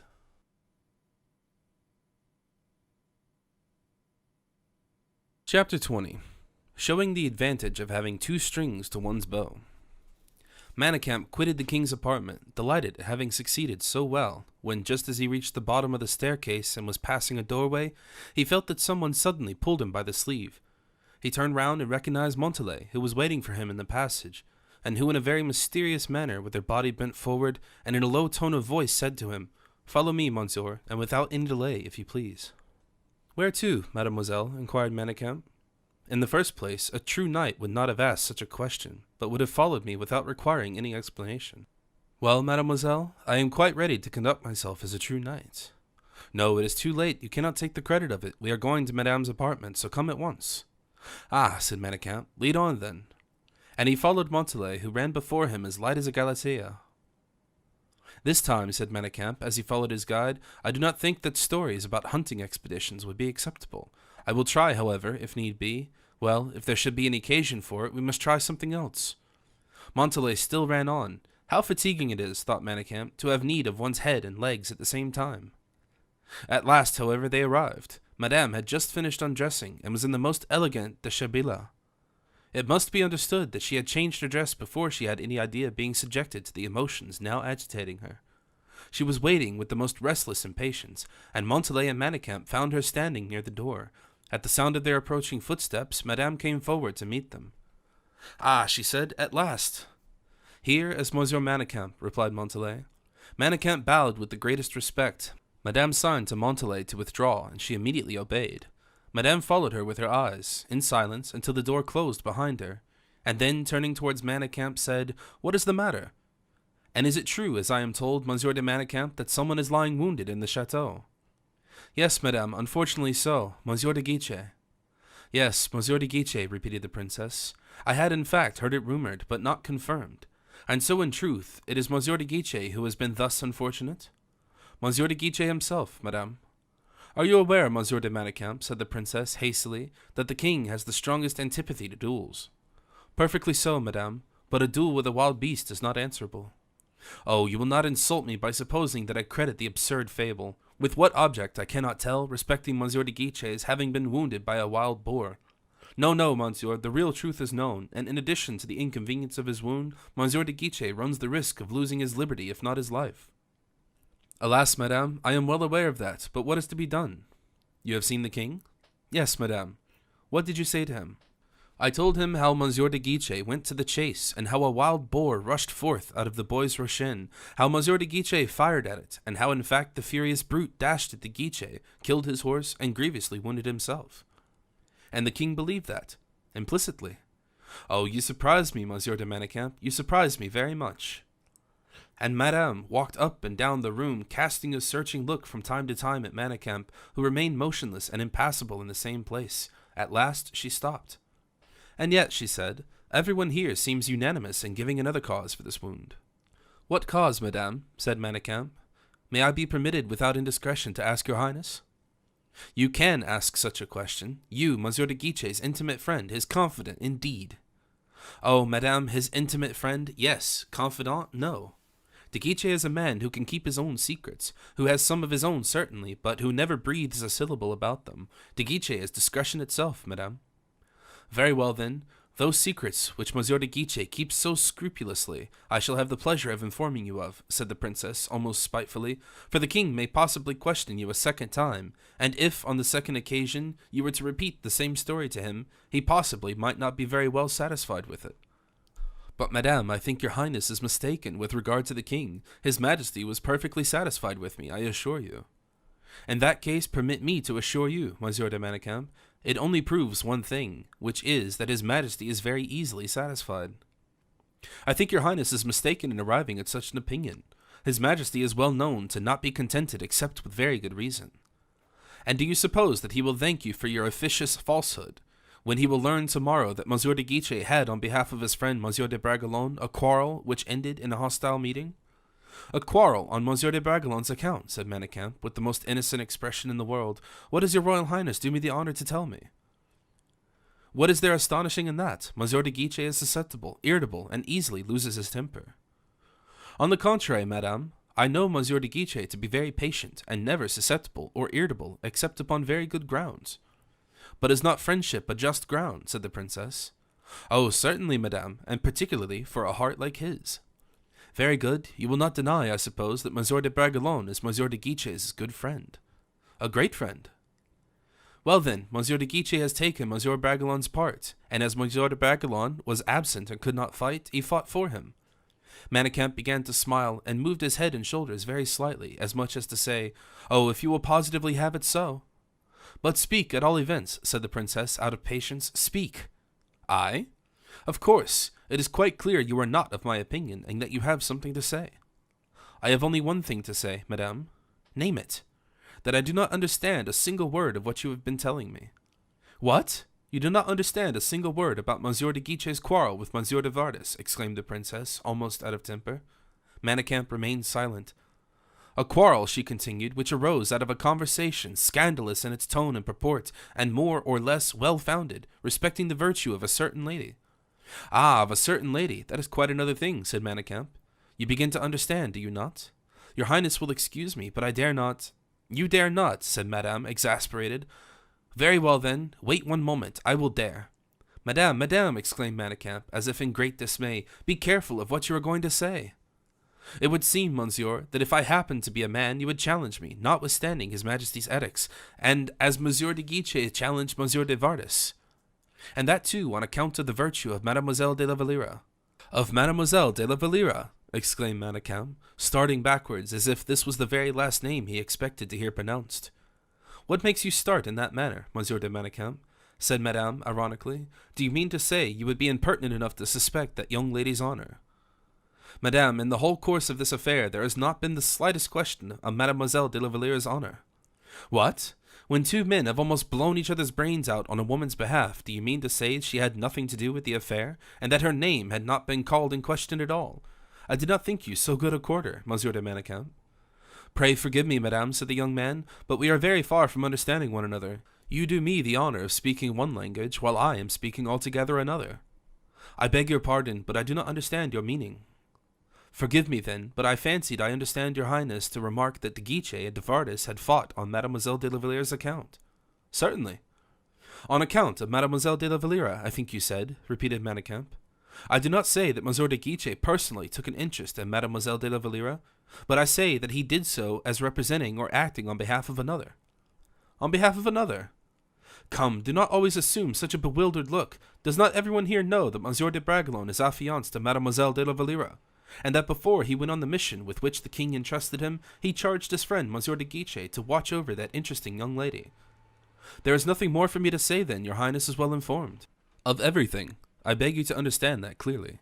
Manicamp began to laugh, which almost exasperated the princess, who was not, as we know, of a very patient disposition. Madame, resumed the discreet Manicamp, saluting the princess, let us bury this affair altogether in forgetfulness, for it will probably never be quite cleared up. Oh, as far as that goes, there is nothing more to do, and the information is complete. The king will learn that Monsieur de Guiche has taken up the cause of his little adventures, who gives herself all the airs of a grand lady. He will learn that Monsieur de Bragelonne, having nominated his friend Monsieur de Guiche his guardian in ordinary, the latter immediately fastened, as he was required to do, upon the Marquis de Vardes, who ventured to trench upon his privileges. Moreover, you cannot pretend to deny, Monsieur Manicamp, you who know everything so well, that the king on his side casts a longing eye upon this famous treasure, and that he will bear no slight grudge against Monsieur de Guiche for constituting himself its defender. Are you sufficiently well informed now, or do you require anything further? If so, speak, monsieur. No, madame, there is nothing more I wish to know. Learn, however, for you ought to know it, Monsieur de Manicamp, learn that his majesty's indignation will be followed by terrible consequences. In princes of a similar temperament to that of his majesty, the passion which jealousy causes sweeps down like a whirlwind. Which you will temper, madame. I, exclaimed the princess, with a gesture of indescribable irony. I, and by what title, may I ask? Because you detest injustice, madame. And according to your account, then, it would be an injustice to prevent the king arranging his love affairs as he pleases. You will intercede, however, in Monsieur de Guiche's favor? You are mad, monsieur, said the princess in a haughty tone of voice. On the contrary, I am in the most perfect possession of my senses, and I repeat, you will defend Monsieur de Guiche before the king? Why should I? Because the cause of Monsieur de Guiche is your own, madame, said Manicamp, with ardor kindling in his eyes. What do you mean by that? I mean, madame, that with respect to the defense which Monsieur de Guiche undertook in Monsieur de Bragelonne's absence, I am surprised that your highness has not detected a pretext in La Valliere's name having been brought forward. A pretext? But a pretext for what? Repeated the princess, hesitatingly. For Manicamp's steady look had just revealed something of the truth to her. I trust, madame, said the young man, I have said sufficient to induce your highness not to overwhelm before his majesty my poor friend de Guiche, against whom all the malevolence of the party bitterly opposed to your own will now be directed. You mean, on the contrary, I suppose, that all those who have no great affection for Mademoiselle de la Valliere, and even, perhaps, a few of those who have some regard for her, will be angry with the Comte? Oh, madame, why will you push your obstinacy to such an extent and refuse to open your ears and listen to the counsel of one whose devotion to you is unbounded? Must I expose myself to the risk of your displeasure? Am I really to be called upon to name, contrary to my own wish, the person who is the real cause of this quarrel? The person? Said madame, blushing. Must I, continued Manicamp, tell you how poor de Guiche became irritated, furious, exasperated beyond all control at the different rumors now being circulated about this person? Must I, if you persist in this wilful blindness, and if respect should continue to prevent me naming her, must I repeat, recall to your recollection the various scenes which Monsieur had with the Duke of Buckingham, and the insinuations which were reported respecting the Duke's exile? Must I remind you of the anxious care the Comte took in his efforts to please, to watch, to protect that person for whom alone he lives, for whom alone he breathes? Well, I will do so, And when I shall have made you recall all the particulars I refer to, you will perhaps understand how it happened that the Comte, having lost all control over himself, and having been for some time past almost harassed to death by de Vardis, became at the first disrespectful expression, which the latter pronounced respecting the person in question, inflamed with passion, and panted only for an opportunity of avenging the affront. The princess concealed her face with her hands. "Monsieur, monsieur," she exclaimed, "do you know what you are saying, and to whom you are speaking?" "And so, madame," pursued Manicamp, as if he had not heard the exclamations of the princess, "nothing will astonish you any longer, neither the Comte's ardor in seeking the quarrel, nor his wonderful address in transferring it to a quarter foreign to your own personal interests. The latter circumstance was indeed a marvelous instance of tact and perfect coolness, and if the person in whose behalf the Comte so fought and shed his blood does, in reality, owe some gratitude to the poor wounded sufferer, it is not on account of the blood he has shed or the agony he has suffered, but for the steps he has taken to preserve from comment or reflection an honor which is more precious to him than his own." "Oh," cried Madame, as if she had been alone, "is it possible the quarrel was on my account?" Manicamp felt he could now breathe for a moment, and gallantly he had won the right to do so. Madame on her side remained for some time plunged in a painful reverie. Her agitation could be seen by her quick respiration, by her drooping eyelids, by the frequency with which she pressed her hand upon her heart. But in her coquetry was not so much a passive quality as on the contrary a fire which sought for fuel to maintain itself, finding anywhere and everywhere what it required. "If it be as you assert," she said, "the Comte will have obliged two persons at the same time, for Monsieur de Bragelonne also owes a deep debt of gratitude to Monsieur de Guiche, and with far greater reason, indeed, because everywhere, and on every occasion, Mademoiselle de la Valliere will be regarded as having been defended by this generous champion." Manicamp perceived that there still remained some lingering doubt in the princess's heart. "A truly admirable service indeed," he said, "is the one who has rendered to Mademoiselle de la Valliere a truly admirable service to Monsieur de Bragelonne. The duel has created a sensation which in some respects casts a dishonorable suspicion upon that young girl. A sensation, indeed, which will embroil her with the Vicomte. The consequence is that the de Vardis' pistol bullet has had 3 results instead of 1. It destroys at the same time the honor of a woman, the happiness of a man, and perhaps it has wounded to death one of the best gentlemen in France. Oh, madame, your logic is cold, even calculating. It always condemns, it never absolves." Manicamp's concluding words scattered to the winds the last doubt which lingered, not in Madame's heart, but in her mind. She was no longer a princess full of scruples, nor a woman with ever-returning suspicion, but one whose heart has just felt the mortal chill of a wound. "Wounded to death," she murmured in a faltering voice. "Oh, Monsieur de Manicamp, did you not say wounded to death?" Manicamp returned no other answer than a deep sigh. "And so you said that the Comte is dangerously wounded," continued the princess.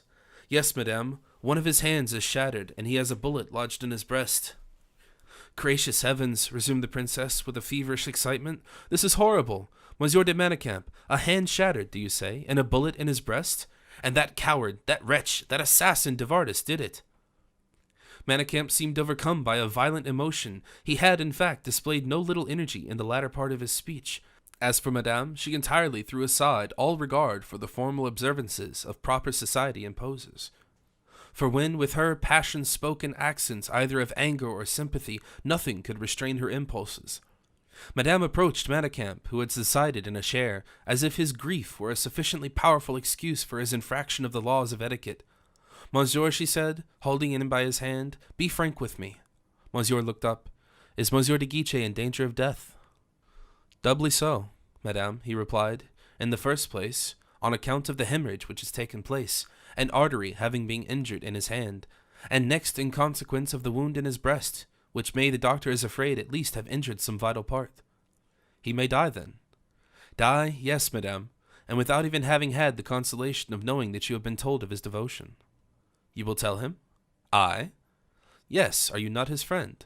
"I? Oh no, madame, I will only tell Monsieur de Guiche, if indeed he is still in a condition to hear me, and I will only tell him what I have seen. That is, your cruelty to him." "Oh, monsieur, you will not be guilty of such barbarity." "Indeed, madame, I shall speak the truth, for nature is very energetic in a man of his age. The physicians are clever men, and if by chance the poor Comte should survive his wound, I should not wish him to die of a wound of the heart, after surviving one of the body." Manicamp rose, and with an expression of profoundest respect, seemed to be desirous of taking leave. At least, monsieur, said Madame, stopping him with almost a suppliant air, you will be kind enough to tell me in what state your wounded friend is, and who is the physician who attends him. As regards to the state he is in, Madame, he is seriously ill. His physician is Monsieur Valliere, His Majesty's private medical attendant. Monsieur Valliere is moreover assisted by a professional friend to whose house Monsieur de Guiche has been carried. What, he is not in the chateau, said Madame. Alas, Madame, the poor fellow was so ill that he could not even be conveyed thither. Give me the address, monsieur, said the princess hurriedly. I will send to inquire after him. Rue de Ferra, a brick-built house, with white outside blinds. The doctor's name is on the door. You are returning to your wounded friend, Monsieur de Manicamp? Yes, madame. And you will be able then to do me a service. I am at your highness's orders. Do what you intended to do. Return to Monsieur de Guiche, send away all those whom you may find there, and have the kindness yourself to go away too. Madame, let us waste no time in useless explanations. Accept the fact as I present it to you, see nothing in it beyond what is really there, and ask nothing further than what I tell you. I am going to send one of my ladies, perhaps two, because it is now getting late. I do not wish them to see you, or rather, I do not wish you to see them. These are scruples, you can understand, you particularly, Monsieur de Manicamp, who seem capable of divining so much. Oh, madame, perfectly, I can do even better still. I will precede, or rather walk in advance of your attendants.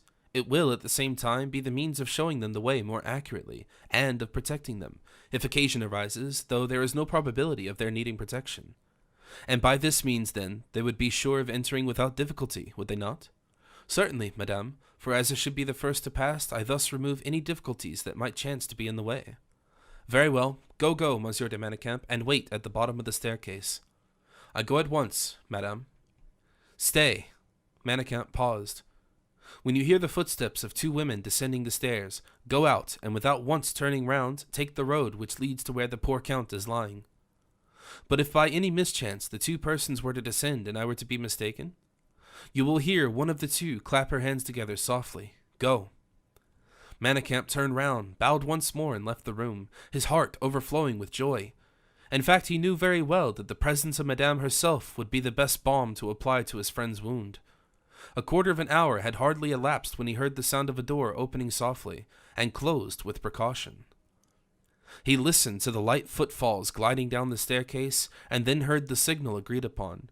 He immediately went out, and faithful to his promise, bent his way without once turning his head through the streets of Fontainebleau towards the doctor's dwelling.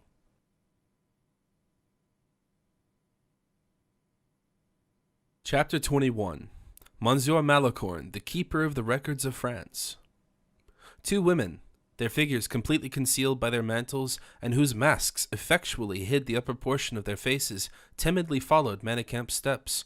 On the first floor, behind curtains of red damask, the soft light of a lamp, placed upon a low table, faintly illumined the room, at the other extremity of which, on a large bedstead, supported by spiral columns, around which curtains of the same color as those which deadened the rays of the lamp had been closely drawn, lay de Guiche, his head supported by pillows, his eyes looking as if the mists of death were gathering.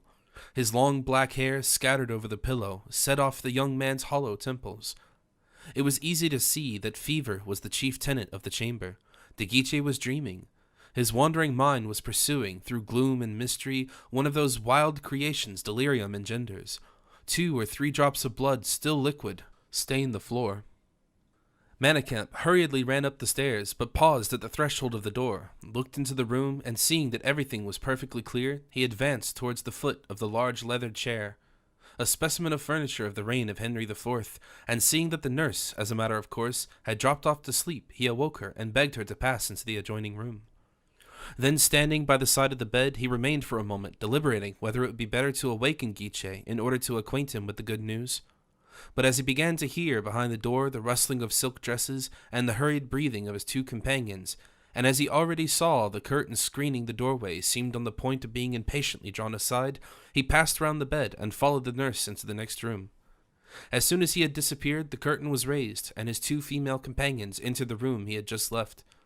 The one who entered first made a gesture to her companion, which riveted to her on the spot where she stood, close to the door, and then resolutely advanced towards the bed, drew back the curtains along the iron rod, and threw them in thick folds behind the head of the bed. She gazed upon the Comte's pallid face, remarked his right hand enveloped in linen whose dazzling whiteness was emphasized by the counterpane patterned with dark leaves thrown across the couch. She shuddered as she saw the stain of blood growing larger and larger upon the bandages. The young man's breast was uncovered, as though for the cool night air to assist his respiration. A narrow bandage fastened the dressings of the wound, around which a purplish circle of extravasated blood was gradually increasing in size. A deep sigh broke from her lips. She leaned against one of the columns of the bed and gazed, through her apertures in her mask, upon the harrowing spectacle before her. A hoarse, harsh groan passed like a death rattle through the Comte's clenched teeth. The masked lady seized his left hand, which scorched like burning coals, but at the very moment she placed her icy hands upon it, the action of the cold was such that de Guiche opened his eyes, and by a look in which revived intelligence was dawning, seemed as though struggling back again into existence. The first thing upon which he fixed his gaze was this phantom standing erect by his bedside. At that sight his eyes became dilated, but without any appearance of consciousness in them. The lady thereupon made a sign to her companion, who remained at the door, and in all probability the latter had already received her lesson, for in a clear tone of voice and without hesitation whatever, she pronounced these words: "Monsieur le Comte, Her Royal Highness Madame is desirous of knowing how you are able to bear your wound, and to express to you, by my lips, her great regret at seeing you suffer." As she pronounced the word Madame, Guiche started. He had not yet remarked the person whom the voice belonged, and yet he naturally turned towards the direction whence it proceeded. But as soon as he felt the cold hand still resting on his own, he again turned towards the motionless figure still beside him. "Was it you who spoke, Madame?" he asked in a weak voice. "Or is there another person in besides you in the room?" "Yes," replied the figure in an almost unintelligible voice as she bent down her head. "Well," said the wounded man with a great effort, "I thank you. Tell Madame that I no longer regret to die, since she has remembered me." At the words "to die," pronounced by one whose life seemed to hang on a thread, the masked lady could not restrain her tears, which flowed under the mask, and appeared upon her cheeks just where the mask left her face bare. If de Guiche had been in fuller possession of his senses, he would have seen her tears roll like glistening pearls and fall upon his bed. The lady, forgetting that she wore her mask, raised her hand as though to wipe her eyes, and meeting the rough velvet, she tore away her mask in anger and threw it on the floor. At the unexpected apparition before him, which seemed to issue from a cloud, de Guiche uttered a cry and stretched his arms towards her. But every word perished on his lips, and his strength seemed utterly abandoning him. His right hand, which had followed his first impulse, without calculating the amount of strength he had left, fell back again upon the bed, and immediately afterwards the white linen was stained with a larger spot than before. In the meantime, the young man's eyes became dim and closed, as if he were already struggling with the messenger of death. And then, after a few involuntary movements, his head fell back motionless on his pillow, his face grew livid. The lady was frightened, but on this occasion, contrary to what is usually the case, fear attracted. She leaned over the young man, gazed earnestly, fixedly at his pale, cold face, which she almost touched, then imprinted a rapid kiss upon de Guiche's left hand, who, trembling as if an electric shock had passed through him, awoke a second time, opened his large eyes, incapable of recognition, and again fell into a state of complete insensibility. "Come," she said to her companion, "we must not remain here any longer. I shall be committing some folly or other."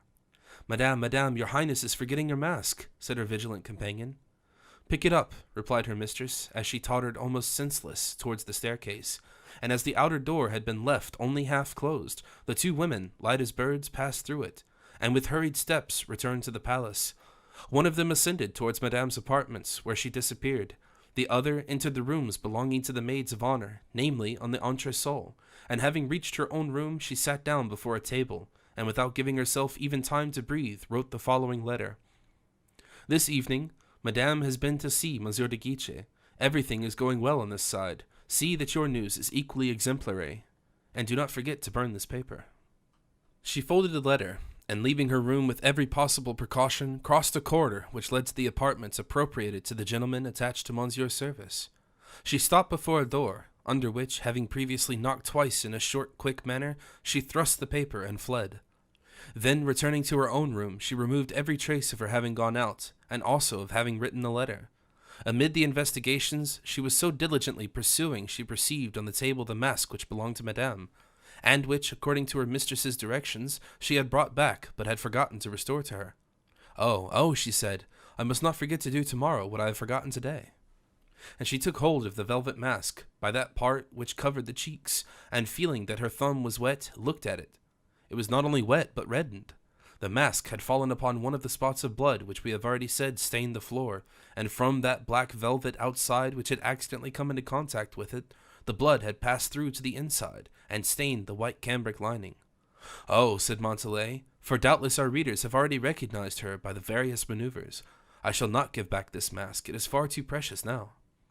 And rising from her seat, she ran towards a box made of maple wood.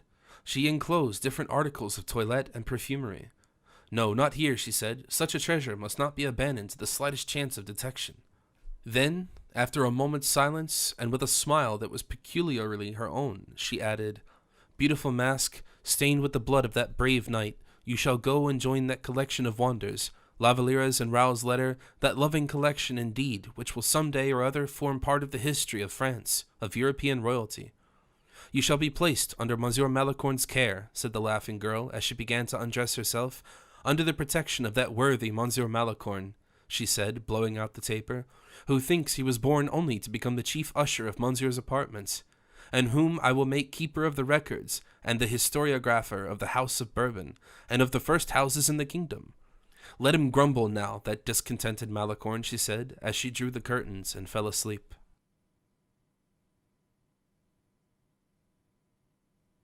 Chapter 22. The Journey. The next day being agreed upon for the departure, the king, at 11 o'clock precisely, descended the grand staircase with the 2 queens and Madame, in order to enter his carriage drawn by 6 horses that were pawing the ground in impatience at the foot of the staircase. The whole court awaited the royal appearance of the Fur à Cheval Crescent in their traveling costumes. The large number of saddled horses and carriages of ladies and gentlemen of the court, surrounded by their attendants, servants, and pages, formed a spectacle whose brilliancy could scarcely be equaled. The king entered his carriage with the 2 queens. Madame was in the same one with Monsieur. The maids of honor followed their example and took their seats 2 by 2 in the carriages destined for them.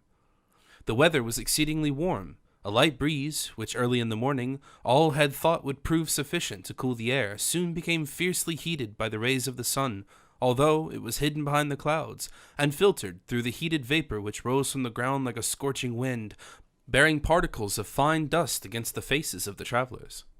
Madame was the first to complain of the heat.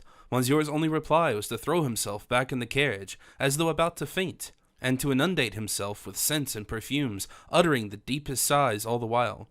Whereupon Madame said to him, with her most amiable expression, Really, Monsieur, I fancied that you would have been polite enough, on account of the terrible heat, to have left me my carriage to myself, and to have performed the journey yourself on horseback. Ride on horseback, cried the prince, with an accent of dismay which showed how little idea he had of adopting this unnatural advice. You cannot suppose such a thing, madame. My skin would peel off if I were to expose myself to such a burning breeze as this. Madame began to laugh. You can take my parasol, she said. But the trouble of holding it, replied Monsieur, with the greatest coolness. Besides, I have no horse. What, no horse? Replied the princess, who, if she did not secure the solitude she required, at least obtained the amusement of teasing. No horse? You are mistaken, Monsieur, for I see your favorite bay out yonder. My bay horse, exclaimed the prince, attempting to lean forward to look out the door, but the moment he was obliged to make cost him so much trouble that he soon hastened to resume his immobility. Yes, said Madame, your horse, led by Monsieur de Malicorne. Poor beast, replied the prince, how warm it must be. And with these words he closed his eyes like a man on the point of death.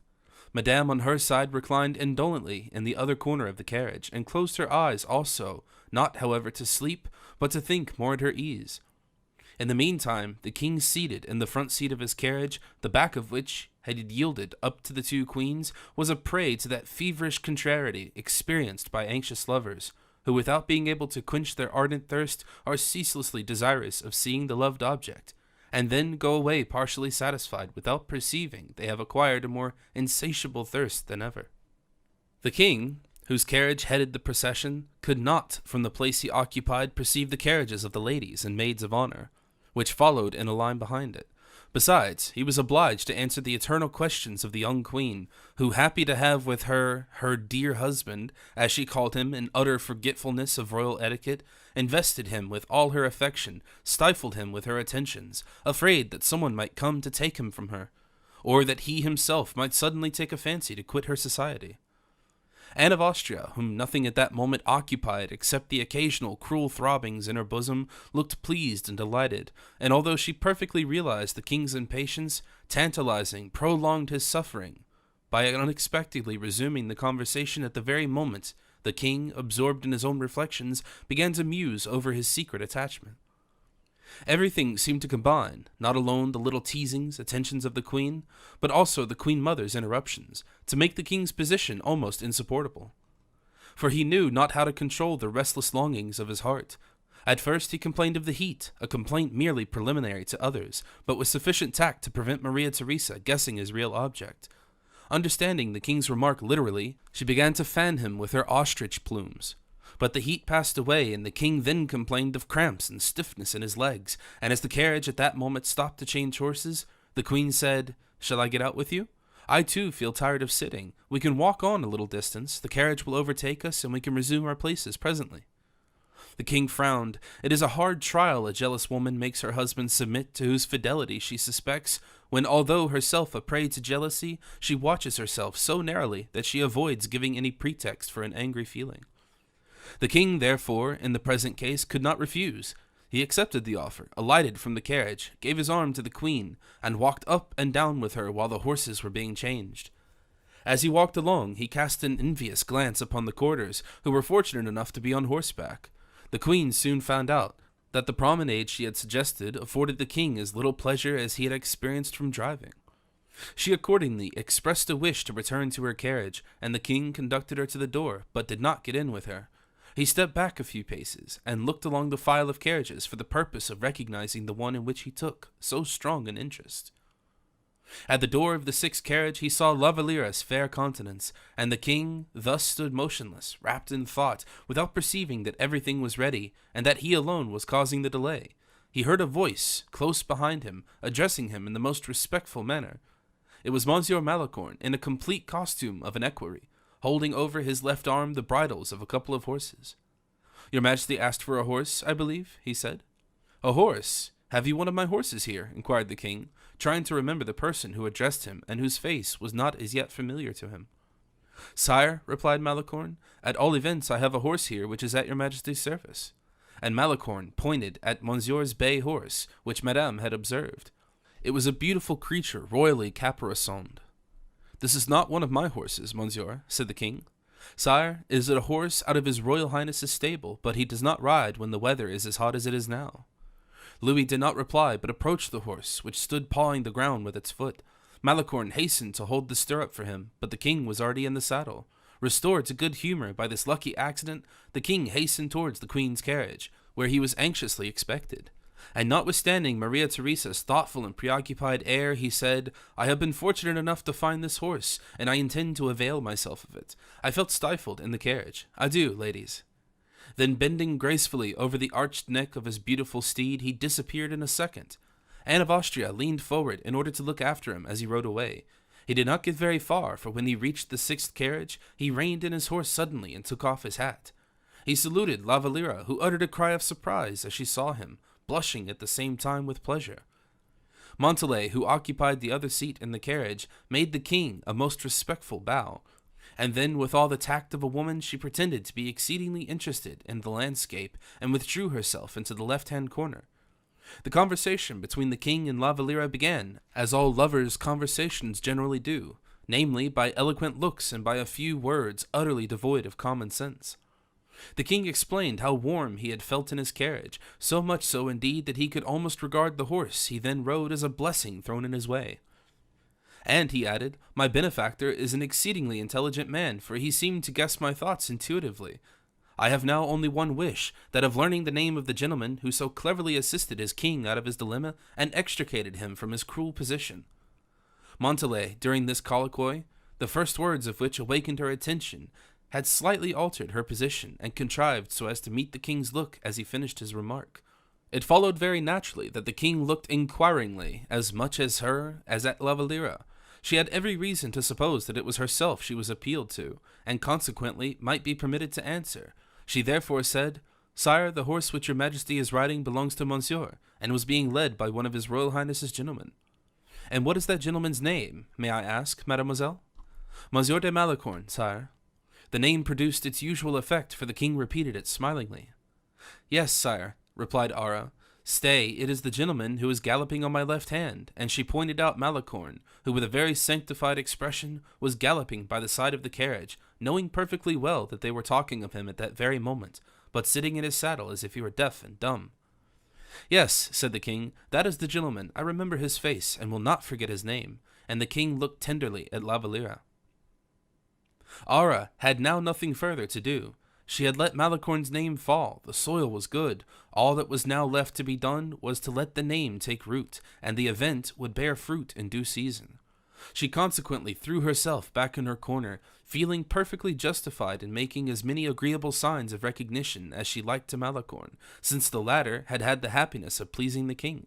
As will readily be believed, Montalais was not mistaken, and Malicorne, with his quick ear and his sly look, seemed to interpret her remark as "all goes on well," the whole being accompanied by a pantomimic action which he fancied conveyed something resembling a kiss. "Alas, mademoiselle," said the king after a moment's pause, "the liberty and freedom of the country is soon about to cease. Your attendance on madame will be more strictly enforced, and we shall see each other no more." "Your majesty is too much attached to madame," replied Louise, "not to come and see her very frequently, and whenever your majesty may chance to pass across the apartments." "Ah," said the king in a tender voice, which was gradually lowered in its tone, "to perceive is not to see, and yet it seems that it would be quite sufficient for you." Louise did not answer a syllable. A sigh filled her heart almost to bursting, but she stifled it. "You exercise a great control over yourself," said the king to Louise, who smiled upon him with a melancholy expression. "Exert the strength you have in loving fondly," he continued, "and I will bless heaven for having bestowed it on you." La Valliere still remained silent, but raised her eyes, brimful of affection, toward the king. Louis, as if overcome by this burning glance, passed his hand across his forehead, and pressing the sides of his horse with his knees, made him bound several paces forward. La Valliere, leaning back in her carriage with her eyes half closed, gazed fixedly upon the king, whose plumes were floating in the air. She could not but admire his graceful carriage, his delicate and nervous limbs which pressed his horse's sides, and the regular outline of his features, which his beautiful curling hair set off to great advantage, revealing occasionally his small and well-formed ear. In fact, the poor girl was in love, and she reveled in her innocent affection. In a few moments the king was again by her side. "Do you not perceive," he said, "how terribly your silence affects me? Oh, mademoiselle, how pitilessly inexorable you would become if you were ever to resolve to break off all acquaintance with anyone. And then, too, I think you changeable. In fact, I dread this deep affection which fills my whole being." "Oh, sire, you are mistaken," said La Valliere. "If ever I love, it will be for all my life." "If you love, you say," exclaimed the king, "you do not love now, then?" She hid her face in her hands. "You see," said the king, "that I am right in accusing you. You must admit you are changeable, capricious, a coquette, perhaps." "Oh, no, sire, be perfectly satisfied as to that. No, I say again, no and no." "Promise me, then, that to me you will always be the same." "Oh, always, sire." "That you will never show any of that severity which would break my heart, none of that fickleness of manner which would be worse than death to me." "Oh, no, no." "Very well, then, but listen. I like promises. I like to place under the guarantee of an oath, under the protection of heaven, in fact, everything which interests my heart and my affections. Promise me, or rather swear to me, that if in the life we are about to commence, a life which will be full of sacrifice, mystery, anxiety, disappointment, and misunderstanding, swear to me that if we should in any way deceive or misunderstand each other, or should judge each other unjustly, for that indeed will be criminal in love such as ours, swear to me, Louise." She trembled with agitation to the very depths of her heart. It was the first time she had heard her name pronounced in that manner by her royal lover. As for the king, taking off his glove and placing his hand within the carriage, he continued, "Swear that never in all our quarrels will we allow one night even to pass by, if any misunderstanding should arise between us, without a visit, or at least a message, from either, in order to convey consolation and repose to the other." La Valliere took her lover's burning hand between her own cool palms and pressed it softly until a movement of the horse, frightened by the proximity of the wheels, obliged her to abandon her happiness. She had vowed as he desired. "Return, sire," she said, "return to the queen. I foresee a storm yonder which threatens my peace of mind and yours." Louis obeyed, saluted Mademoiselle de Montalais, and set off at a gallop to rejoin the queen. As he passed Monsieur's carriage, he observed that he was fast asleep, although Madame, on her part, was wide awake. As the king passed her, she said, "What a beautiful horse, sire! Is it not Monsieur's bay horse?" The young queen kindly asked, "Are you better now, sire?"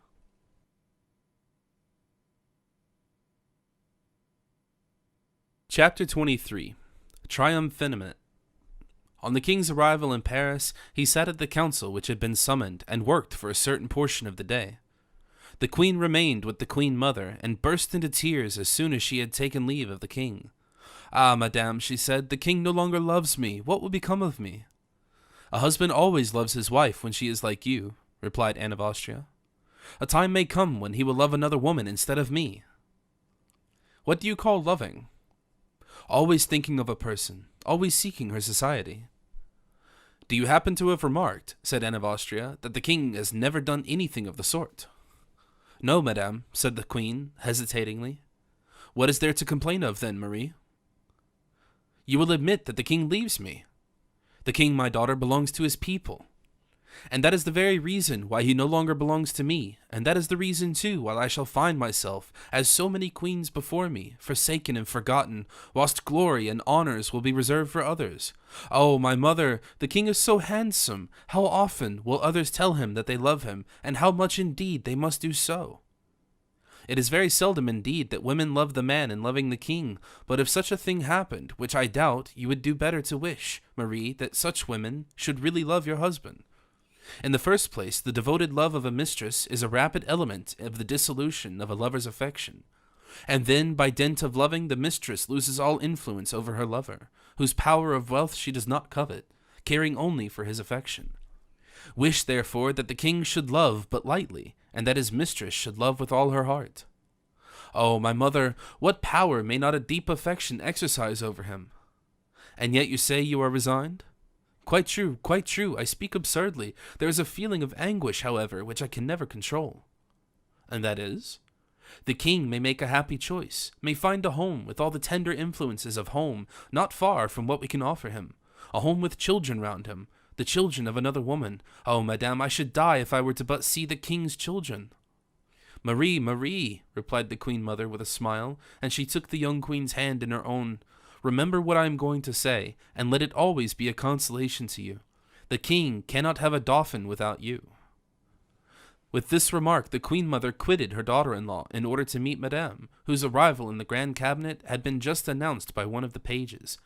Madame had scarcely taken time to change her dress. Her face revealed her agitation, which betrayed a plan, the execution of which occupied, while the result disturbed her mind. "I came to ascertain," she said, "if your majesties are suffering any fatigue from our journey." "None at all," said the queen mother. "A little," replied Maria Theresa. "I have suffered from annoyance more than anything else," said Madame. "How was that?" inquired Anne of Austria. "The fatigue the king undergoes in riding about on horseback." "Well, that does the king good." "And it was I who advised him," said Maria Theresa, turning pale. Madame said not a word in reply, but one of those smiles which were peculiarly her own flitted for a moment across her lips, without passing over the rest of her face. Then, immediately changing the conversation, she continued, "We shall find Paris precisely the Paris we quitted, the same intrigues, plots, and flirtations going on." "Intrigues? What intrigues do you allude to?" inquired the queen mother. "People are talking a good deal about Monsieur Fouquet and Madame Plessis-Belliere." "Who makes up the number to about 10,000, replied the queen mother. "But what are these plots you speak of?" "We have, it seems, certain misunderstandings with Holland to settle." "What about?" "Monsieur has been telling me the story of the medals." "Oh," exclaimed the young queen, "you mean those medals struck in Holland, on which a cloud is seen passing across the sun, which is the king's device. You are wrong in calling that a plot. It is an insult." "But so contemptible that the king can well despise it," replied the queen mother. "Well, what are the flirtations which are alluded to? Do you mean that of Madame d'Aulnay?" No, nearer ourselves than that." Casa de usted, murmured the Queen Mother, and without moving her lips in her daughter-in-law's ears, without being overheard by Madame, who thus continued, "You know the terrible news?" "Oh yes, Monsieur de Guiche's wound. And you attribute it, I suppose, as everyone else does, to an accident that happened to him while hunting." "Yes, of course," said both the queens together, their interest awakened. Madame drew closer to them as she said in a low tone of voice, "It was a duel." "Ah," said Anne of Austria in a severe tone, for in her ears the word duel, which had been forbidden in France all the time she reigned over it, had a strange sound. "A most deplorable duel, which has nearly cost Monsieur 2 of his best friends, and the king 2 of his best servants." "What was the cause of the duel?" inquired the young queen, animated by a secret instinct. "Flirtation," repeated Madame triumphantly. "The gentlemen in question were conversing about the virtue of a particular lady belonging to the court. One of them thought that Pallas was a very second-rate person compared to her. The other pretended that the lady in question was an imitation of Venus alluring Mars, and thereupon the two gentlemen fought as fiercely as Hector and Achilles." "Venus alluring Mars," said the young queen in a low tone of voice, without venturing to examine into the allegory very deeply. "Who is the lady?" inquired Anne of Austria abruptly. "You said, I believe, she was one of the ladies of honor?" "Did I say so?" replied Madame. "Yes, at least I thought I heard you mention it." "Are you not aware that such a woman is of ill omen to a royal house?" "Is it not Mademoiselle de la Valliere?" said the Queen Mother. "Yes, indeed, that plain-looking creature. I thought she was affianced to a gentleman who certainly is not, at least so I have heard, either Monsieur de Guiche or Monsieur de Vardes." "Very possibly, Madame." The young queen took up a piece of tapestry and began to broider with an affection of tranquillity her trembling fingers contradicted. "What were you saying about Venus and Mars?" pursued the Queen Mother. "Is there a Mars also?" "She boasts of that being the case." "Did you say she boasts of it?" "That was the cause of the duel." "And Monsieur de Guiche upheld the cause of Mars?" "Yes, certainly, like the devoted servant he is." "The devoted servant of whom?" exclaimed the young queen, forgetting her reserve and allowing her jealous feeling to escape. "Mars, not to be defended except at the expense of Venus," replied Madame. "Monsieur de Guiche maintained the perfect innocence of Mars, and no doubt affirmed that it was all a mere boast." "And Monsieur de Vardes," said Anne of Austria quietly, "spread the report that Venus was within her rights, I suppose?" "Oh, de Vardes," thought Madame, "you shall pay dearly for the wound you have given the noblest, best of men." And she began to attack de Vardes with the greatest bitterness, thus discharging her own and de Guiche's debt, with the assurance that she was working the future ruin of her enemy. She said so much, in fact, that had Manicamp been there, he would have regretted he had shown so much firm regard for his friend, inasmuch as it resulted in the ruin of his unfortunate foe. "I see nothing in the whole affair but one cause of mischief, and that is La Valliere herself," said the Queen Mother. The young queen resumed her work with perfect indifference of manner, while Madame listened eagerly. "I do not yet quite understand what you just said now about the danger of coquetry," resumed Anne of Austria. "It is quite true," Madame hastened to say, "that if the girl had not been a coquette, Mars would not have thought about her at all." The repetition of this word, Mars, brought a passing color to the queen's face, but she still continued her work. "I will not permit that in my court gentlemen should be set against each other in this manner," said Anne of Austria, calmly. "Such manners were useful enough, perhaps, in days when the divided nobility had no other rallying point other than mere gallantry. At that time women, whose sway was absolute and undivided, were privileged to encourage men's valor by frequent trials of their courage. But now, thank heaven, there is but one master in France, and to him every instinct of the mind, every pulse of the body are due. I would not allow my son to be deprived of any one single of his servants," and she turned towards the young queen, saying, "What is to be done with this La Valliere?" "La Valliere," said the queen, apparently surprised. "I do not even know the name," and she accompanied this remark by one of those cold, fixed smiles only to be reserved on royal lips. Madame was herself a princess, great in every respect, great in intelligence, great by birth, by pride. The queen's reply, however, completely astonished her, and she was obliged to pause for a moment in order to recover herself. "She is one of my maids of honor," she replied with a bow.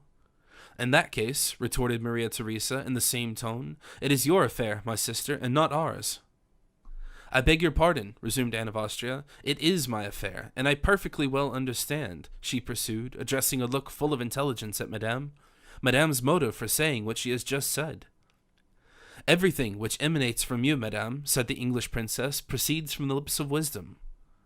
If we send this girl back to her own family, said Maria Theresa gently, we must bestow a pension upon her. Which I will provide out of my own income, exclaimed madame. No, no, interrupted Anne of Austria. No disturbance, I beg. The king dislikes that the slightest disrespectful remark should be made of any lady. Let everything be done quietly. Will you have the kindness, madame, to send for this girl here? And you, my daughter, you will have the goodness to retire to your own room. The Dowager Queen's entreaties were commands, and as Maria Theresa rose to return to her apartments, madame rose in order to send a page to summon La Valliere.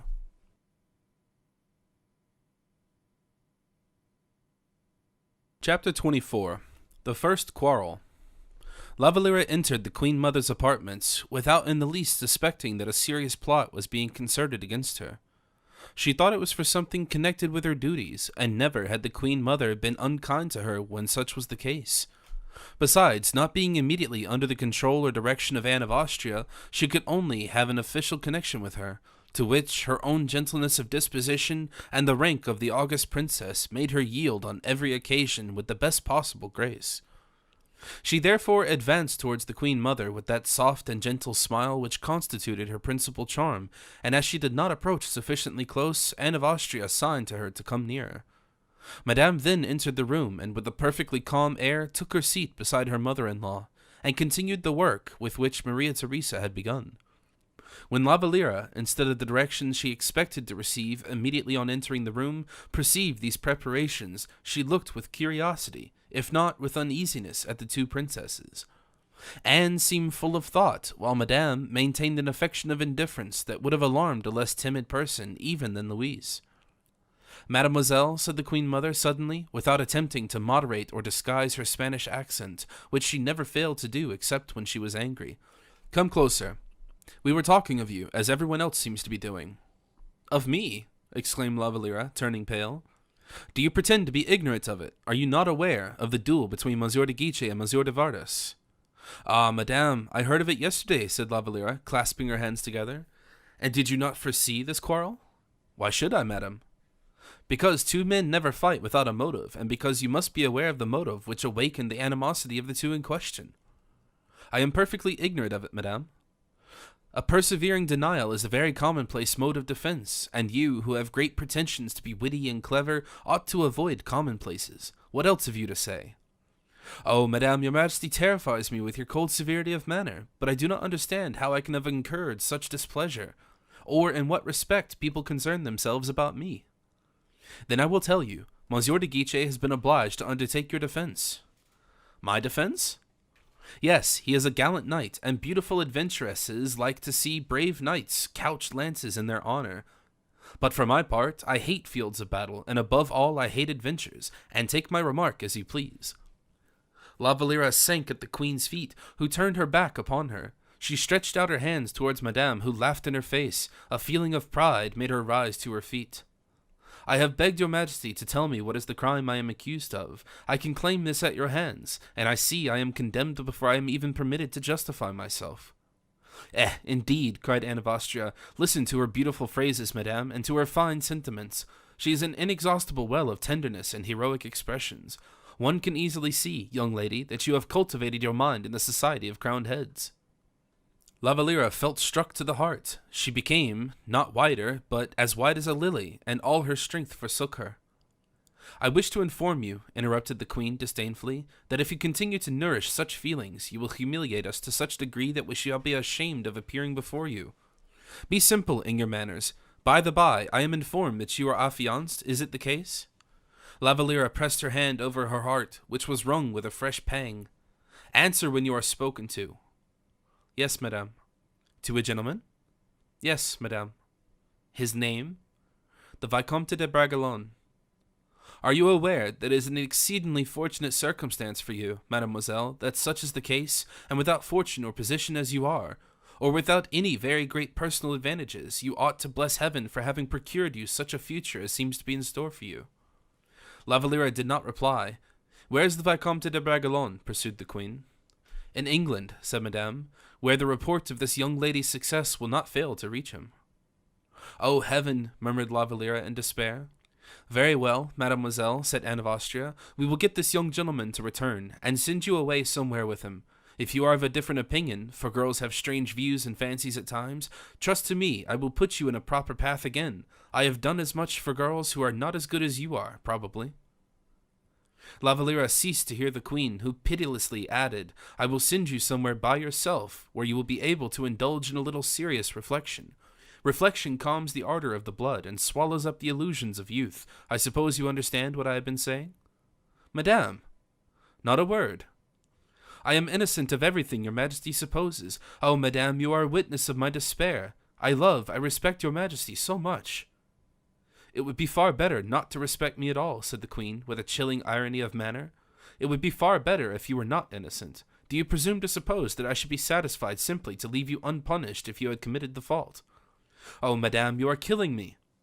No acting, if you please, or I will precipitate the denouement of this play. Leave the room, return to your own apartment, and I trust my lesson may be of service to you.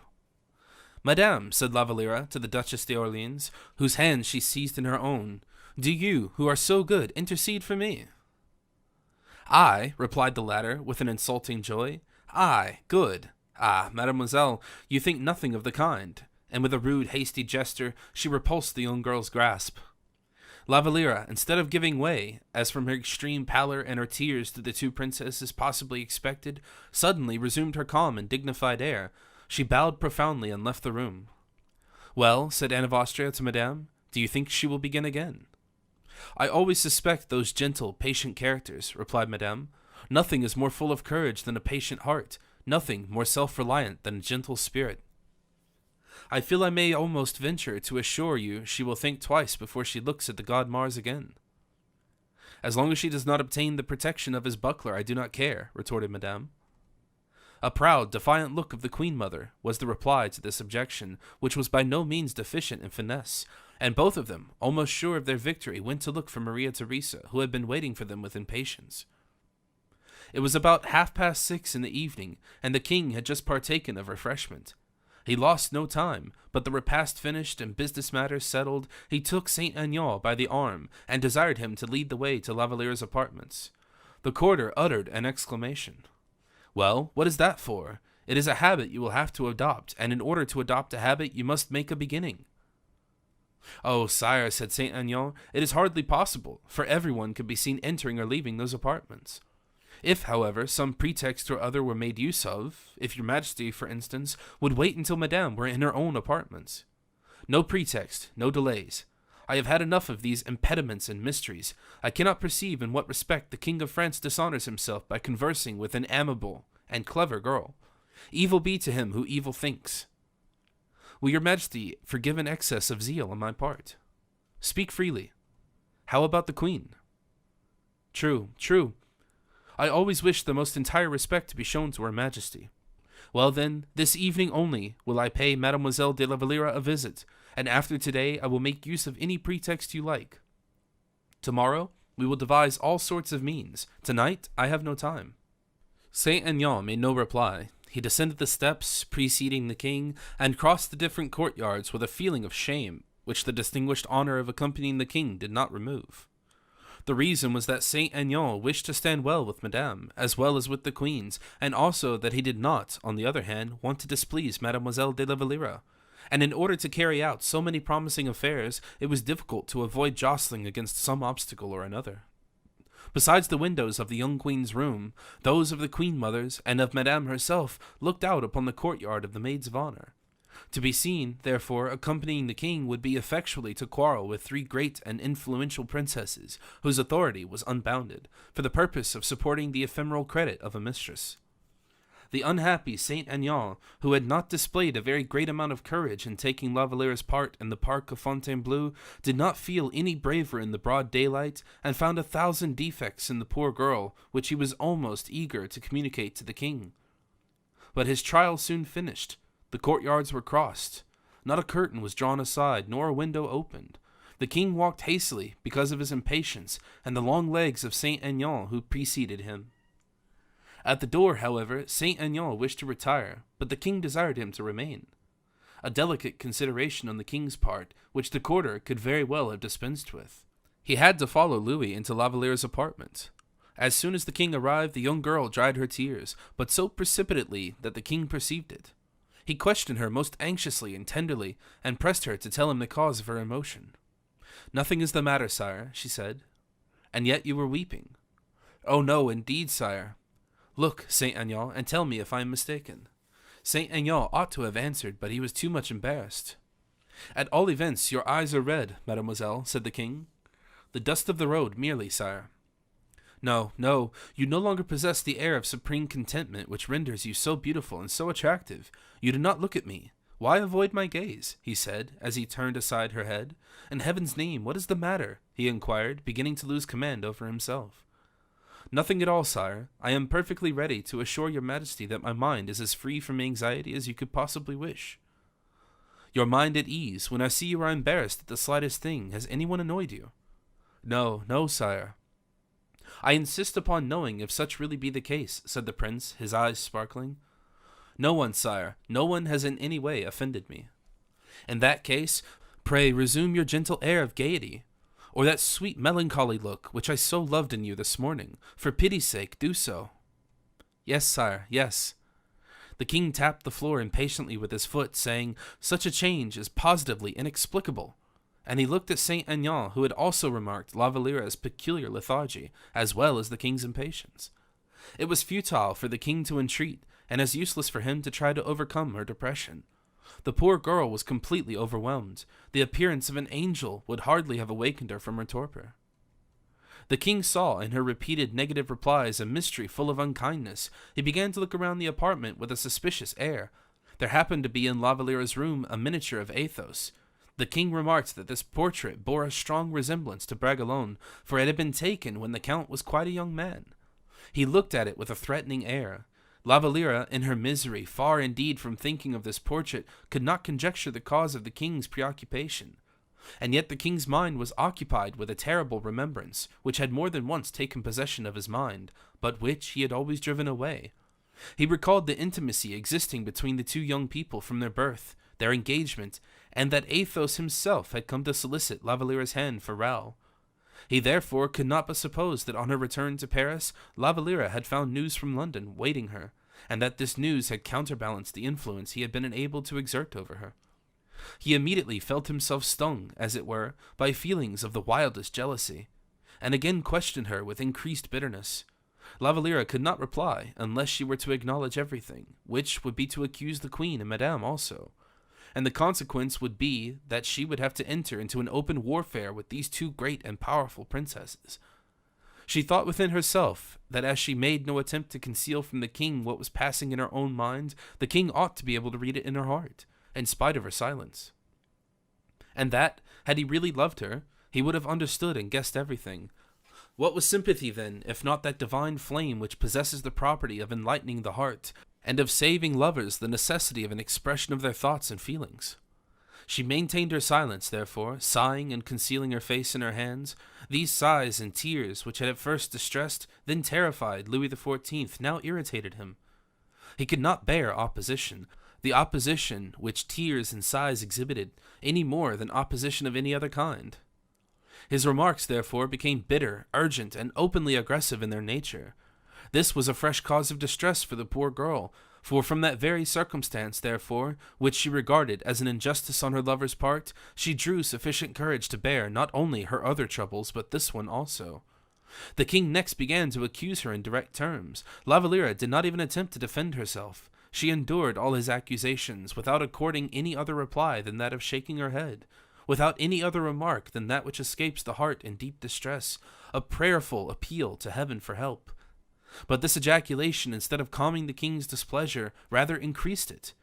He, moreover, saw himself seconded by Saint Aignan, for Saint Aignan, as we have observed, having seen the storm increasing, and not knowing the extent of the regard in which Louis XIV was capable, felt, by anticipation, all the collected wrath of the three princesses, and the near approach of poor La Valliere's downfall, and he was not true knight enough to resist the fear that he himself might be dragged down in the impending ruin. Saint Aignan did not reply to the king's questions, except by short, dry remarks, pronounced half aloud.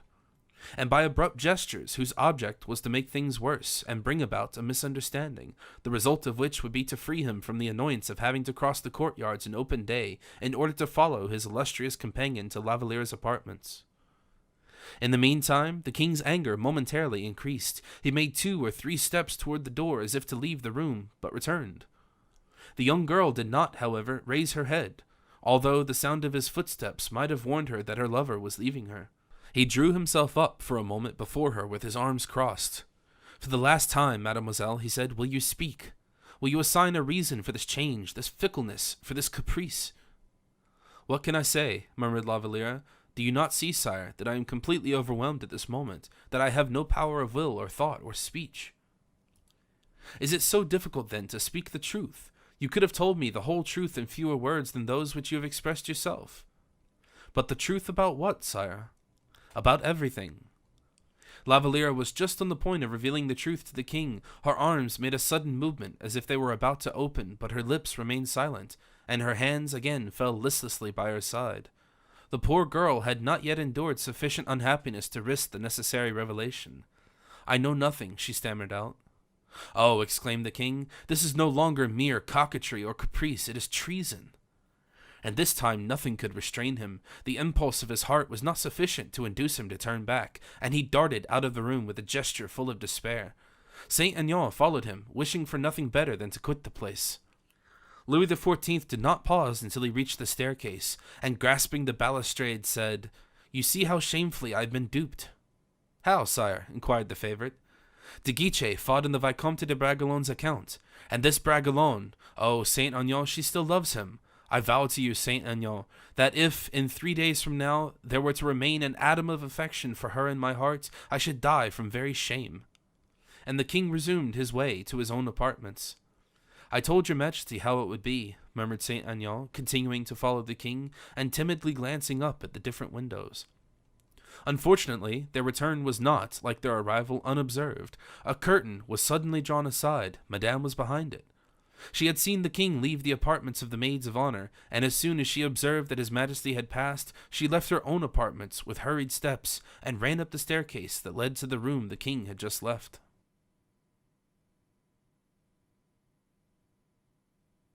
Chapter 25. Despair.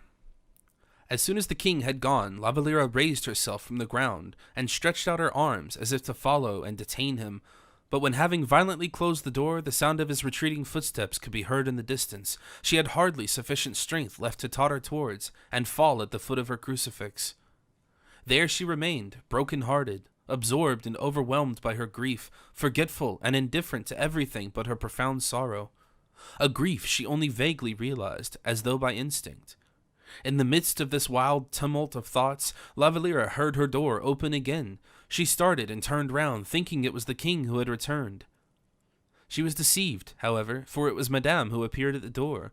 What did she now care for Madame? Again she sank down, her head supported by her prie-dieu chair. It was Madame, agitated, angry, and threatening. But what was that to her? "Mademoiselle," said the princess, standing before La Valliere, "this is very fine, I admit, to kneel and pray, and make a pretense of being religious, but however submissive you may be in your address to heaven, it is desirable that you should pay some little attention to the wishes of those who reign and rule here below." La Valliere raised her head painfully in token of respect. "Not long since," continued Madame, "a certain recommendation was addressed to you, I believe." La Valliere's fixed and wild gaze showed how complete her forgetfulness or ignorance was. "The queen recommended you," continued Madame, "to conduct yourself in such a manner that no one could be justified in spreading any reports about you." La Valliere darted an inquiring look towards her. "I will not," continued Madame, "allow my household, which is that of the first princess of the blood, to set an evil example to the court. You would be the cause of such an example. I beg you to understand, therefore, in the absence of any witness of your shame, for I do not wish to humiliate you, that you are from this moment at perfect liberty to leave, and that you can return to your mother at Blois." La Valliere could not sink lower, nor could she suffer more than she already suffered. Her countenance did not even change, but she remained kneeling with her hands clasped, like the figure of Magdalene. "Did you hear me?" said Madame. A shiver which passed through her whole frame was La Valliere's only reply, and as the victim gave no other signs of life, Madame left the room. and then her very respiration suspended, and her blood almost congealed, as it were, in her veins. La Valliere, by degrees, felt that the pulsation of her wrists, her neck, and her temples began to throb more and more painfully. These pulsations, as they gradually increased, soon changed into a species of brain fever, and in her temporary delirium she saw the figures of her friends contending with her enemies, floating before her vision. She heard, too, mingled together in her deafened ears, words of menace and words of fond affection. She seemed raised out of her existence as though it were upon the wings of a mighty tempest, and in the dim horizon of the path along which her delirium hurried her, she saw the stone which covered her tomb upraised, and the grim, appalling texture of eternal night revealed to her distracted gaze. But the horror of the dream which possesses her senses faded away, and she was again restored to the habitual resignation of her character. A ray of hope penetrated her heart, as a ray of sunlight streams into the dungeon of some unhappy captive. Her mind reverted to the journey from Fontainebleau. She saw the king riding beside her carriage, telling her that he loved her, asking for her love in return, requiring her to swear, and himself to swear too, that never should an evening pass by, if ever a misunderstanding were to arise between them, without a visit, a letter, a sign of some kind, being sent, to replace the troubled anxiety of the evening with the calm repose of the night. It was the king who suggested that, who had imposed a promise on her, and who had sworn to it himself. It was impossible, therefore, she reasoned, that the king should fail in keeping the promise which he had himself exacted from her, unless indeed Louis was a despot who enforced love as he enforced obedience. Unless, too, the king were so indifferent that the first obstacle in his way was sufficient to arrest his further progress. The king, that kind protector, who by a word, a single word, could relieve her distress of mind, the king even joined her persecutors. Oh, his anger could not possibly last. Now that he was alone, he would be suffering all that she herself was a prey to. But he was not tied hand and foot as she was. He could act, could move about, could come to her, while she could do nothing but wait. And the poor girl waited and waited with breathless anxiety, for she could not believe it possible that the king would not come. It was now about 10:30. He would either come to her, or write to her, or send some kind word by Monsieur de Saint-Aignan. If he were to come, oh, how she would fly to meet him! How she would thrust aside that excess of delicacy which she now discovered was misunderstood! How eagerly she would explain, "It is not I who do not love you, it is the fault of others who will not allow me to love you." And then it must be confessed that she reflected upon it, and also, the more she reflected, Louis appeared to her to be less guilty.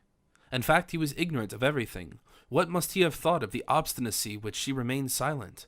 Impatient and irritable as the king was known to be, it was extraordinary that he had been able to preserve his temper so long. And yet, had it been her own case, she undoubtedly would not have acted in such a manner. She would have understood, have guessed everything. But she was nothing but a poor simple-minded girl, and not a great and powerful monarch. Oh, if he would but come! If he would but come! How eagerly she would forgive him for all he had just made her suffer! How much more tenderly she would love him because she was so cruelly suffered! And so she sat, with her head bent forward in eager expectation towards the door, her lips slightly parted as if, and heaven forgive her for the mental exclamation, they were awaiting the kiss which the king's lips had in the morning so sweetly indicated, when he pronounced the word love. If the king did not come, at least he could write. It was a second chance. A chance less delightful certainly than the other, but which would show an affection just as strong, only more timid in its nature. Oh, how she would devour his letter, how eager she would be to answer it, and when the messenger who had brought it had left her, how she would kiss it, read it over and over again, press to her heart the lucky paper which would have brought her ease of mind, tranquillity, and perfect happiness. At all events, if the king did not come, if the king did not write, he could not do otherwise than send Saint-Aignan, or Saint-Aignan could not do otherwise than come of his own accord. If it were a third person, how openly she would speak to him! The royal presence would not be there to freeze her words upon her tongue, and then no suspicious feeling would remain a moment longer in the king's heart. Everything with La Valliere, heart and look, body and mind, was concentrated in eager expectation. She said to herself that there was an hour left in which to indulge hope, that until midnight struck, the king might come, or write, or send, that at midnight only would every expectation vanish, every hope be lost. Whenever she heard any stir in the palace, the poor girl fancied she was the cause of it. Whenever she heard anyone pass in the courtyard below, she imagined there were messengers of the king coming to her. 11 o'clock struck. then a quarter past, then half past. The minutes dragged slowly on in this anxiety, and yet they seemed to pass too quickly. And now it struck 11:45. Midnight was near. The final hope that remained. With the last stroke of the clock, the last ray of light seemed to fade away, and with the last ray faded her final hope. And so the king himself had deceived her. It was he who had been the first to avail himself of keeping the oath which he had sworn that very day, 12 hours only between his oath and his perjured vow. It was not long, alas, to have preserved the illusion, and so not only did the king not love her, but he despised her whom everyone ill-treated. He despised her to the extent even of abandoning her to the shame of an expulsion, which was equivalent to having an ignominious sentence passed on to her. And yet it was he, the king himself, who was the first cause of this ignominy. A bitter smile, the only symptom of anger which during this long conflict had passed across the angelic face, appeared upon her lips. What, in fact, now remained on earth for her, after the king was lost to her? Nothing, but heaven still remained, and her thoughts flew thither. She prayed that the proper course for her to follow might be suggested. It is from heaven, she thought, that I expect everything. It is from heaven I ought to expect everything. And she looked at her crucifix with a devotion full of tender love. There, she said, hangs before me a master who never forgets and never abandons those who neither forget nor abandon him. It is to him alone that we must sacrifice ourselves. And thereupon, could anyone have gazed into the recesses of that chamber, they would have seen the poor despairing girl adopt a final resolution and determine upon one last plan in her mind. Then, as her knees were no longer able to support her, she gradually sank down upon the prie-dieu, and with her head pressed against the wooden cross, her eyes fixed and her respiration short and quick, she watched for the earliest rays of approaching daylight. At 2 o'clock in the morning she was still in the same bewilderment of mind, or rather the same ecstasy of feeling. Her thoughts had almost ceased to hold communion with things of the world. And when she saw the pale, violent tints of early dawn visible over the roofs of the palace, and vaguely revealing the outlines of the ivory crucifix which she held embraced, she rose from the ground with a newborn strength, kissed the feet of the divine martyr, descended the staircase leading from the room, and wrapped herself from head to foot in a mantle as she went along. She reached the wicket at the very moment the guard of the musketeers opened the gate to admit the first relief guard belonging to one of the Swiss regiments. And then, gliding behind the soldiers, she reached the street before the officer in command of the patrol had even thought of asking who the young girl was who was making her escape from the palace at so early an hour.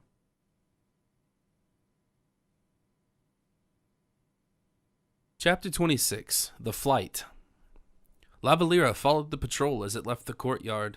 The patrol bent its steps towards the right, by the Rue Saint-Honor, and mechanically Valliere turned to the left. Her resolution was taken, her determination fixed.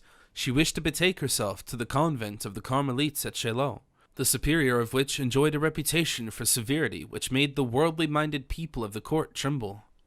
Valliere had never seen Paris. She had never gone out on foot, and so would have been unable to find her way even had she been in a calmer frame of mind than was within the case. And this may explain why she ascended instead of descended the Rue Saint-Honor. Her only thought was to get away from the Palais Royal, and this she was doing. She had heard it said that Chaillot looked out on the Seine, and she accordingly directed her steps toward the Seine. She took the Rue des Coqs, and not being able to cross the Louvre, bore towards the church of Saint-Germain-les-Auxerrois, proceeding along the site of the colonnades which was subsequently built there by Perrault. In a very short time she reached the quays. Her steps were rapid and agitated. She scarcely felt the weakness which reminded her of having sprained her foot when she was very young, and which obliged her to limp slightly. At any other hour in the day her countenance would have awakened the suspicions of the least clear-sighted, attracted the attention of the most indifferent. But at 2:30 in the morning the streets of Paris were almost, if not quite, deserted, and scarcely is anyone to be seen but the hard-working artisan on his way to earn his daily bread, or the roistering idlers of the streets, who are returning to their homes after a night of riot and debauchery. For the former the day was beginning, and for the latter it was just closing. Valliere was afraid of both faces, in which her ignorance of Parisian types did not permit her to distinguish the type of probity from that of dishonesty. The appearance of her misery alarmed her, and all she met seemed either vile or miserable. Her dress, which was the same she had worn during the previous evening, was elegant even in its careless disorder, for it was the one in which she had presented herself to the Queen Mother. And moreover, when she drew aside the mantle which covered her face in order to enable her to see the way she was going, her pallor and her beautiful eyes spoke an unknown language to the men she met, and unconsciously the poor fugitive seemed to invite the brutal remarks of the one class or to appeal the compassion of the other. La Valliere still walked on in the same way, breathless and hurried, until she reached the top of the Place de Grève. She stopped from time to time, placed her hand upon her heart, leaned against the wall until she could breathe freely again, and then continued on her course more rapidly than before. On reaching the Place de Grève, La Valliere suddenly came upon a group of 3 drunken men, reeling and staggering along, who were just leaving a boat which they had just made fast to the quay. The boat was freighted with wines, and it was apparent they had done ample justice to the merchandise. They were celebrating their convivial exploits of 3 different quays, when suddenly, as they reached the end of the railing leading down to the quay, they found an obstacle in their path in the shape of this young girl. La Valliere stopped, while they on their part, at the appearance of the young girl dressed in court costume, also halted, and seizing each other by the hand, they surrounded La Valliere, singing, "Oh, all ye weary wights who mope alone, come drink and sing and laugh round Venus's throne." La Valliere at once understood that the men were insulting her, and wished to prevent her passing. She tried to do so several times, but her efforts were useless. Her limbs failed her, she felt she was on the point of falling, and uttered a cry of terror. At the same moment, the circle which surrounded her was suddenly broken through in a most violent manner. One of her insulters was knocked to the left, another fell rolling over and over to the right, close to the water's edge, while the third could hardly keep his feet. An officer of the musketeers stood face to face with the young girl, with threatening brow and hand raised to carry out his threat. The drunken fellows, at sight of the uniform, made their escape with what speed their staggering limbs could lend them, all the more eagerly for the proof of strength which the wearer of the uniform had just afforded them. "Is it possible," exclaimed the musketeer, "that it can be Mademoiselle de la Valliere?" La Valliere, bewildered by what had just happened, and confounded by hearing her name pronounced, looked up and recognized D'Artagnan. "Oh, Monsieur d'Artagnan, it is indeed I!" And at the same moment she seized his arm. "You will protect me, will you not?" she added, in a tone of entreaty. "Most certainly I will protect you, but in heaven's name, where are you going at this hour?" "I am going to Chaillot." "You are going to Chaillot by way of La Rapée. Why, mademoiselle, you're turning your back upon it." "In that case, monsieur, be kind enough to put me in the right way, and go with me a short distance." "Most willingly." "But how does it happen that I have found you here? By what merciful intervention were you sent to my assistance? I almost seem to be dreaming or to be losing my senses." "I happen to be here, mademoiselle, because I have a house in the Place de Grève, at the sign of the Notre Dame, the rent of which I went to receive yesterday, and where I, in fact, passed the night. And I also wish to be at the palace early for the purposes of inspecting my posts." "Thank you," said La Valliere. "This is what I was doing," said D'Artagnan to himself. "But what is she doing? And why is she going to Chaillot at such an hour?"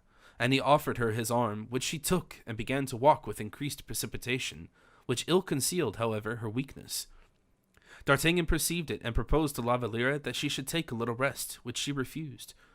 "You are ignorant, perhaps, of where Chaillot is?" inquired D'Artagnan. "Quite so." "It is a great distance." "Well, that matters very little. It is at least a league." "I can walk it." D'Artagnan did not reply. He could tell merely by the tone of a voice when a resolution was real or not. He rather bore along rather than accompanied La Valliere until they perceived the elevated ground of Chaillot. "What house are you going to, mademoiselle?" inquired D'Artagnan. "To the Carmelitas, monsieur." "To the Carmelitas?" repeated D'Artagnan in amazement. "Yes, and since heaven has directed you towards me to give me your support on my road, accept both my thanks and my adieu." "To the Carmelites? Your adieu? Are you going to become a nun?" exclaimed D'Artagnan. "Yes, monsieur." "What, you?" There was in this "you" which we have marked by 3 notes of exclamation in order to render it as expressive as possible. There was, we repeat, in this "you" a complete poem. It recalled to La Valliere her old recollections of Blois and her new recollections of Fontainebleau. It said to her, "You, who might be happy with Raoul, you, who might be powerful with Louis, you, about to become a nun." "Yes, monsieur," she said, "I am going to devote myself to the service of heaven and to renounce the world entirely." "But are you not mistaken with regard to your vocation? Are you not mistaken in supposing it to be the will of heaven?" No, since heaven has been pleased to throw you in my way, had it not been for you, I should certainly have sunk from fatigue on the road. And since heaven, I repeat, has thrown you in my way, it is because it is willed that I should carry out my intention." "Oh," said D'Artagnan doubtingly, "that is a rather subtle distinction, I think." "Whatever it may be," returned the young girl, "I have acquainted you with the steps I have taken, and with my fixed resolution, and now I have one last favor to ask you, even while I return you my thanks. The king is entirely ignorant of my flight from the Palais Royal, and is also ignorant of what I am about to do." "The king ignorant, you say?" exclaimed D'Artagnan. "Take care, mademoiselle, you are not aware of what you are doing. No one ought to do anything with which the king is unacquainted, especially those who belong to the court." "I no longer belong to the court, monsieur." D'Artagnan looked at the young girl with increasing astonishment. "Do not be uneasy, monsieur," she continued. "I have well calculated everything, and were it not so, it would now be too late to reconsider my resolution. All is decided." "Well, mademoiselle, what do you wish me to do?" "In the name of that sympathy which misfortune inspires by your generous feeling, and by your honor as a gentleman, I entreat you to promise me one thing." "Name it." "Swear to me, Monsieur D'Artagnan, that you will not tell the king that you have seen me, and that I am at Carmelitas." "I will not swear that," said D'Artagnan, shaking his head. "Why?" "Because I know the king, I know you, I know myself even, nay, the whole human race too well. No, I will not swear that." "In that case," cried La Valliere, with an energy of which one hardly would have thought her capable, "instead of the blessing which I should have implored for you until my dying day, I will invoke a curse, for you are rendering me the most miserable creature that ever lived." We have already observed that D'Artagnan could easily recognize the accents of truth and sincerity, and he could not resist this last appeal. He saw by her face how bitterly she suffered from a feeling of degradation.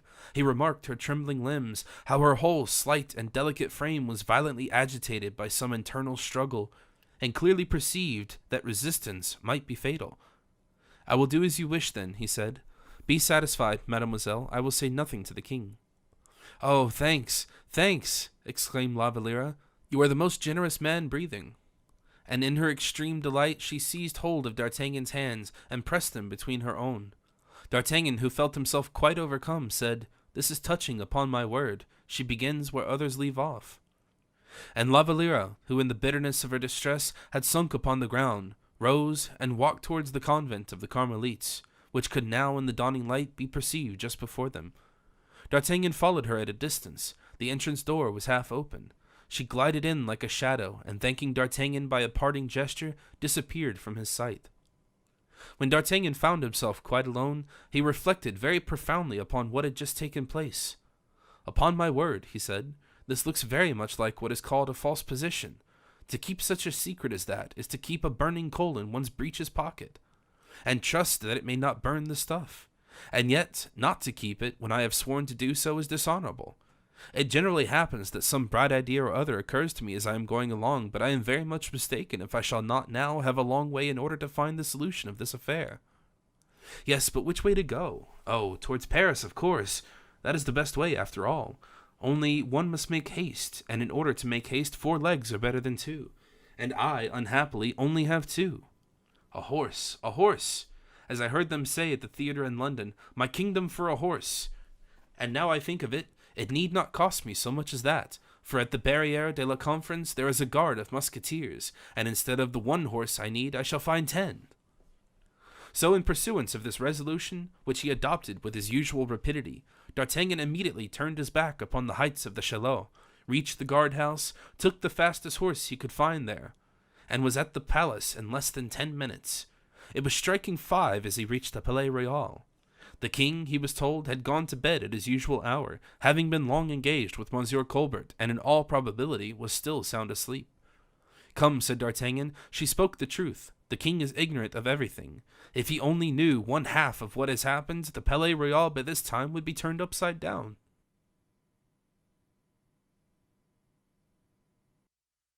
Chapter 27. Showing how Louis, on his part, had passed the time from 10 to 12:30 at night. When the king left the apartments of the maids of honor, he found Colbert awaiting him to take directions for the next day's ceremony, as the king was then to receive the Dutch and Spanish ambassadors. Louis XIV had serious causes of dissatisfaction with the Dutch. The States had already been guilty of many mean shifts and evasions with France, and without perceiving or without caring about the chances of a rupture, they again abandoned the alliance with His Most Christian Majesty, for the purpose of entering into all kinds of plots with Spain. Louis XIV, at his accession, that is to say, at the death of Cardinal Mazarin, had found the political question roughly sketched out. The solution was difficult for a young man, but as at that time the king represented the whole nation, anything that the head resolved upon, the body would be found ready to carry out. Any sudden impulse of anger, the reaction of hot young blood upon the brain, would be quite sufficient to change an old form of policy and create another system altogether. The part that diplomatists had to play in those days was that of arranging among themselves the different coups d'état which their sovereign masters might wish to effect. Louis was not in that calm frame of mind which was necessary to enable him to determine on a wise course of policy. Still much agitated from the quarrel he had just had with Valliere, he walked hastily into his cabinet, dimly desirous of finding an opportunity of producing an explosion after he had controlled himself for so long a time. Colbert, as he saw the king enter, knew the position of affairs at a glance, understood the king's intentions, and resolved, therefore, to maneuver a little. When Louis requested to be informed what it would be necessary to say on the morrow, Colbert began by expressing his surprise that His Majesty had not been properly informed by Monsieur Fouquet. Monsieur Fouquet, he said, is perfectly acquainted with the whole of this Dutch affair. He received the dispatches himself direct. The king, who was accustomed to hear Monsieur Colbert speak in not over-scrupulous terms of Monsieur Fouquet, allowed this remark to pass unanswered, and merely listened. Colbert noticed the effect it had produced, and hastened to back out, saying that Monsieur Fouquet was not on all occasions as blamable as at the first glance might seem to be the case, inasmuch as that at the moment he was greatly occupied. The king looked up. "What do you allude to?" he said. "Sire, men are but men, and Monsieur Fouquet has his defects as well as his great qualities." "Ah, defects, who is without them, Monsieur Colbert?" "Your Majesty, hardly," said Colbert boldly, for he knew how to convey a good deal of flattery in a light amount of blame, like the arrow which cleaves the air, notwithstanding its weight, thanks to the light feathers which it bear up. The king smiled. "What defect has Monsieur Fouquet, then?" he said. "Still the same, sire. It is said he is in love." "In love? With whom?" "I am not quite sure, sire. I have very little to do with matters of gallantry." "At all events you know, since you speak of it." "I have heard a name mentioned." "Whose?" "I cannot now remember whose, but I think it is one of the Madame's maids of honor." The king started. "You know more than you like to say, Monsieur Colbert," he murmured. "I assure you, no, sire." "At all events, Madame's maids of honor are all known, and in mentioning their names to you, you will perhaps recollect the one you allude to." "No, sire." "At least try." "It would be useless, sire. Whenever the name of any lady who runs the risk of being compromised is concerned, my memory is like a coffer of bronze, the key of which I have lost." A dark cloud seemed to pass over the mind as well as across the face of the king. Then, wishing to appear as if he were perfect master of himself and his feelings, he said, "And now for the affair concerning Holland." "In the first place, sire, at what hour will your Majesty receive the ambassadors?" "Early in the morning." 11 o'clock? "That is too late. Say 9 o'clock." "That will be too early, sire." "For friends, that would be a matter of no importance. One does what one likes with one's friends, but for one's enemies, in that case, nothing could be better than if they were to feel hurt. I should not be sorry, I confess, to have to finish altogether with these marsh birds who annoy me with their cries." "It shall be precisely as your Majesty desires. At 9 o'clock, therefore, I will give the necessary orders. Is it to be a formal audience?" "No, I wish to have an explanation with them, and not to embitter matters, as is always the case when many persons are present, but at the same time I wish to clear up everything with them, in order not to have to begin over again."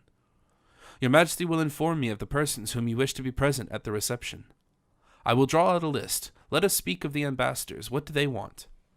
"Allies with Spain, they gain nothing. Allies with France, they lose much." "And how is that?"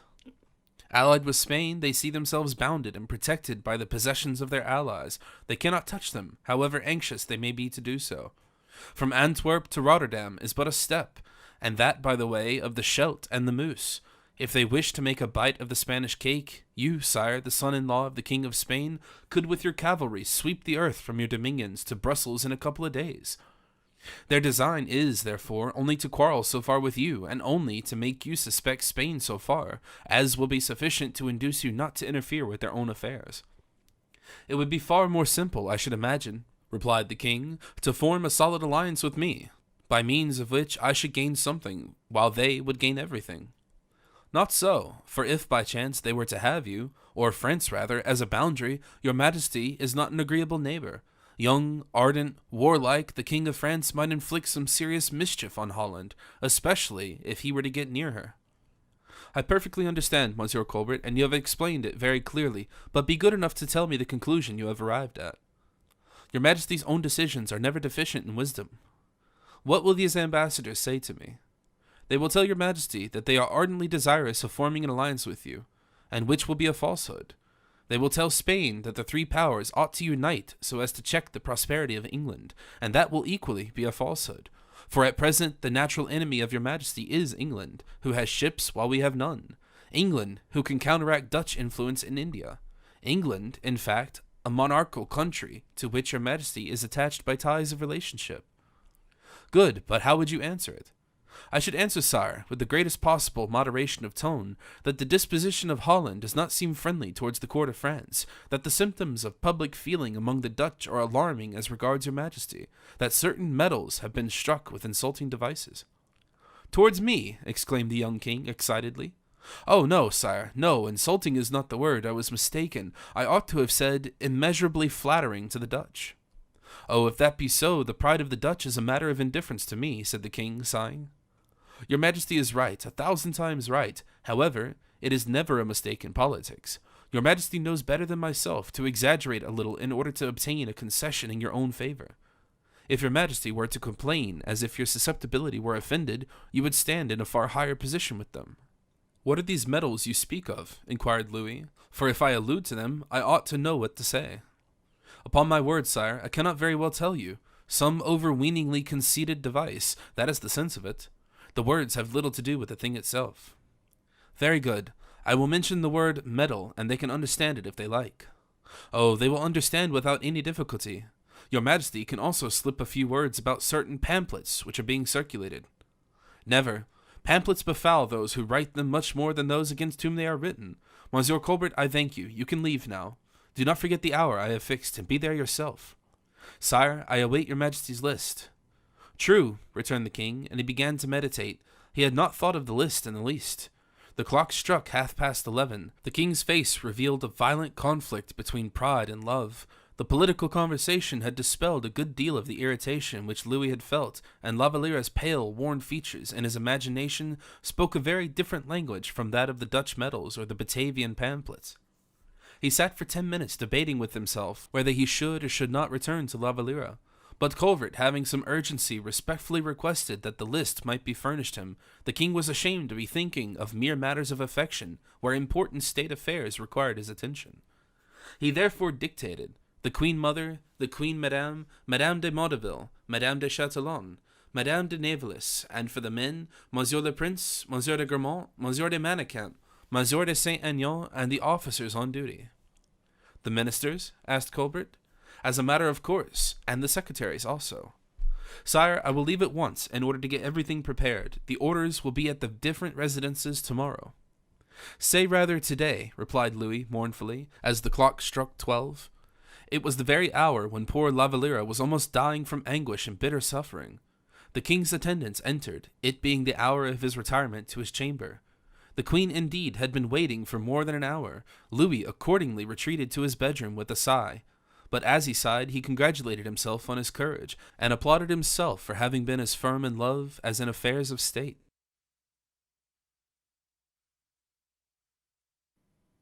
Chapter 28. The Ambassadors.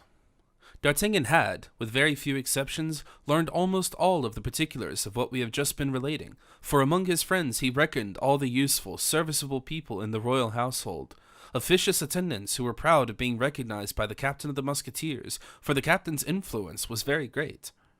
And then, in addition to any ambitious views they may have imagined he could promote, they were proud of being regarded as worth being spoken to by a man as brave as D'Artagnan. In this manner D'Artagnan learned every morning what he had not been able either to see or to ascertain the night before, from the simple fact of his not being ubiquitous. so that with the information he had been able to by his own means pick up during the day, and with that he had gathered from others, he succeeded in making up a bundle of weapons, which he was in the prudent habit of using only when occasion acquired. In this way, D'Artagnan's 2 eyes rendered him the same service as the 100 eyes of Argus. Political secrets, bedside revelations, hints or scraps of conversation, dropped by the quarters on the threshold of the royal antechamber.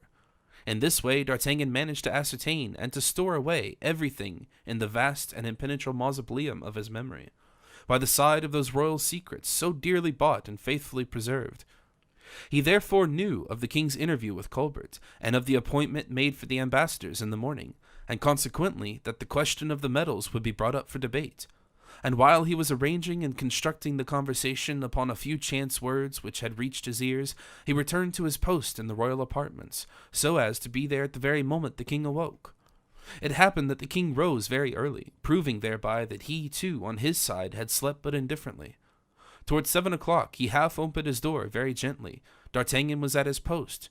His majesty was pale and seemed wearied. He had not, moreover, quite finished dressing. "Send for me Monsieur de Saint-Aignan," he said. Saint-Aignan was probably awaiting a summons, for the messenger, when he reached his apartment, found him already dressed.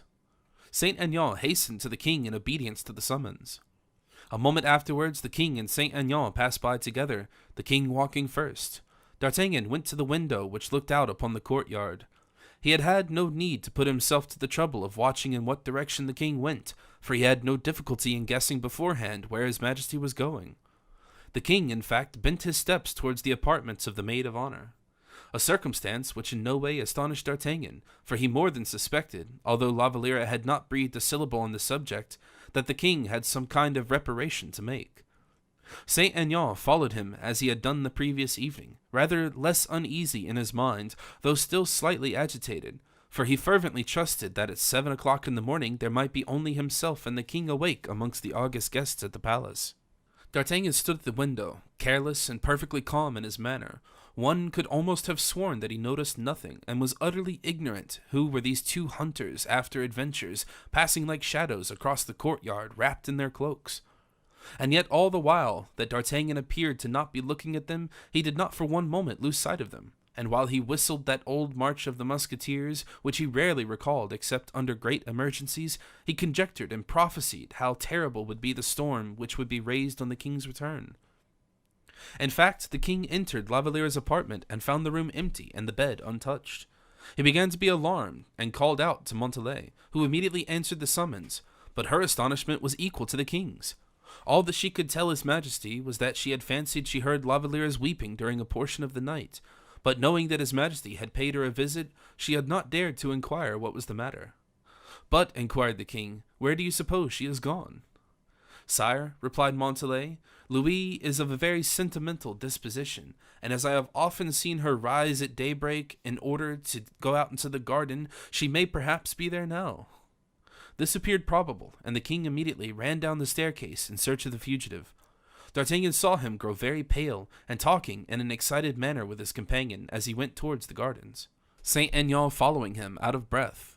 D'Artagnan did not stir from the window, but went on whistling, looking as if he saw nothing, yet seeing everything.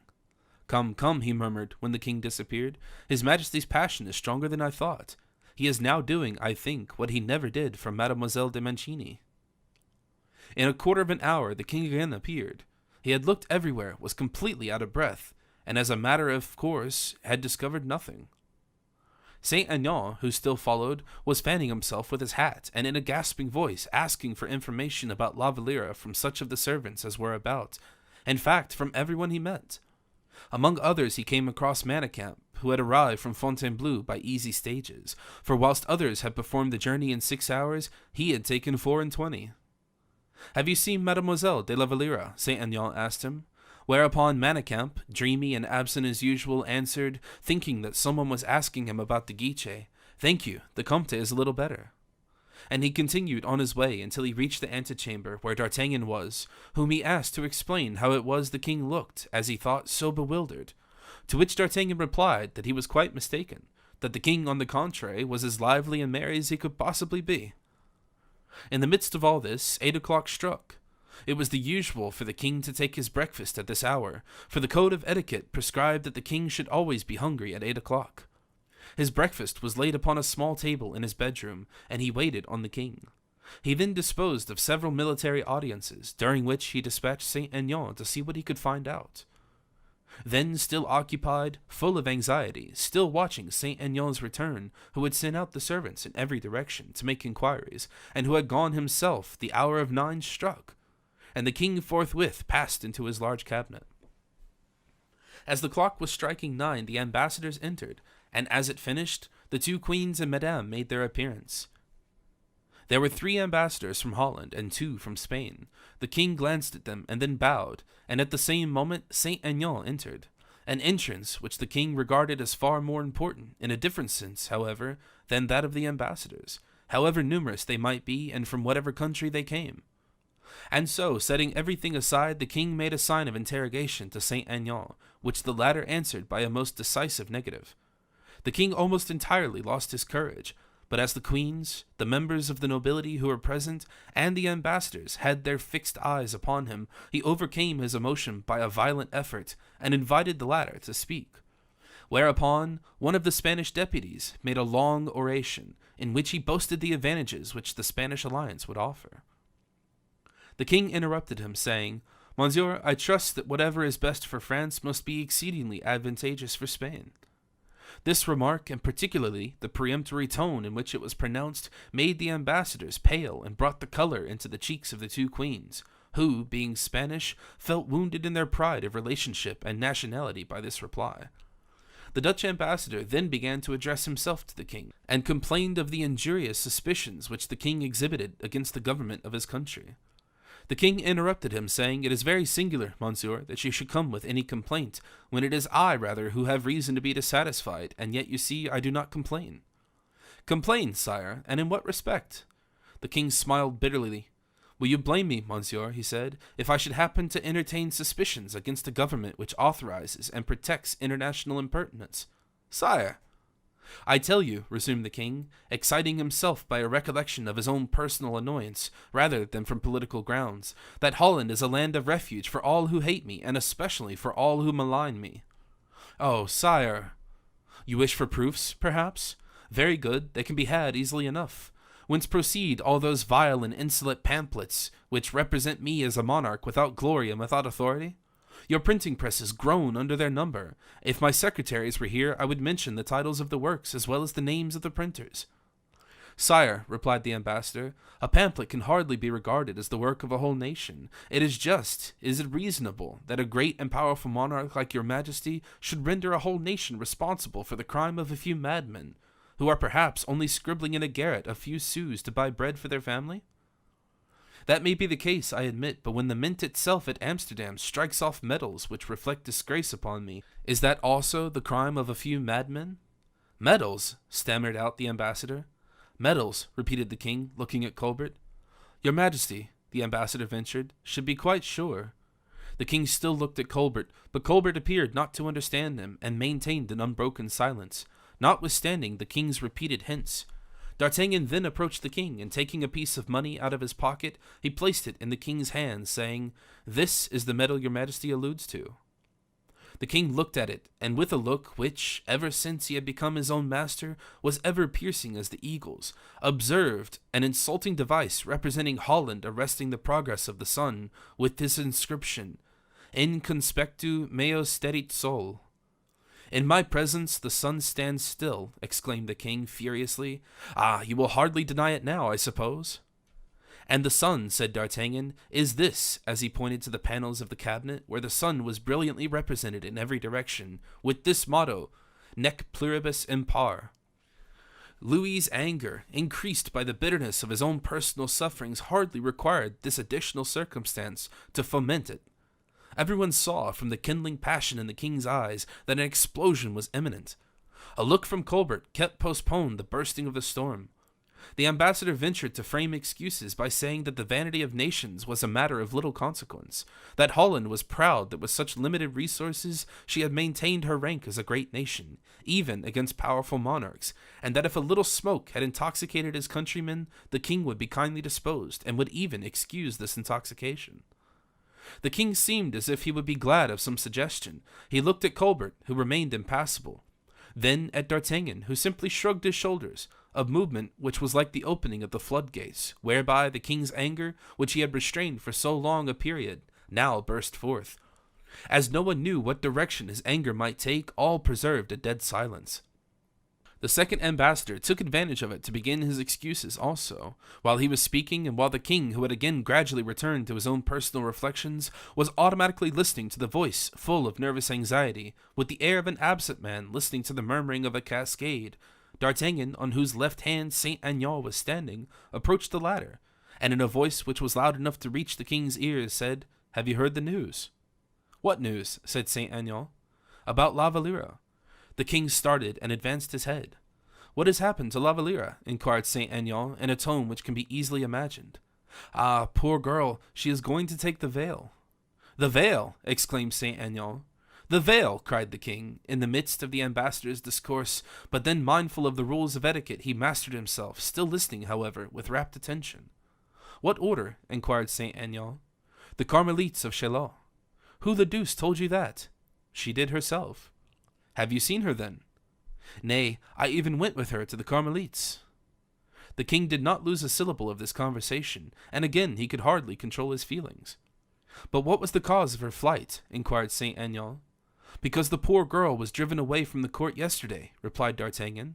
He had no sooner said this than the king, with an authoritative gesture, said to the ambassador, "Enough, monsieur, enough." Then, advancing towards the captain, he exclaimed, "Who says Mademoiselle de la Valliere is going to take the religious vows?" "Monsieur D'Artagnan," answered the favorite. "Is it true what you say?" said the king, turning towards the musketeer. "As true as truth itself."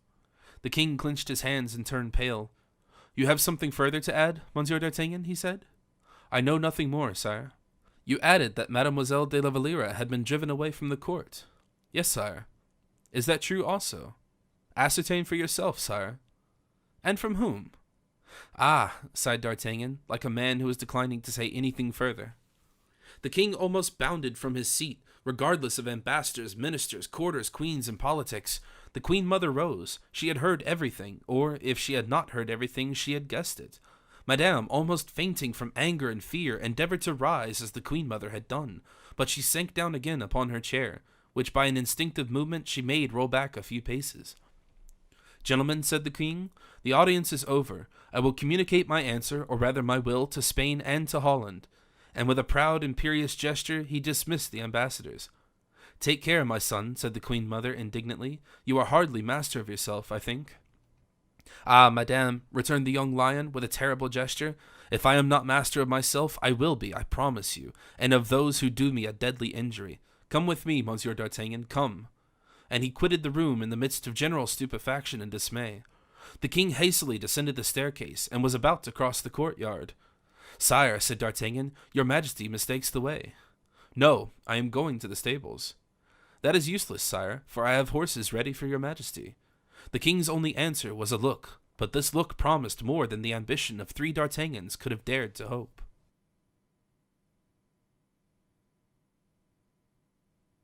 Chapter 29. Chaillot. Although they had not been summoned, Manicamp and Malicorne had followed the king and D'Artagnan. They were both exceedingly intelligent men, except that Malicorne was too precipitate owing to ambition, while Manicamp was too frequently too tardy owing to indolence. On this occasion, however, they arrived at precisely the proper moment. 5 horses were in readiness. 2 were seized upon by the king and D'Artagnan, 2 others by Manicamp and Malicorne, while a groom belonging to the stables mounted the 5th. The cavalcade set off at a gallop. D'Artagnan had been very careful in his selection of the horses. They were the very animals for distressed lovers, horses which did not simply run, but flew. Within 10 minutes after their departure, the cavalcade, almost a cloud of dust, arrived at the chaillot. The king literally threw himself off his horse, but notwithstanding the rapidity with which he accomplished this maneuver, he found D'Artagnan already holding his stirrup. With a sign of acknowledgment to the musketeer, he threw the bridle to the groom, and darted into the vestibule, violently pushed open the door, and entered the reception room. Manicamp, Malicorne, and the groom remained outside, D'Artagnan alone following him. When he entered the reception room, the first object which met his gaze was Louise herself. not simply on her knees, but lying at the foot of a large stone crucifix. The young girl was stretched upon the damp flagstones, scarcely visible in the gloom of the apartment, which was lighted only by means of a narrow window, protected by bars and completely shaded by creeping plants. When the king saw her in this state, he thought she was dead, and uttered a loud cry which made D'Artagnan hurry into the room. The king had already passed one of his arms round her body, and D'Artagnan assisted him in raising the poor girl, whom the torpor of death seemed already to have taken possession of. D'Artagnan seized hold of the alarm bell and rang with all his might. The Carmelite sisters immediately hastened at the summons, and uttered loud exclamations of alarm and indignation at the sight of the two men holding a woman in their arms. The superior also hurried to the scene of action, but far more a creature of the world than any of the female members of the court. Notwithstanding her austerity of manners, she recognized the king at first glance, by the respect which those present exhibited for him, as well as by the imperious and authoritative way in which he was thrown the whole establishment into confusion. As soon as she saw the king, she retired to her own apartments, in order to avoid compromising her dignity. But by one of the nuns she sent various cordials, Hungary water, etc., etc., and ordered that all the doors should immediately be closed, a command which was just in time, for the king's distress was fast becoming a most clamorous and despairing character. He had almost decided to send for his own physician when Valliere exhibited signs of returning animation. The first object which met her gaze as she opened her eyes was the king at her feet. In all probability she did not recognize him, for she uttered a deep sigh full of anguish and distress. Louis fixed his eyes devouringly upon her face, and when in the course of a few moments she recognized Louis, she endeavored to tear herself from his embrace. "Oh, heavens," she murmured, "is not the sacrifice yet made?" "No, no," exclaimed the king, "and it shall not be made, I swear." Notwithstanding her weakness and utter despair, she rose from the ground, saying, "It must be made, however, it must be, so do not stay me in my purpose." "I will leave you to sacrifice yourself. Never, never," exclaimed the king. "Well," murmured D'Artagnan, "I may as well go now. As soon as they begin to speak, we may as well prevent there being any listeners." And he quitted the room, leaving the lovers alone. "Sire," continued Valliere, "not another word, I implore you. Do not destroy the only future I can hope for, my salvation. Do not destroy the glory and brightness of your own future for a mere caprice." "A caprice?" cried the king. "Oh, sire, it is now, only, that I can see clearly into your heart." "You, Louise, what mean you?" "An inexplicable impulse, foolish and unreasonable in its nature, may ephemerally appear to offer a sufficient excuse for your conduct, but there are duties imposed upon you which are incompatible with your regard for a poor girl such as I am, so forget me." "I forget you." "You have done already once before." "Rather would I die. You cannot love one whose peace of mind you hold so lightly, and whom you so cruelly abandoned last night to the bitterness of death." "What can you mean? Explain yourself, Louise." "What did you ask me yesterday morning?" "To love you." "What did you promise me in return?" "Never to let midnight pass without offering me an opportunity of reconciliation, if by any chance your anger should be roused against me." "Oh, forgive me, Louise, forgive me, I was mad from jealousy." "Jealousy is a sentiment unworthy of a king, a man. You may become jealous again, and will end by killing me. Be merciful then, and leave me now to die." "Another word, mademoiselle, in that strain, and you will see me expire at your feet." "No, no, sire, I am better acquainted with my own demerits, and believe me that to sacrifice yourself for one whom all despise would be needless." "Give me the names of those you have cause to complain of." "I have no complaints, sire, to prefer against anyone. No one but myself to accuse.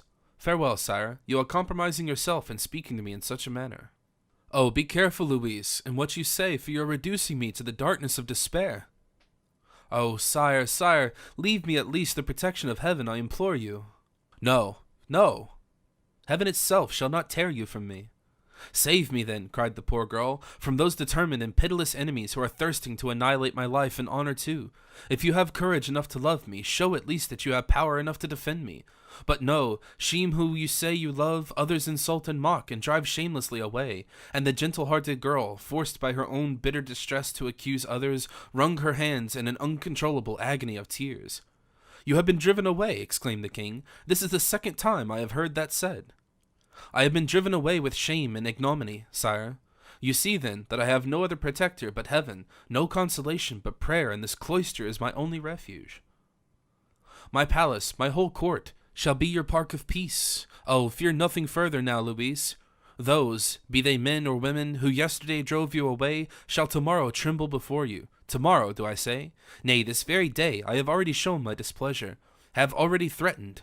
If it is in my power, even now, to hurl the thunderbolt I have hitherto withheld, Louise, Louise, you shall be bitterly revenged. Tears of blood shall repay you for the tears you have shed. Give me only the names of your enemies. Never, never. How can I show any anger then? Sire, those upon whom your anger would be prepared to fall would force you to draw back your hand of praise to punish. Oh, you do not know me, cried the king, exasperated. Rather than draw back, I would sacrifice my kingdom, and would abjure my family. Yes, I would strike until this arm had utterly destroyed all those who had ventured to make themselves the enemies of the gentlest and best of creatures. And as he said these words, Louis struck his fist violently against the oaken wainscoting with a force which alarmed Valliere. For his anger, owing to his unbounded power, had something imposing and threatening in it, like the lightning which may at any time prove deadly. She who thought that her own sufferings could not be surpassed was overwhelmed by a suffering which revealed itself by menace and by violence.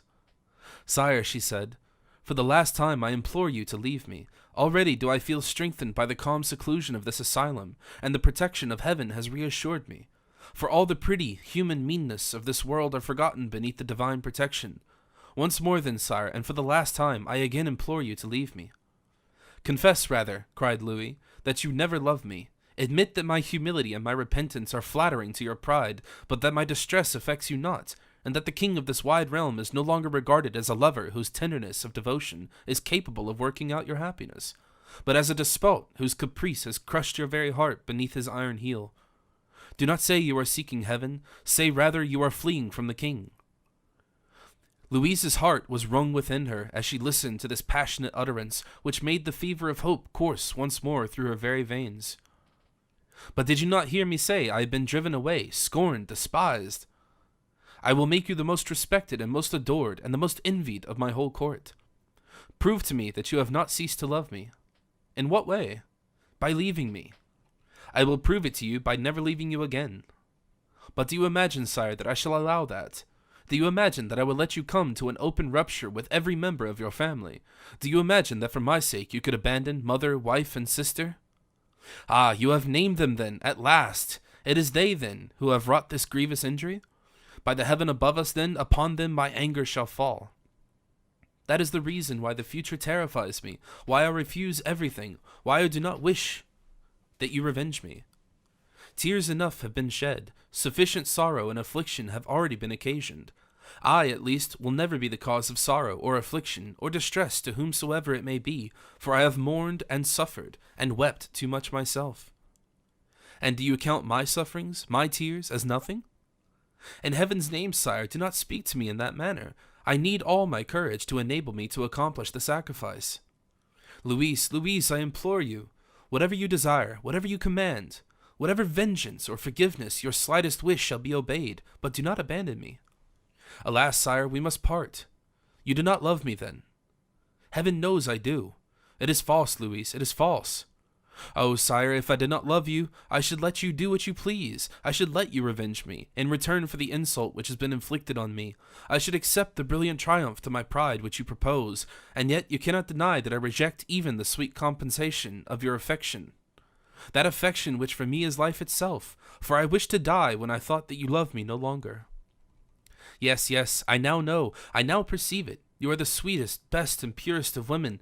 There is no one so worthy as yourself, not alone of my respect and devotion, but also of the respect and devotion of all who surround me. And therefore no one shall be loved like yourself, no one shall ever possess the influence over me that you wield. And you wish me to be calm, to forgive? Be it so, you shall find me perfectly unmoved. You wish to reign by gentleness and clemency. I will be clement and gentle. Dictate for me the conduct you wish me to adopt, and I will obey blindly. In heaven's name, no, sire. What am I, a poor girl, to dictate so great a monarch as yourself? You are my life, the very spirit and principle of my being. Is it not the spirit that rules the body? You love me then, sire? On my knees, yes. With my hands upraised to you, yes. With all the strength and power of my being, yes. I love you so deeply that I would lay down my life for you, gladly at your merest wish. Oh, sire, now I know you love me. I have nothing to wish for in the world. Give me your hand, sire, and then farewell. I have enjoyed in this life all the happiness I was ever meant for. Oh, no, no, your happiness is not a happiness of yesterday. It is of today, of tomorrow, ever enduring. The future is yours. Everything which is mine is yours too. Away with these ideas of separation. Away with these gloomy, despairing thoughts. You will live for me as I will live for you, Louise. And he threw himself at her feet, embracing her knees with the wildest transports of joy and gratitude. Oh, sire, sire, all that is but a wild dream. Why a wild dream? Because I cannot return to the court. Exiled, how can I see you again? Would it be far better to bury myself in a cloister for the rest of my life, with the rich consolation that your affection gives me, with the pulses of your heart beating for me, and your latest confession of attachment still ringing in my ears? Exiled, you, exclaimed Louis XIV, and who dares to exile, let me ask, when I recall? Oh, sire, something which is greater than and superior to kings even, the world and public opinion. Reflect for a moment. You cannot love a woman who has been ignominiously driven away. Love one whom your mother has stained with suspicions, one whom your sister has threatened with disgrace. Such a woman, indeed, would be unworthy of you. Unworthy? One who belongs to me? Yes, sire, precisely on that account. From the very moment she belongs to you, the character of your mistress renders her unworthy. You are right, Louise. Every shade of delicacy of feeling is yours. Very well, you shall not be exiled. Ah, from the tone in which you speak, you have not heard Madame. That is very clear. I will appeal from her to my mother. Again, sire, you have not seen your mother. She too? My poor Louise, everyone's hand then is against you. Yes, yes, poor Louise, who already bending beneath the fury of the storm when you arrived and crushed her beneath the weight of your displeasure. Oh, forgive me. You will not, I know, be able to make either of them yield. Believe me, the evil cannot be repaired, for I will not allow you to use violence or to exercise your authority. Very well, Louise. To prove to you how fondly I love you, I will do one thing. I will see Madame. I will make her revoke her sentence. I will compel her to do so. Compel? Oh, no, no. True, you are right. I will bend her. Louise shook her head. I will entreat her, if it be necessary, said Louis. Will you believe in my affection after that? Louise drew herself up. Oh, never, never shall you humiliate yourself on my account. Sooner 1,000 times would I die. Louis reflected. His features assumed a dark expression. I will love you as much as you have loved. I will suffer as keenly as you have suffered. This shall be my expiation in your eyes. Come, mademoiselle, put aside these paltry considerations. Let us show ourselves as great as our sufferings, as strong as our affection for each other. And as he said this, he took her in his arms and encircled her waist with both his hands, saying, My own love, my own dearest and best beloved, follow me. She made a final effort in which she concentrated no longer all of her firmness of will, for that had long since been overcome, but all her physical strength. No, she replied weakly. No, no, I should die from shame. No, you shall return like a queen. No one knows of your having left, except, indeed, D'Artagnan. He has betrayed me, then. In what way? He promised faithfully. I promised not to say anything to the king, said D'Artagnan, putting his head through the half-opened door, and I kept my word. I was speaking to Monsieur de Saint-Aignan, and it was not my fault if the king overheard me, was it, sire? It is quite true, said the king. Forgive him. La Valliere smiled and held out her small white hand to the musketeer. Monsieur d'Artagnan, said the king, be good enough to see if you can find a carriage for Mademoiselle de la Valliere. Sire, said the captain, the carriage is waiting at the gate. You are a magic mold of forethought, exclaimed the king.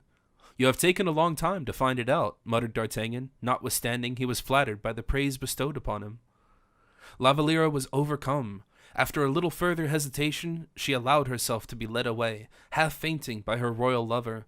But as she was on the point of leaving the room, she tore herself from the king's grasp and returned to the stone crucifix, which she kissed, saying, O heaven, it was thou who drewest me hither, thou who hast rejected me, by thy grace is infinite. Whenever I shall again return, forget that I have ever separated myself from thee, for when I return, it will be never to leave thee again. The king could not restrain his emotion, and D'Artagnan even was overcome. Louis led the young girl away, lifted her into the carriage, and directed D'Artagnan to seat himself beside her, while he, mounting his horse, spurred violently towards the Palais Royal, where immediately on his arrival he sent to request an audience of Madame.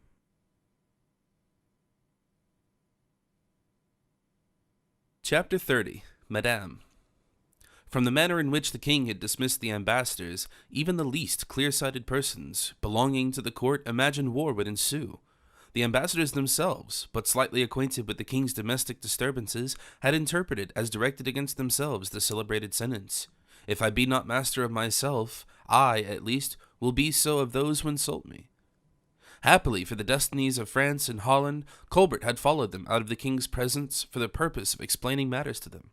But the two queens and Madame, who were perfectly aware of every particular that had taken place in their several households, having heard the king's remark so full of dark meaning, retired to their own apartments in no little fear and chagrin.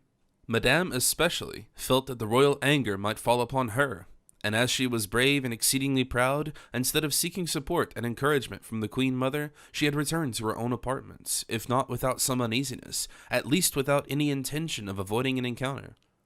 Anne of Austria from time to time at frequent intervals sent messages to learn if the king had returned. The silence which the whole palace preserved upon the matter and upon Louise's disappearance was indicative of a long train of misfortunes to all those who knew the haughty and irritable humor of the king. But Madame, unmoved in spite of all the flying rumors, shut herself up in her apartments, sent for Montalais, and with a voice as calm as she could possibly command, desired her to relate all she knew about the event itself. At the moment that the eloquent Montalais was concluding with all kinds of oratorical precautions, and was recommending, if not in actual language, at least in spirit, that she should show forbearance towards La Valliere, Monsieur Malicorne made his appearance to beg an audience of Madame on behalf of the king. Montalais's worthy friend bore upon his countenance all the signs of the very liveliest emotion. It was impossible to be mistaken. The interview which the king requested would be one of the most interesting chapters in the history of the hearts of king and men. Madame was disturbed by her brother-in-law's arrival. She did not expect it so soon, nor had she expected any direct step on Louis's part. Besides, all women who wage war successfully by indirect means are invariably neither very skillful nor very strong when it comes a question of accepting a pitched battle. Madame, however, was not one who ever drew back. She had the very opposite defect or qualification, in whatever light it may be considered. She took an exaggerated view of what constituted real courage, and therefore the king's message, of which Malicorne had been the bearer, was regarded by her as the bugle note proclaiming the commencement of hostilities. She therefore boldly accepted the gage of battle. 5 minutes afterwards the king ascended the staircase. His color was heightened from having ridden hard. His dusty and disordered clothes formed a singular contrast with the fresh and perfectly arranged toilette of Madame, who, notwithstanding the rouge on her cheeks, turned pale as Louis entered the room. Louis lost no time in approaching the object of his visit. He sat down, and Montalais disappeared. "My dear sister," said the king, "you are aware that Mademoiselle de la Valliere fled from her own room this morning, and that she has retired to a cloister, overwhelmed by grief and despair." As he pronounced these words, the king's voice was singularly moved. "Your Majesty is the first to inform me of it," replied Madame. "I should have thought that you might have learned it this morning, during the reception of the ambassadors," said the king. "From your emotion, sire, I imagined that something extraordinary had happened, but without knowing what." The king, with his usual frankness, went straight to the point. "Why did you send Mademoiselle de la Valliere away?" "Because I had reason to be dissatisfied with her conduct," she replied, dryly. The king became crimson, and his eyes kindled with a fire which required all Madame's courage to support. He mastered his anger, however, and continued, "A stronger reason than that is surely requisite. For one so good and kind as you are to turn away and dishonor not only the young girl herself, but every member of her family as well. You know that the whole city has its eyes fixed upon the conduct of the female portion of the court. To dismiss a maid of honor is to attribute a crime to her, at the very least a fault. What crime, what fault, has Mademoiselle de la Valliere been guilty of?" "Since you constitute yourself the protector of Mademoiselle de la Valliere," replied Madame coldly, "I will give you those explanations which I should have a perfect right to withhold from everyone." "Even from the king?" exclaimed Louis, as with a sudden gesture he covered his head with his hat. "You have called me your sister," said Madame, "and I am in my own apartments." "It matters not," said the youthful monarch, ashamed at having been hurried away by his anger. "Neither you nor anyone else in this kingdom can assert a right to withhold an explanation in my presence." "Since that is the way you regard it," said Madame, in a hoarse, angry tone of voice, All that remains for me to do is bow submission to your majesty and to be silent. Not so. Let there be no equivocation between us. The protection with which you surround Mademoiselle de la Valliere does not impose any respect. No equivocation, I repeat. You are perfectly aware that as the head of the nobility in France, I am accountable to all the honor of every family. You dismiss Mademoiselle de la Valliere, or whoever else it may be. Madame shrugged her shoulders. Or whoever else it may be, I repeat, continued the king, and as acting in that manner you cast a dishonorable reflection upon that person. I ask you for an explanation, in order that I may confirm or annul the sentence. Annul the sentence? Exclaimed Madame haughtily. What? When I have discharged one of my attendants, do you order me to take her back again? The king remained silent. This would be a sheer abuse of power, sire. It would be indecorous and unseemly. Madame, as a woman, I should revolt against an abuse so insulting to me. I should no longer be able to regard myself as a princess of your blood, a daughter of a monarch. I should be the meanest of creatures, more humbled and disgraced than the servant I had sent away. The king rose from his seat with anger. It cannot be a heart, he cried, you have beating in your bosom. If you act in such a way with me, I may have reason to act with corresponding severity. It sometimes happens that in a battle a chance ball may reach its mark. The observation which the king had made without any particular intention struck Madame home and staggered her for a moment. Some day or other she might indeed have reason to dread reprisals. At all events, sire, she said, explain what you require. I ask, madame, what has Mademoiselle de la Valliere done to warrant your conduct toward her? She is the most cunning fomenter of intrigues I know. She was the occasion of 2 personal friends engaging in mortal combat. She has made people talk of her in shameless terms that the whole court is indignant at the mere sound of her name. She, cried the king. Under her soft and hypocritical manner, continued Madame, she hides a disposition full of foul and dark conceit. She! You may possibly be deceived, sire, but I know her right well. She is capable of creating dispute and misunderstanding between the most affectionate relative and the most intimate friends. You see that she has already sown discord betwixt us 2. I do assure you, said the king. Sire, look well into the case as it stands. We were living on the most friendly understanding, and by the artfulness of her tales and complaints, she has set your majesty against me. I swear to you, said the king, that on no occasion has a bitter word ever passed her lips. I swear that even in my wildest bursts of passion, she would not allow me to menace anyone, and I swear, too, that you do not possess a more devoted and respectful friend than she is. Friend, said Madame, with an expression of supreme disdain. Take care, Madame, said the king. You forget that you now understand me, and from this moment everything is equalized. Mademoiselle de la Valliere will be whatever I may choose her to become, and tomorrow, if I were to determine to do so, I could seat her on a throne. She was not born to a throne, at least, and whatever you can do affect the future alone, but cannot affect the past. Madame, towards you I have shown every kind consideration, and every eager desire to please you. Do not remind me that I am master. It is the 2nd time, sire, that you have made that remark, and I have already informed you I am ready to submit. In that case, then, you will confer upon me the favor of receiving Mademoiselle de la Valliere back again. For what purpose, sire, since you have a throne to bestow upon her? I am too insignificant to protect so exalted a personage. Nay, a truce to this bitter and disdainful spirit. Grant me her forgiveness. Never. You drive me, then, to open warfare in my own family. I, too, have a family with whom I can find refuge. Do you mean that as a threat, and could you forget yourself so far? Do you believe that if you pushed the affront to that extent, your family would encourage you? I hope, sire, that you will not force me to take any step which would be unworthy of my rank. I hoped that you would remember our recent friendship, and that you would treat me as a brother. Madame paused for a moment. I do not disown you for a brother, she said, in refusing your majesty an injustice. An injustice? Oh, sire, if I informed others of La Valliere's conduct, if the queen knew.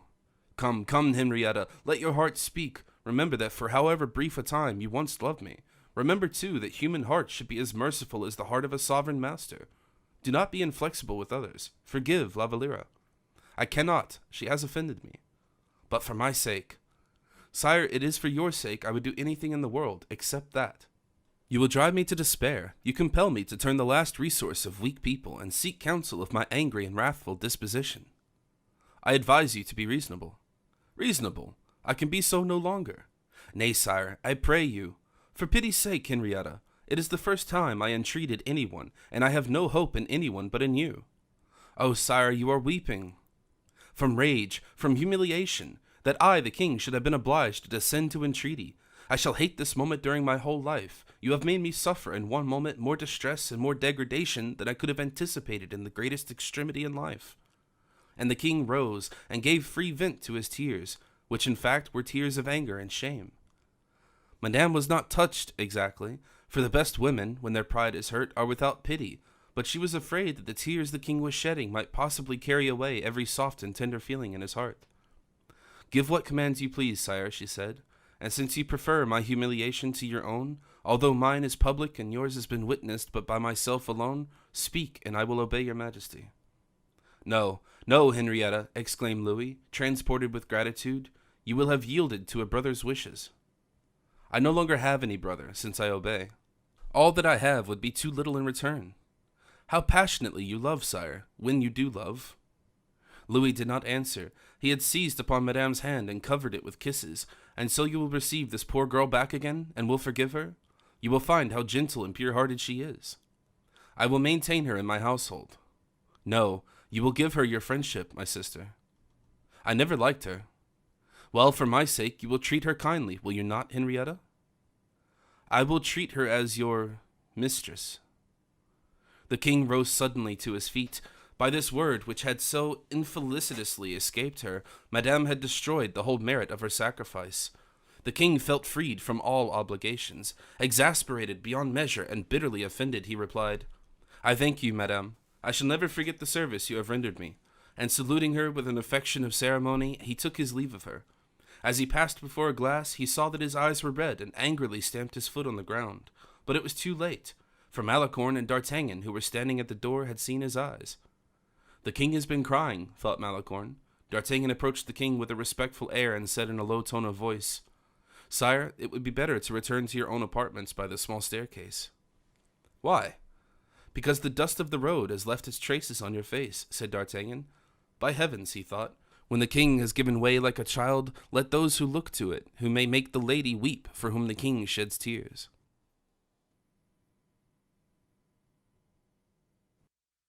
Chapter 31.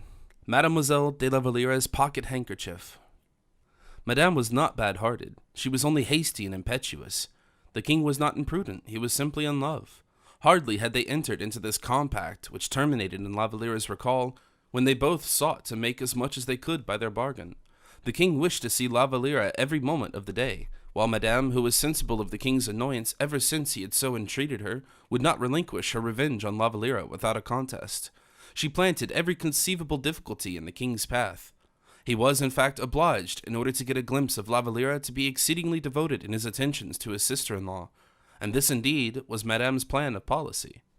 As she had chosen someone to second her efforts, and as this person was our old friend Montalais, the king found himself completely hemmed in every time he paid Madame a visit. He was surrounded, and was never left a moment alone. Madame displayed in her conversation a charm of manner and brilliancy of wit which dazzled everybody. Montalais followed her, and soon rendered herself perfectly insupportable to the king, which was, in fact, the very thing she expected would happen.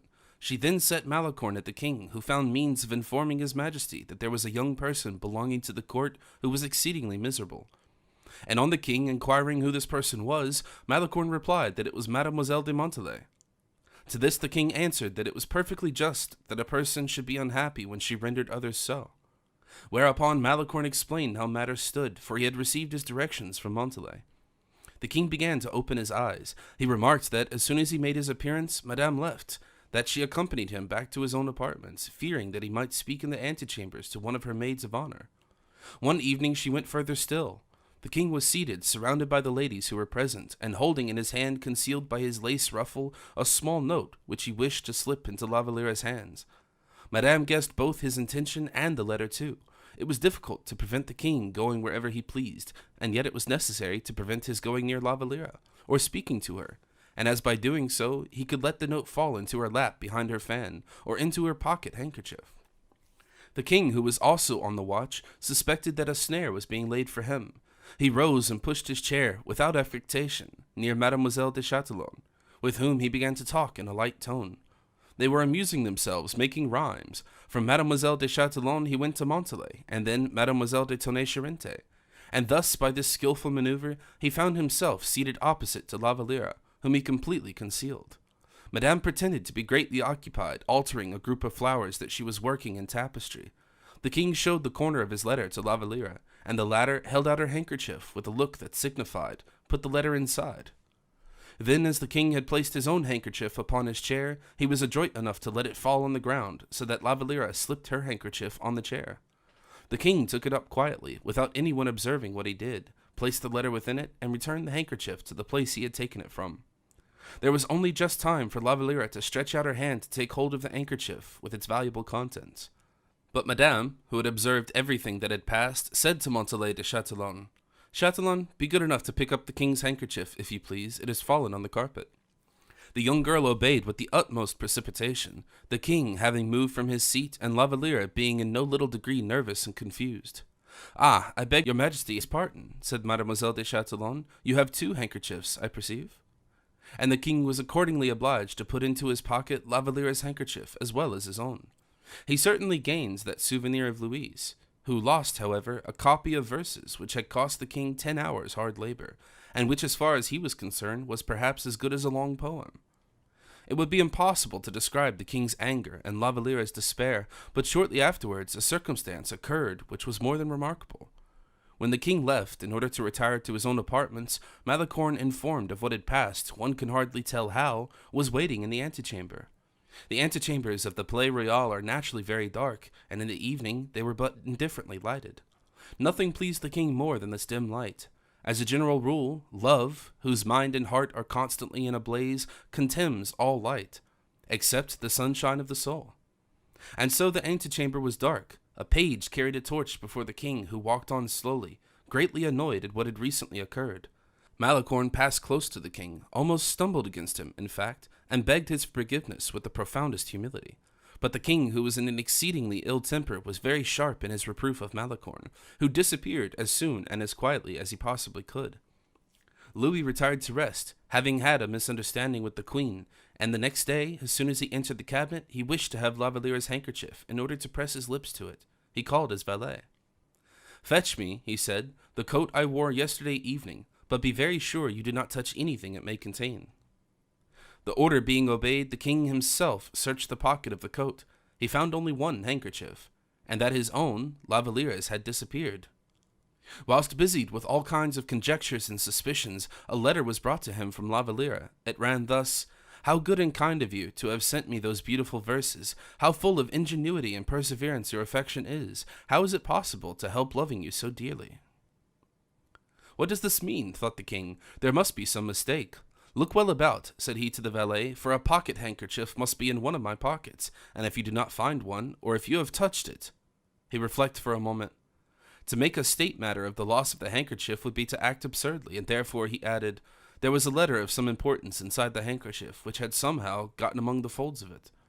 "Sire," said the valet, "your majesty had only one handkerchief, and that is it." "True, true," replied the king, setting his teeth hard together. "O poverty, how I envy you! Happy is the man who can empty his own pockets of letters and handkerchiefs." He read La Valliere's letter over again, endeavoring to imagine in what conceivable way his verses could have reached their destination. There was a postscript to the letter. "I send you back by your messenger this reply, so unworthy of what you sent me." "So far so good. I shall find out something now," he said delightedly. "Who is waiting, and who brought me this letter?" "Monsieur Malicorne," replied the valet de chambre timidly. "Desire him to come in." Malicorne entered. "You come from Mademoiselle de la Valliere?" said the king, with a sigh. "Yes, sire. And you took, Mademoiselle de la Valliere, something from me." "I, sire?" "Yes, you." "Oh, no, sire." "Mademoiselle de la Valliere says so, distinctly." "Oh, sire, she is mistaken."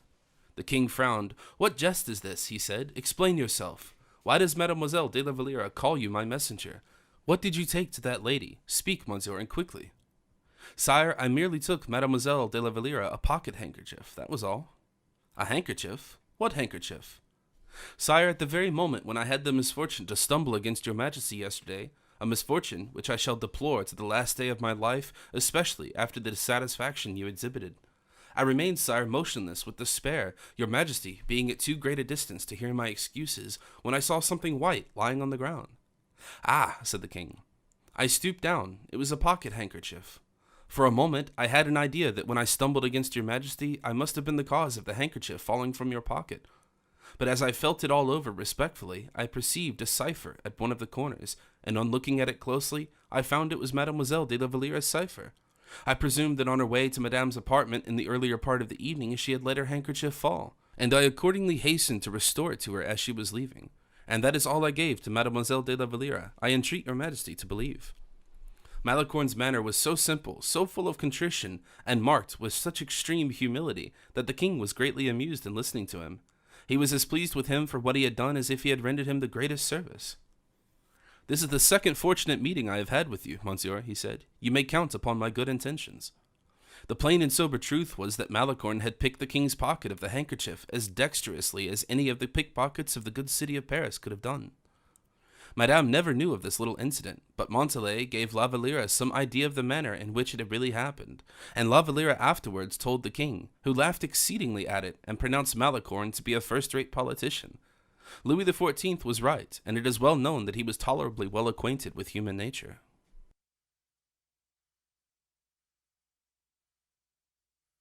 Chapter 32, which treats of gardeners, of ladders, and maids of honor.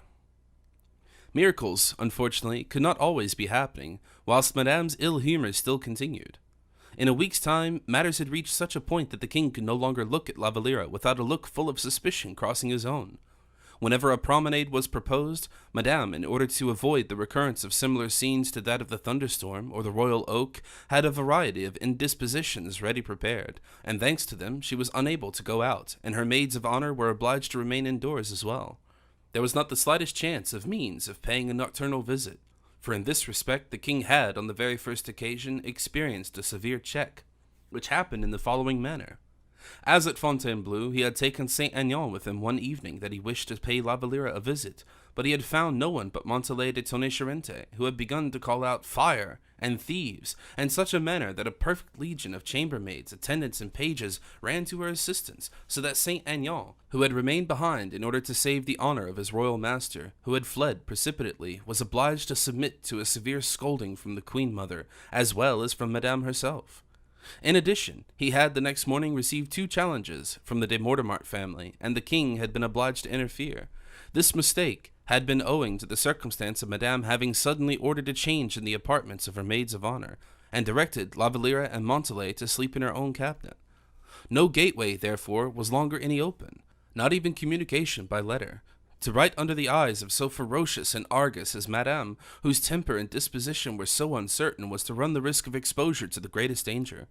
It can be well conceived into what a state of continuous irritation and ever-increasing anger all these petty annoyances threw the young lion. The king almost tormented himself endeavoring to discover a means of communication, and as he did not think proper to call in the aid of Malicorne or D'Artagnan, the means were not discovered at all. Malicorne had, indeed, occasional brilliant flashes of imagination, with which he tried to inspire the king with confidence. But whether from shame or suspicion, the king, who had at first begun to nibble at the bait, soon abandoned the hook. In this way, for instance, one evening, while the king was crossing the garden and looking up at Madame's windows, Malicorne stumbled over a ladder lying beside a border of box, and said to Manicamp, then walking with him behind the king, "Did you not see that I just now stumbled against a ladder, and was nearly thrown down?" "No," said Manicamp, as usual very absent-minded, "but it appears you did not fall." "That doesn't matter, but it is not on the count the less dangerous to leave ladders lying about in that manner." "True, one might hurt oneself, especially when troubled with fits of absence of mind." "I don't mean that. What I did mean was it was dangerous to allow ladders to lie about so near the windows of the maids of honor." Louis started imperceptibly. "Why so?" inquired Manicamp. "Speak louder," whispered Malicorne as he touched him with his arm. "Why so?" said Manicamp, louder. The king listened. "Because, for instance," said Malicorne, "a ladder 19 feet high is just the height of the cornice of those windows." Manicamp, instead of answering, was dreaming of something else. "Ask me, can't you, what windows I mean?" whispered Malicorne. "But what windows are you referring to?" said Manicamp, aloud. "The windows of Madame's apartments." "Eh?" "Oh, I don't say that anyone would ever venture to go up a ladder into Madame's room, but in Madame's cabinet, merely separated by a partition, sleep 2 exceedingly pretty girls, Mesdemoiselles de la Valliere and de Montalais." By a partition, said Manicamp. Look, you see how brilliantly lighted Madame's apartments are? Well, do you see those 2 windows? Yes. And that window close to the others, but more dimly lighted? Yes. Well, that is the room of the maids of honor. Look, there is Mademoiselle de la Valliere opening the window. Ah, how many soft things could an enterprising lover say to her if he only suspected that there was lying here a ladder 19 feet long, which would just reach the cornice. But she is not alone. You said Mademoiselle de Montalais is with her. Mademoiselle de Montalais counts for nothing. She is her oldest friend and exceedingly devoted to her. A positive well, into which can be thrown all sorts of secrets one might wish to get rid of. The king did not lose a single syllable of this conversation.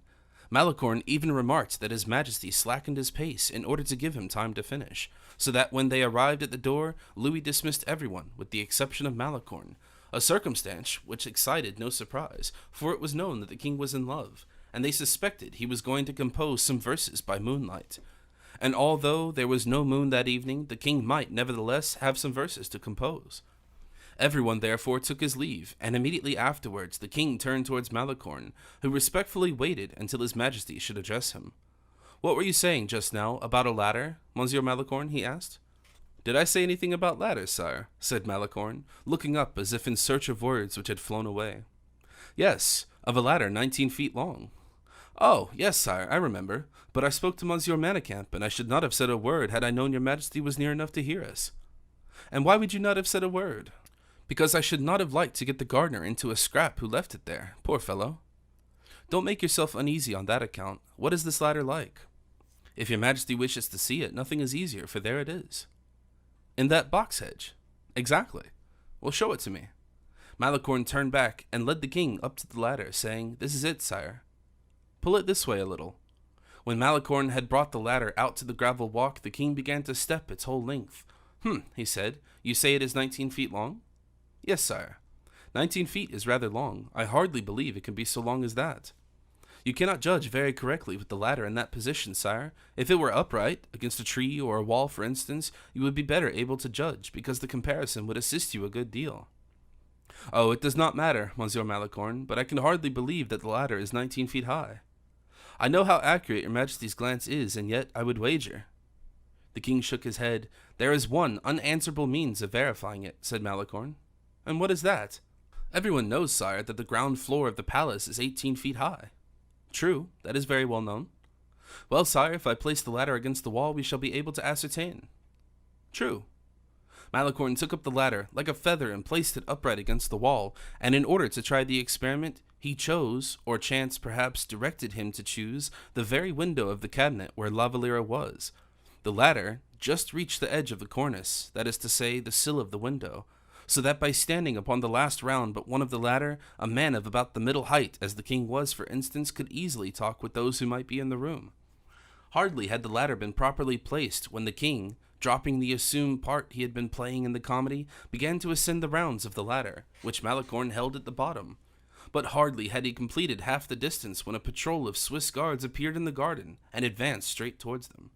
The king descended with the utmost precipitation and concealed himself among the trees. Malicorne at once perceived that he must offer himself as a sacrifice, for if he too were to conceal himself, the guard would search everywhere until they found either himself or the king, perhaps both. It would be far better, therefore, that he alone should be discovered, and consequently Malicorne hid himself so clumsily that he was the only one arrested. As soon as he was arrested, Malicorne had taken to the guardhouse, and there he declared who he was, and was immediately recognized. In the meantime, by concealing himself first behind one clump of trees and then behind another, the king reached the side door of his apartment, very much humiliated and still more disappointed. More than that, the noise made in arresting Malicorne had drawn La Valliere and Montalais to their window, and even Madame herself appeared at her own, with a pair of wax candles, one in each hand, clamorously asking what was the matter. In the meantime, Malicorne sent for D'Artagnan, who did not lose a moment in hurrying to him. But it was in vain he attempted to make him understand his reasons, and in vain also that D'Artagnan did understand them. And further, it was equally in vain that both their sharp and intuitive minds endeavored to give another turn to the adventure. There was no other resource left for Malicorne but to let it be supposed that he wished to enter Mademoiselle de Montalais' apartment, as Saint Aignan had passed for having wished to force Mademoiselle de Tonnay-Charente's door. Madame was inflexible, in the first place, because if Malicorne had, in fact, wished to enter her apartment at night through the window, and by means of the ladder, in order to see Montalais, it was a punishable offense on Malicorne's part, and he must be punished accordingly. And in the second place, if Malicorne, instead of acting in his own name, had acted as an intermediary between La Valliere and a person whose name it was superfluous to mention, his crime was in that case even greater, since love, which is an excuse for everything, did not exist in the case as an excuse. Madame therefore made the greatest possible disturbance about the matter, and obtained his dismissal from Monsieur's household, without reflecting, poor blind creature, that both Malicorne and Montalais held her fast in their clutches, in consequence of her visit to De Guiche, and in a variety of other ways equally delicate. Montalais, who was perfectly furious, wished to revenge herself immediately, but Malicorne pointed out to her that the king's countenance would repay them for all the disgraces in the world, and that it was a great thing to have suffered on his majesty's account. Malicorne was perfectly right, and therefore, although Montalais had the spirit of 10 women in her, he succeeded in bringing her round to his own opinion. And we must not omit the state the king helped them to console themselves, for in the first place he presented Malicorne with 50,000 francs as a compensation for the post he had lost. And in the next place, he gave him an appointment in his own household, delighted to have an opportunity of revenging himself in such a manner upon Madame for all she made him and La Valliere suffer. But as Malicorne could no longer carry significant handkerchiefs for him, or plant convenient ladders, the royal lover was in a terrible state. There seemed to be no hope, therefore, of ever getting near La Valliere again, as long as she remained at the Palais Royal. All the dignities and all the money in the world could not remedy that. Fortunately, however, Malicorne was on the lookout, and this so successfully that he met Montalais, who, to do her justice, it must be admitted, was doing her best to meet Malicorne. "What do you do during the night in Madame's apartment?" he asked the young girl. "Why, I go to sleep, of course," she replied. "But it is very wrong to sleep. It can hardly be possible that, with the pain you're suffering, you can manage to do so." "And what am I suffering from, may I ask? Are you not in despair at my absence?" "Of course not, since you have received 50,000 francs and an appointment in the king's household." "That is a matter of no moment. You are exceedingly afflicted, as not seeing me you have used to see me formerly, and more than all you are in despair at having lost Madame's confidence. Come now, is that not true?" "Perfectly true." "Very good.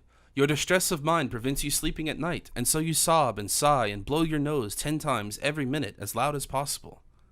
But my dear Malicorne, Madame cannot endure the slightest noise near her." "I know that perfectly well. Of course she can't endure anything, and so I tell you, when she hears your deep distress, she will turn you out of her rooms without a moment's delay." "I understand." "Very fortunate you do. Well, and what will happen next?" "The next thing that will happen will be that La Valliere, finding herself alone without you, will groan and utter such loud lamentations that she will exhibit despair enough for 2. In that case, she will be put into another room, don't you see?" "Precisely so." "Yes, but which?" "Which?" "Yes, that will puzzle you to say, Mr. Inventor General." "Not at all. Whenever and whatever room may be, it will always be preferable to Madame's own room." "Well, that is true." "Very good, so begin your lamentations tonight." "I certainly will not fail to do so, and give La Valliere a hint also." "Oh, don't fear her, she cries quite enough already to herself." "Very well, all she has to do is cry out loudly." And they separated.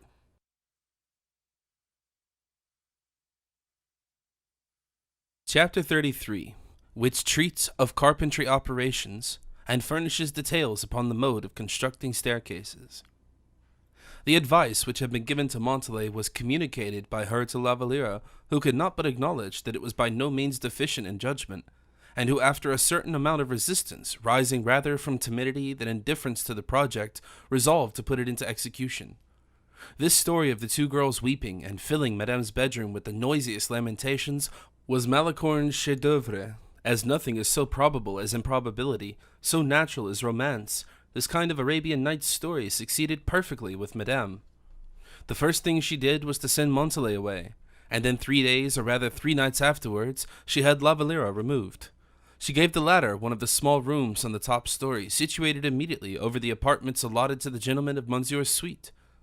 1 story only, that is to say, a mere flooring, separated the maids of honor from the officers and gentlemen of her husband's household.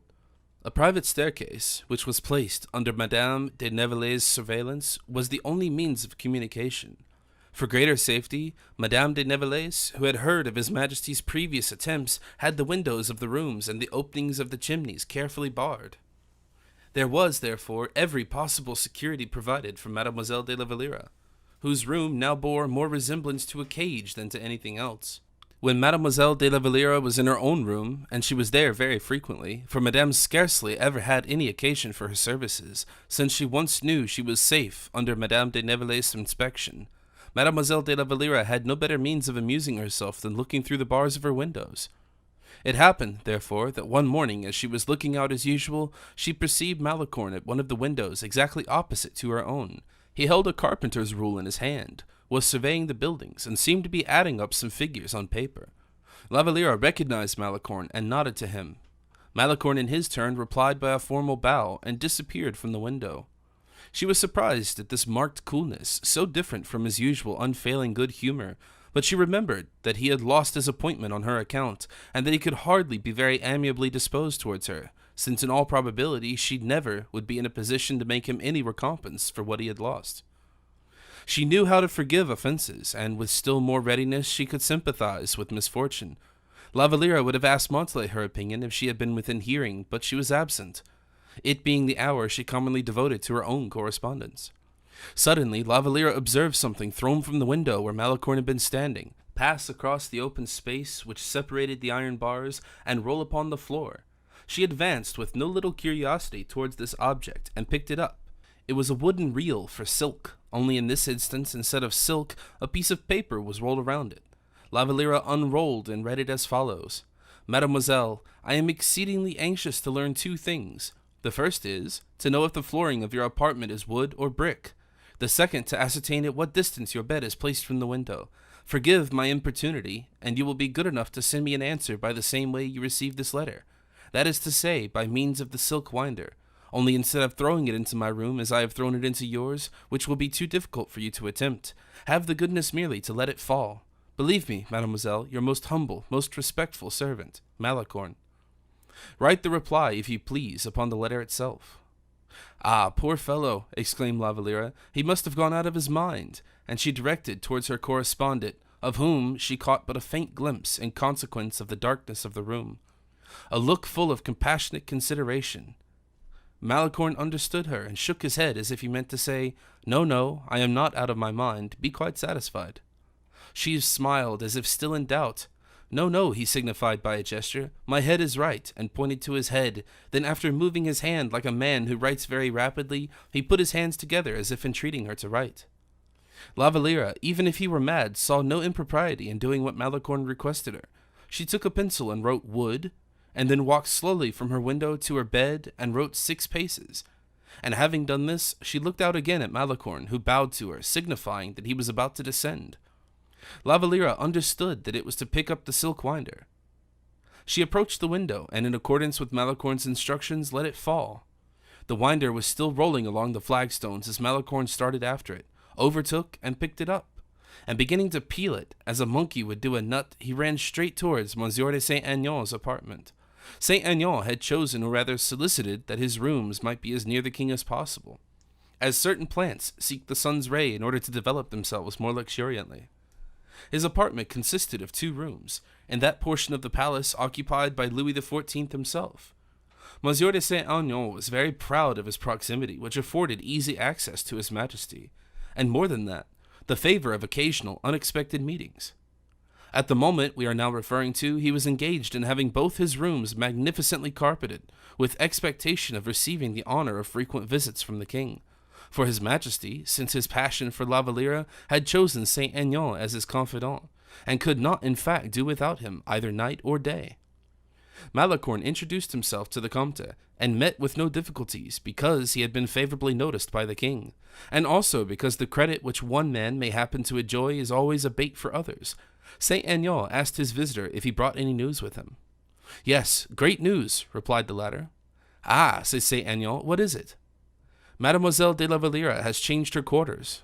What do you mean? Said Saint-Aignan, opening his eyes very wide. She was living in the same apartments as Madame. Precisely so, but Madame got tired of her proximity, and has installed her in a room which is situated exactly above your future apartment.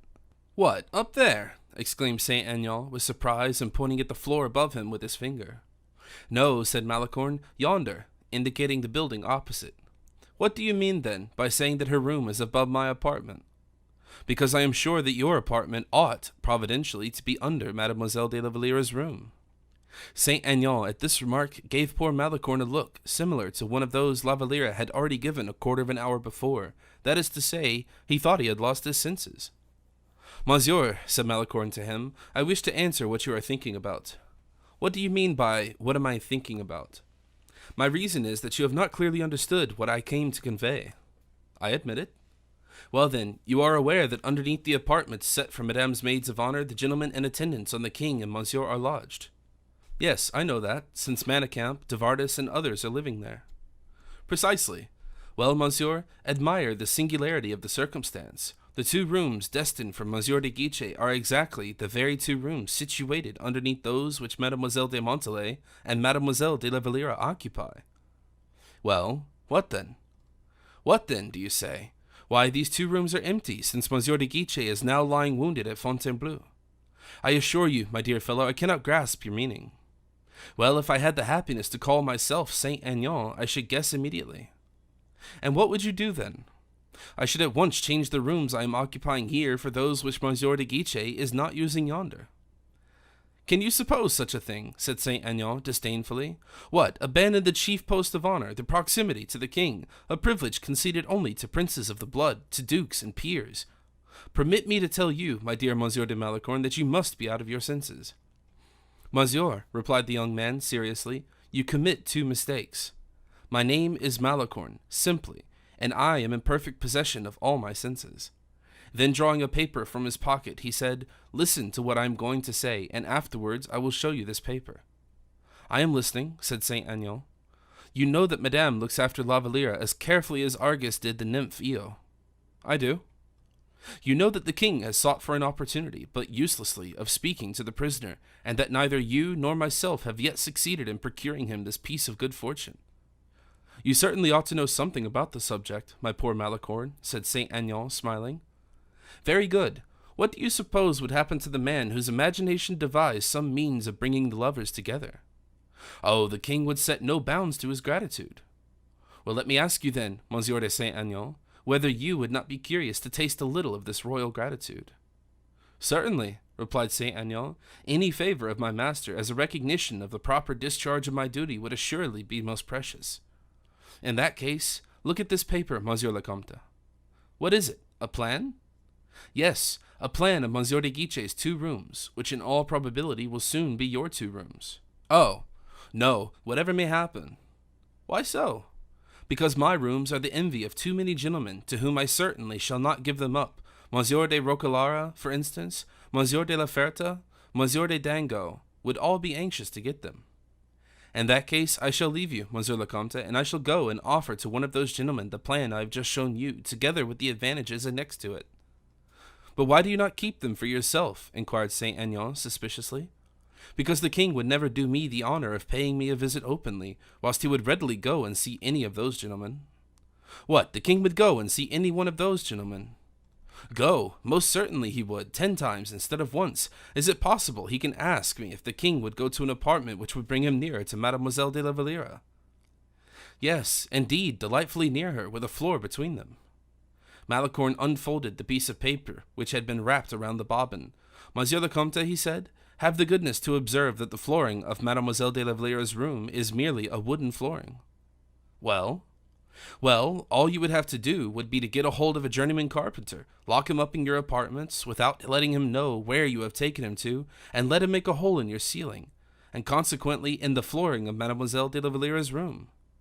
Good heavens! Exclaimed Saint Aignan, as if dazzled. What is the matter? Said Malicorne. Nothing, except that you have hit upon a singular, bold idea, monsieur. It will seem a very trifling one to the king, I assure you. Lovers never think of the risk they run. What danger do you apprehend, Monsieur le Comte? Why, effecting such an opening as that will make a terrible noise. It could be heard all over the place. Oh, Monsieur le Comte, I am quite sure that the carpenter I shall select will not make the slightest noise in the world. He will saw an opening 3 foot square, and a saw covered with tow, and no one, not even those adjoining, will know that he is at work. My dear Monsieur Malicorne, you astound, you positively bewilder me. To continue, replied Malicorne quietly, in the room, the ceiling of which you will have cut through, you will put up a staircase, which will either allow Mademoiselle de la Valliere to descend into your room, or the king to ascend into Mademoiselle de la Valliere's room. But the staircase will be seen. No, for in your room it will be hidden by a partition, over which you will throw a tapestry similar to that which covers the rest of the apartment. And in Mademoiselle de la Valliere's room it will not be seen, for the trapdoor, which will be part of the flooring itself, will be made open under the bed. Of course, said Saint Aignan, whose eyes began to sparkle with delight. And now, Monsieur le Comte, there is no occasion to make you admit that the king will frequently come to the room where such a staircase is constructed.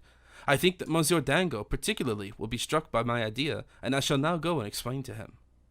But my dear Monsieur Malicorne, you forget that you spoke to me about it the first, and I have consequently the right of priority. Do you wish for the preference? Do I wish it? Of course I do. The fact is, Monsieur de Saint Aignan, I am presenting you with a Jacob's ladder, which is better than the promise of an additional step in the peerage, perhaps even with a good estate to accompany your dukedom. At least, replied Saint Aignan, it will give me an opportunity of showing the king that he is not mistaken in occasionally calling me his friend, an opportunity, dear Monsieur Malicorne, for which I am indebted to you. And which you will not forget to remember, inquired Malicorne, smiling. Nothing will delight me more, monsieur. But I am not the king's friend, I am simply his attendant.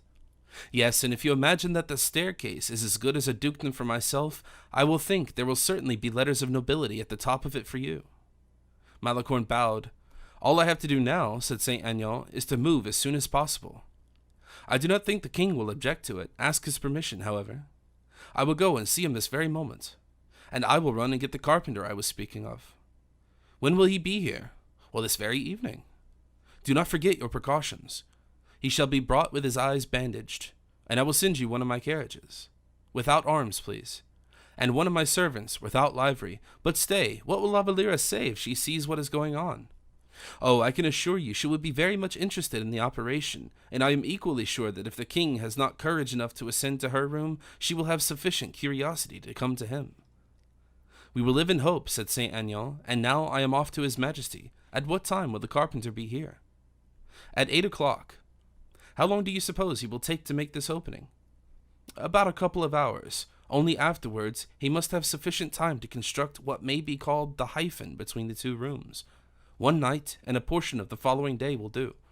We must not reckon upon less than 2 days, including putting up the staircase. 2 days, that is a very long time. Nay, when one undertakes to open up communications with paradise itself, we must at least take care that the approaches are respectable. Quite right. So farewell for a short time, dear Monsieur Malicorne. I shall begin to remove the day after tomorrow in the evening.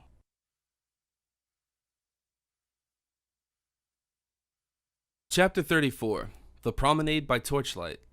Saint Aignan, delighted with what he had just heard and rejoiced at the future foreshadowed for him, bent his steps toward de Guichet's 2 rooms.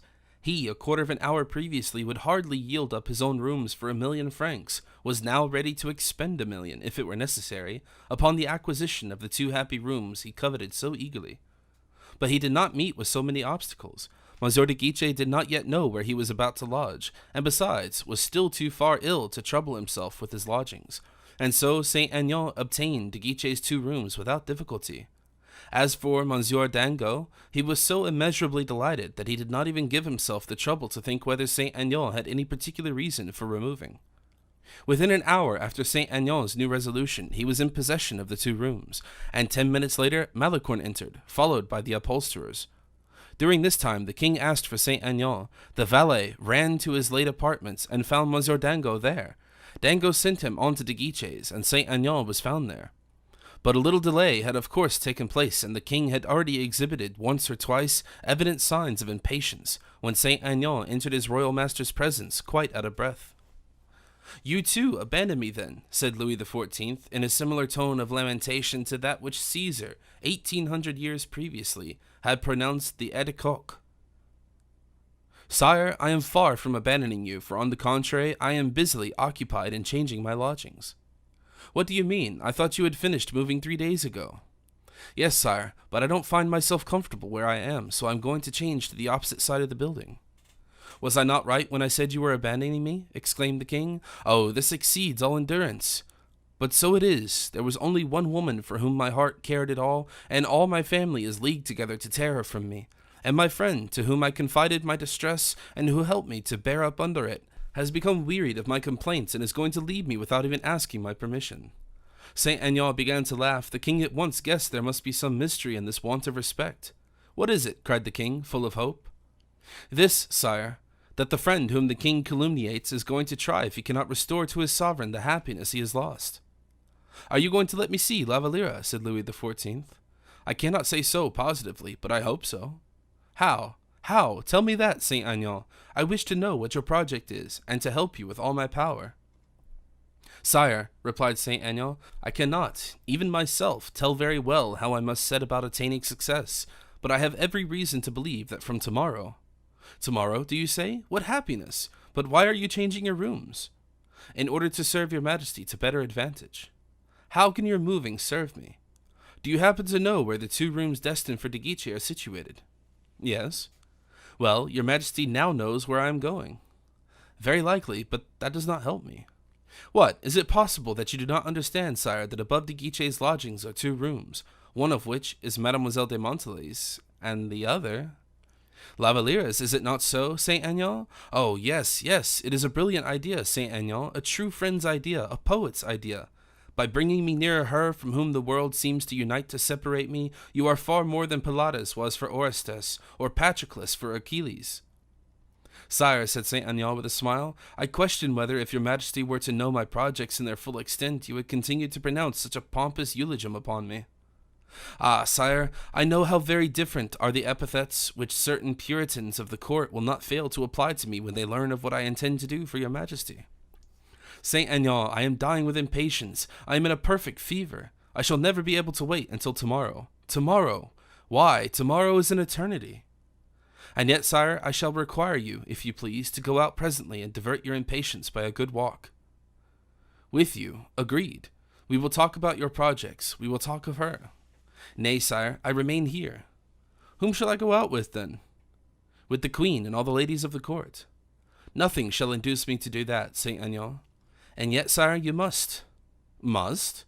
"No, no, 1,000 times no. I will never again expose myself to the horrible torture of being close to her, of seeing her, of touching her dress as I pass by her, and yet not to be able to say a word to her.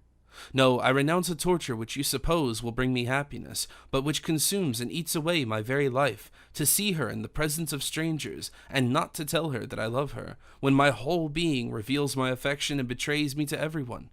No, I have sworn never to do it again, and I will keep my oath." "Yet, sire, pray listen to me for a moment." "I will listen to nothing, Saint Aignan." "In that case, I will continue. It is most urgent, sire. Pray understand me. It is of the greatest importance. That Madame and her maids of honor should be absent for 2 hours from the palace." "I cannot understand your meaning at all, Saint Aignan." "It is hard for me to give my sovereign directions what to do, but, under the circumstances, I do give you directions, sire, and either a hunting or a promenade party must be got up. But if I were to do what you wish, it would be a caprice, a mere whim. And displaying such an impatient humor, I show my whole court that I have no control over my own feelings. Do not people already say that I am dreaming of the conquest of the world, but that I ought previously to begin by achieving a conquest over myself?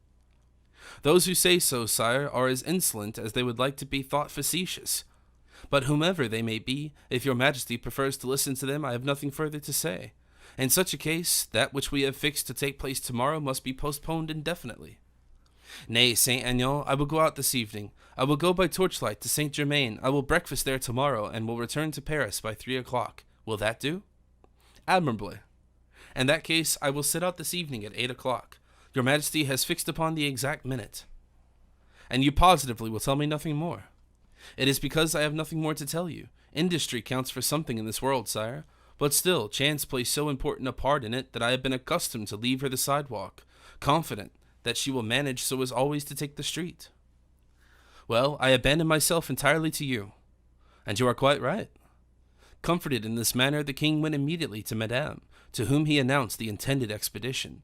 Madame fancied at the first moment that she saw in this unexpectedly arranged party a plot of the king's to converse with La Valliere, either on the road under cover of darkness or in some other way, but she took especial care not to show any of her fancies to her brother-in-law, and accepted the invitation with a smile upon her lips. She gave directions aloud that her maids of honor should accompany her, secretly intending in the evening to take the most effectual steps to interfere with His Majesty's attachment. Then, when she was alone, and at the very moment the poor lover who had issued orders for the departure was reveling in the idea that Mademoiselle de la Valliere would form one of the party, luxuriating in the sad happiness persecuted lovers enjoy of realizing through the sense of sight alone all the transports of possession, Madame, who was surrounded by her maids of honor, was saying, "2 ladies will be enough for me this evening, Mademoiselle de Tonnay-Charente and Mademoiselle de Montalais." La Valliere had anticipated her own omission and was prepared for it, but persecution had rendered her courageous, and she did not give Madame the pleasure of seeing on her face the impression of shock her heart received. On the contrary, smiling with that ineffable gentleness which gave an angelic expression to her features. "In that case, Madame, I shall be at liberty this evening, I suppose?" she said. "Of course. I shall be able to employ it then in progressing with that piece of tapestry which your Highness has been good enough to notice, and which I have already had the honor of offering to you." And having made a respectful obeisance, she withdrew to her own apartment. Mesdemoiselles de Tonnay-Charente and Montalais did the same.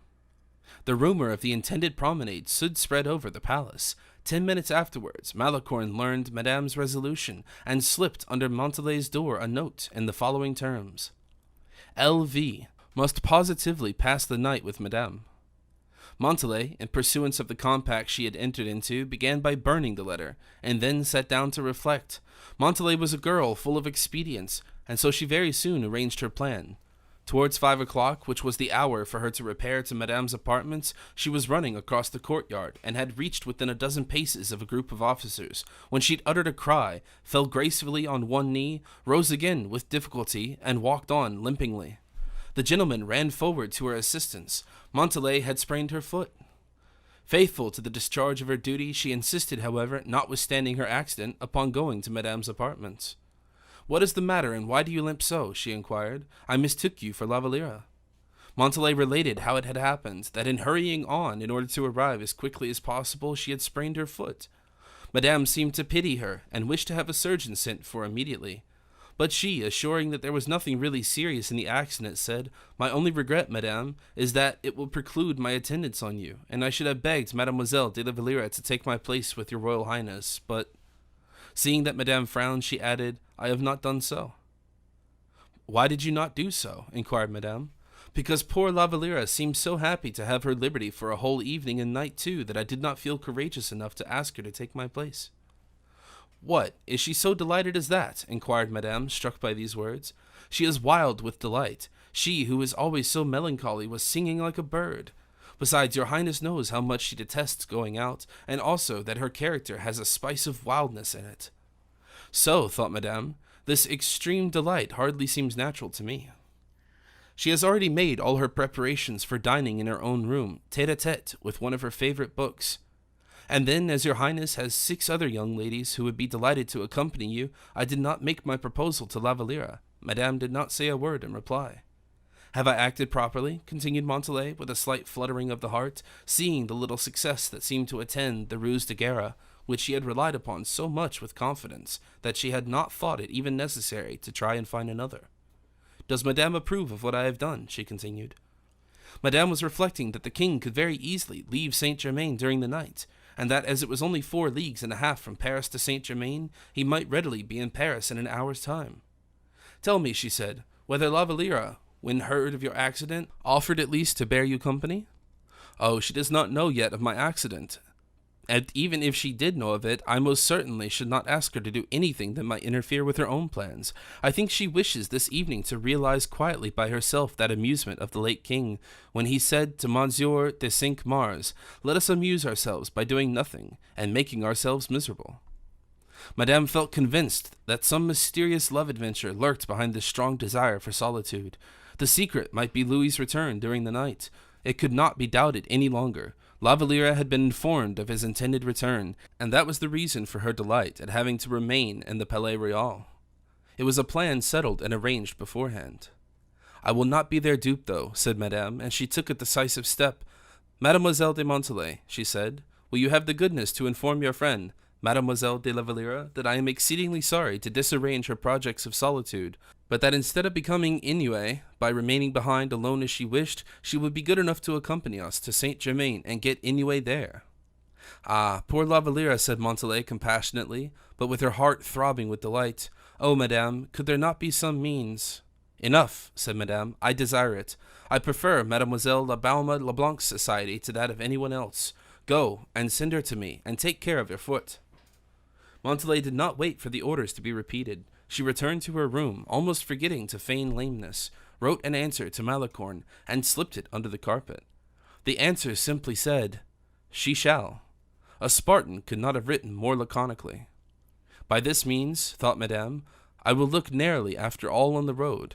She shall sleep near me during the night, and his majesty must be very clever if he can exchange a single word with Mademoiselle de la Valliere."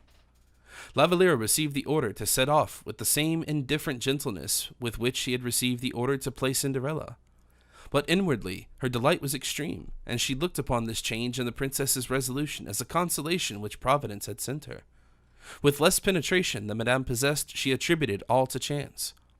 While everyone, with the exception of those in disgrace, of those who were ill and those who were suffering from sprains, were being driven towards Saint Germain, Malicorne smuggled his workman into the palace in one of Monsieur de Saint Aignan's carriages, and led him into the room corresponding to La Valliere's.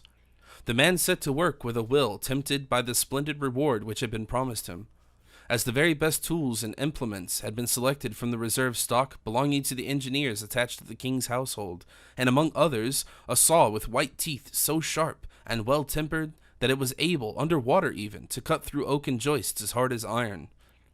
The work in question advanced very rapidly, and a square portion of the ceiling, taken from between two of the joists, fell into the arms of the delighted Saint Aignan, Malicorne, the workman, and a confidential valet, the latter being one brought into the world to see and hear everything, but to repeat nothing. In accordance with a new plan indicated by Malicorne, the opening was effected in an angle of the room, and for this reason. As there was no dressing closet adjoining La Valliere's room, she had solicited, and had that very morning obtained, a large screen intended to serve as a partition. The screen that had been allotted her was perfectly sufficient to conceal the opening, which would besides be hidden by all the artifices skilled cabinet makers would have at their command. The opening having been made, the workman glided between the joists and found himself in La Valliere's room. When there, he cut a square opening in the flooring. Out of the boards he manufactured a trap so accurately fitting into the opening that the most practiced eye could hardly detect the necessary interstices made by its lines of juncture with the floor. Malicorne had provided for everything. A ring and a couple of hinges which had been bought for the purpose were affixed to the trapdoor, and a small circular staircase, packed in sections, had been bought, ready-made by the industrious Malicorne, who had paid 2,000 francs for it. It was higher than what was required, but the carpenter reduced the number of steps, and it was found to suit exactly. This staircase, destined to receive so illustrious a burden, was merely fastened to the wall by a couple of iron clamps, and at its base was fixed into the floor of the Comte's room by 2 iron pegs screwed down tightly, so that the king and all his cabinet councillors too might pass up and down the staircase without fear. Every blow of the hammer fell upon a thick pad or cushion, and the saw was not used until the handle had been wrapped in wool and the blade steeped in oil. The noisiest part of the work, moreover, had taken place during the night and early in the morning, that is to say, when La Valliere and Madame were both absent. When about 2 o'clock in the afternoon the court returned to the Palais Royal, La Valliere went up to her own room. Everything was in its proper place. Not the smallest particle of sawdust, not the smallest chip, was left over to bear witness to the violation of her domicile. Saint Aignan, however, wishing to do his utmost in forwarding the work, had torn his fingers, and his shirt too, and had expended no ordinary amount of perspiration in the king's service. The palms of his hands were covered with blisters, occasioned by his having held the ladder from Malicorne. He had, moreover, brought up one by one the 7 pieces of the staircase, each consisting of 2 steps. In fact, we can safely assert that if the king had seen him so ardently at work, his majesty would have sworn an eternal gratitude towards his faithful attendant. As Malicorne anticipated, the workman had completely finished the job in 24 hours. He received 24 louis and left, overwhelmed with delight, for he had gained in one day as much as 6 months' hard work would have procured him. No one had the slightest suspicion of what had taken place in the room under Mademoiselle de la Valliere's apartment. But in the evening of the second day, at the very moment Valliere had just left Madame's circle and returned to her own room, she heard a slight creaking sound in one corner. Astonished, she looked to see whence it proceeded, and the noise began again. "Who is there?" she said, in a tone of alarm. "It is I, Louise," replied the well-known voice of the king. You!" cried the young girl, for a moment fancied herself under the influence of a dream. "But where? You, sire?" "Here," replied the king, opening one of the folds of the screen and appearing like a ghost at the end of the room. Valliere uttered a loud cry and fell trembling into an armchair as the king advanced respectfully towards her.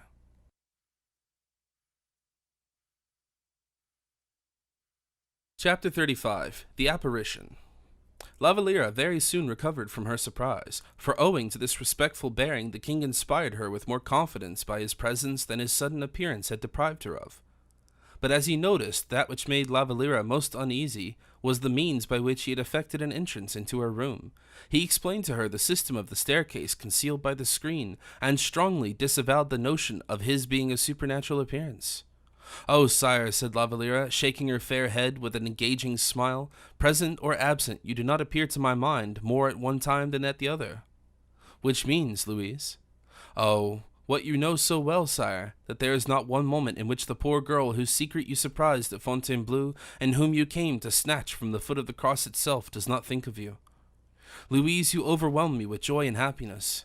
Valliere smiled mournfully and continued, "But, sire, have you reflected that your ingenious invention could not be one of the slightest service to us?" "Why so? Tell me. I am waiting most anxiously."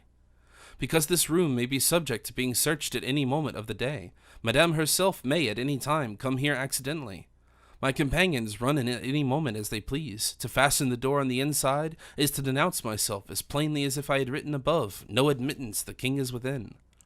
Even now, sire, at this very moment there is nothing to prevent the door opening and your majesty being seen here."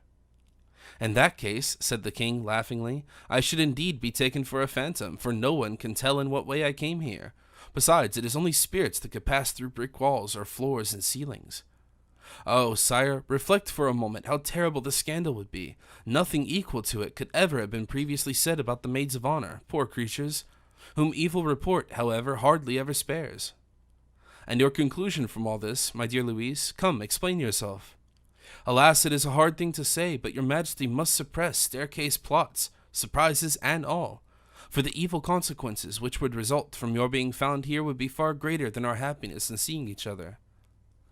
"Well, Louise," replied the king tenderly, "instead of removing this staircase by which I have ascended, there is a far more simple means of which you have not thought." "A means? Another means?" "Yes, another." "Oh, you do not love me as I love you, Louise, since my invention is quicker than yours." She looked at the king, who held out his hand to her, which she took and gently pressed between her own. "You are saying," continued the king, "that I shall be detected coming here, where anyone who pleases can enter."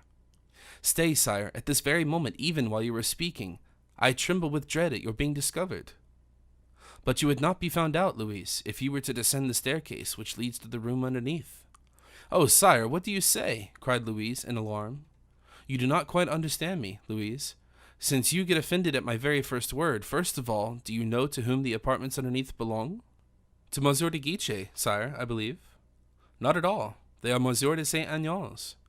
"Are you sure?" cried Valliere, and this exclamation which escaped from the young girl's joyous heart made the king's heart throb with delight. "Yes, to Saint Aignan, our friend," he said. "But, sire," returned Valliere, "I cannot visit Monsieur de Saint Aignan's room any more than I could Monsieur de Guiche's. It is impossible, impossible." "And yet, Louise, I should not have thought, under the safe conduct of the king, you would venture anything." "Under the safe conduct of the king," she said, with a look full of tenderness. "You have faith in my word, I hope, Louise?"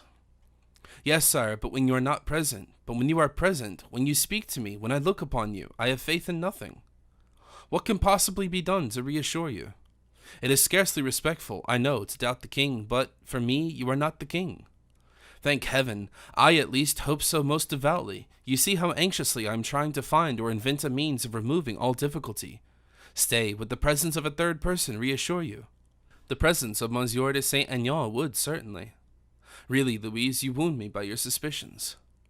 Louise did not answer. She merely looked steadfastly at him with that clear, piercing gaze which penetrates the very heart, and said softly to herself, "Alas, alas, it is not you of whom I am afraid. It is not you upon whom my doubts would fall." "Well," said the king, sighing, "I agree, and Monsieur de Saint Aignan, who enjoys the inestimable privilege of reassuring you, shall always be present at our interviews, I promise you." "You promise that, sire?" "Upon my honor as a gentleman, and you on your side." "Oh, wait, sire, that is not all yet, for such conversations ought at least to have a reasonable motive of some kind for Monsieur de Saint Aignan."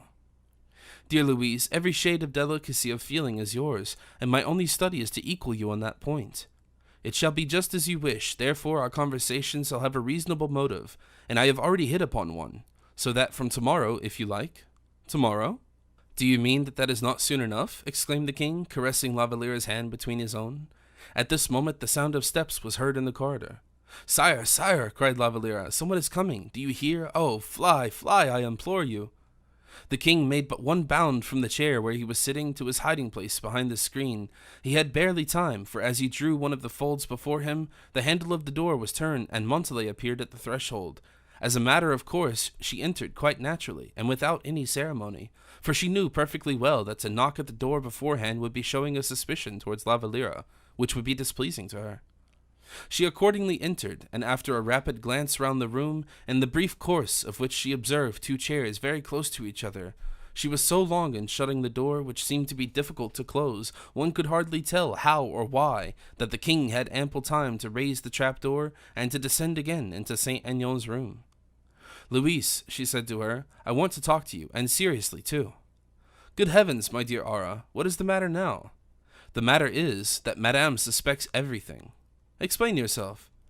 "Is there any occasion for us to enter into explanations, and do not understand what I mean?" "Come, you must have noticed the fluctuations in Madame's humor during the several days past. You must have noticed how she first kept you close behind her, then dismissed you, and then sent for you again." "Yes, I have noticed it, of course." "Well, it seems Madame has now succeeded in obtaining sufficient information, for she has now gone straight to the point, as there is nothing further left in France to withstand the torrent which sweeps away all obstacles before it. You know what I mean by the torrent?" La Valliere hid her face in her hands. "I mean," continued Montalais pitilessly, "that torrent which burst through the gates of the Carmelitas of Chaillot, and overthrew all the prejudices of the court, as well as at Fontainebleau at Paris." "Alas, alas!" murmured La Valliere, her face still covered by her hands, and her tears streaming through her fingers. "Oh, don't distress yourself in that manner, for you have only heard half of your troubles." "In heaven's name," exclaimed the young girl in great anxiety, "what is the matter?" "Well then, this is how the matter stands. Madame, who can no longer rely upon any further assistance in France, for she has, one after the other, made use of the two queens, of Monsieur and the whole court too, now bethinks herself of a certain person who has certain pretended rights over you." La Valliere became as white as a marble statue. "This person," continued Madame, "is not in Paris at the moment, but if I am not mistaken, is just now in England." "Yes, yes," breathed La Valliere, almost overwhelmed with terror, "and it is to be found, I think, at the court of Charles II, am I right?" "Yes." "Well, this evening a letter has been dispatched by Madame to St. James, with directions for the courier to go straight to Hampton Court, which I believe is one of the royal residences situated about a dozen miles from London." "Yes, well?" "Well, as Madame writes regularly to London once a fortnight, and as the ordinary courier left for London not more than 3 days ago, I have been thinking that some serious circumstance alone could have induced her to write again so soon, for you know she is a very indolent correspondent." "Yes." "This letter has been written, therefore, something tells me so at least, on your account." "On my account," repeated the unhappy girl, mechanically. "And I, who saw the letter lying on Madame's desk before she sealed it, fancied I could read." "What did you fancy you could read?" "I might possibly have been mistaken, though. Tell me, what was it?" "The name of Bragelonne." La Valliere rose hurriedly from her chair, a prey to the most painful agitation. "Montalais," she said, her voice broken by sobs, "all my smiling dreams of youth and innocence have fled already. I have nothing now to conceal, either from you or anyone else. My life is exposed to everyone's inspection, and I can be opened like a book, in which all the world can read, from the king himself to the first passer-by. Aura, dearest Aura, what can I do? What will become of me?" Montalais approached close to her and said, "Consult your own heart, of course." Well, I do not love Monsieur de Bragelonne. When I say I do not love him, understand that I love him as the most affectionate sister could love the best of brothers, but that is not what he requires, nor what I promised him. In fact, you love the king, said Montalais, and that is a sufficiently good excuse. Yes, I do love the king, hoarsely murmured the young girl, and I have paid dearly enough for pronouncing those words. And now, Montalais, tell me, what can you do either for me or against me in my position? You must speak more clearly still. What am I to say, then? And so you have nothing very particular to tell me? No, said Louise in astonishment. Very good, and so all you have to ask me is my advice respecting Monsieur Raoul. Nothing else. It is a very delicate subject, replied Montalais. No, it is nothing of the kind. Ought I to marry him in order to keep the promise I made, or ought I continue to listen to the king? You have really placed me in a difficult position, said Montalais, smiling.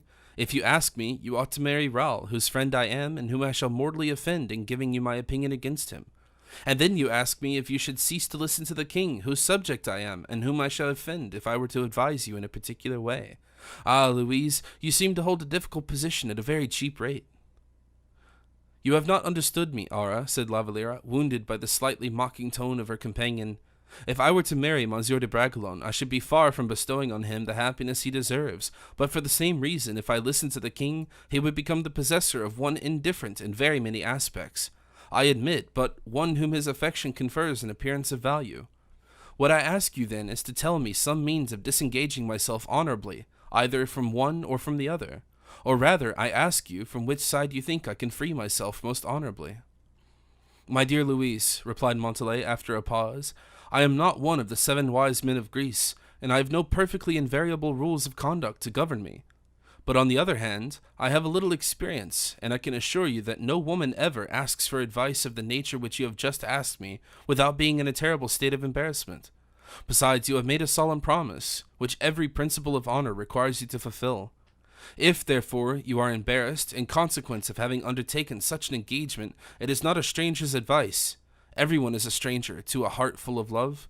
It is not my advice, I repeat, that can extricate you from your embarrassment. I shall not give it. Therefore, and for a greater reason still, because were I in your place, I should feel much more embarrassed after the advice than before it. All I can do is to repeat what I have already told you. Shall I assist you? Yes, yes. Very well, that is all. Tell me in what way you wish me to help you. Tell me for and against whom. In this way we shall not make any blunders. But first of all, said La Valliere, pressing her companion's hand, for whom or against whom do you decide? For you, if you are really and truly my friend. Are you not Madame's confidant? A greater reason for being in service to you. If I were not to know what is going on in that direction, I should not be of any service at all, and consequently you would not obtain any advantage from my acquaintance. Friendships live and thrive upon a system of reciprocal benefits. The result is then that you will remain at the same time Madame's friend also. Evidently, do you complain of that? I hardly know, sighed La Valliere thoughtfully, for this cynical frankness appeared to her an offense both to the woman and the friend. All well and good then, said Montalais, for if you did, you would be very foolish. You wish to serve me then? Devotedly, if you will serve me in return. One would almost say that you do not know my heart, said La Valliere, looking at Montalais with her eyes wide open. Why, the fact is that since we have belonged to the court, my dear Louise, we are very much changed. In what way? It is very simple. Were you the second queen of France yonder at Blois? La Valliere hung down her head and began to weep. Montalais looked at her in an indefinable manner and murmured, "Poor girl," and then adding, "Poor king," she kissed Louise on the forehead and returned to her apartment where Malicorne was waiting for her.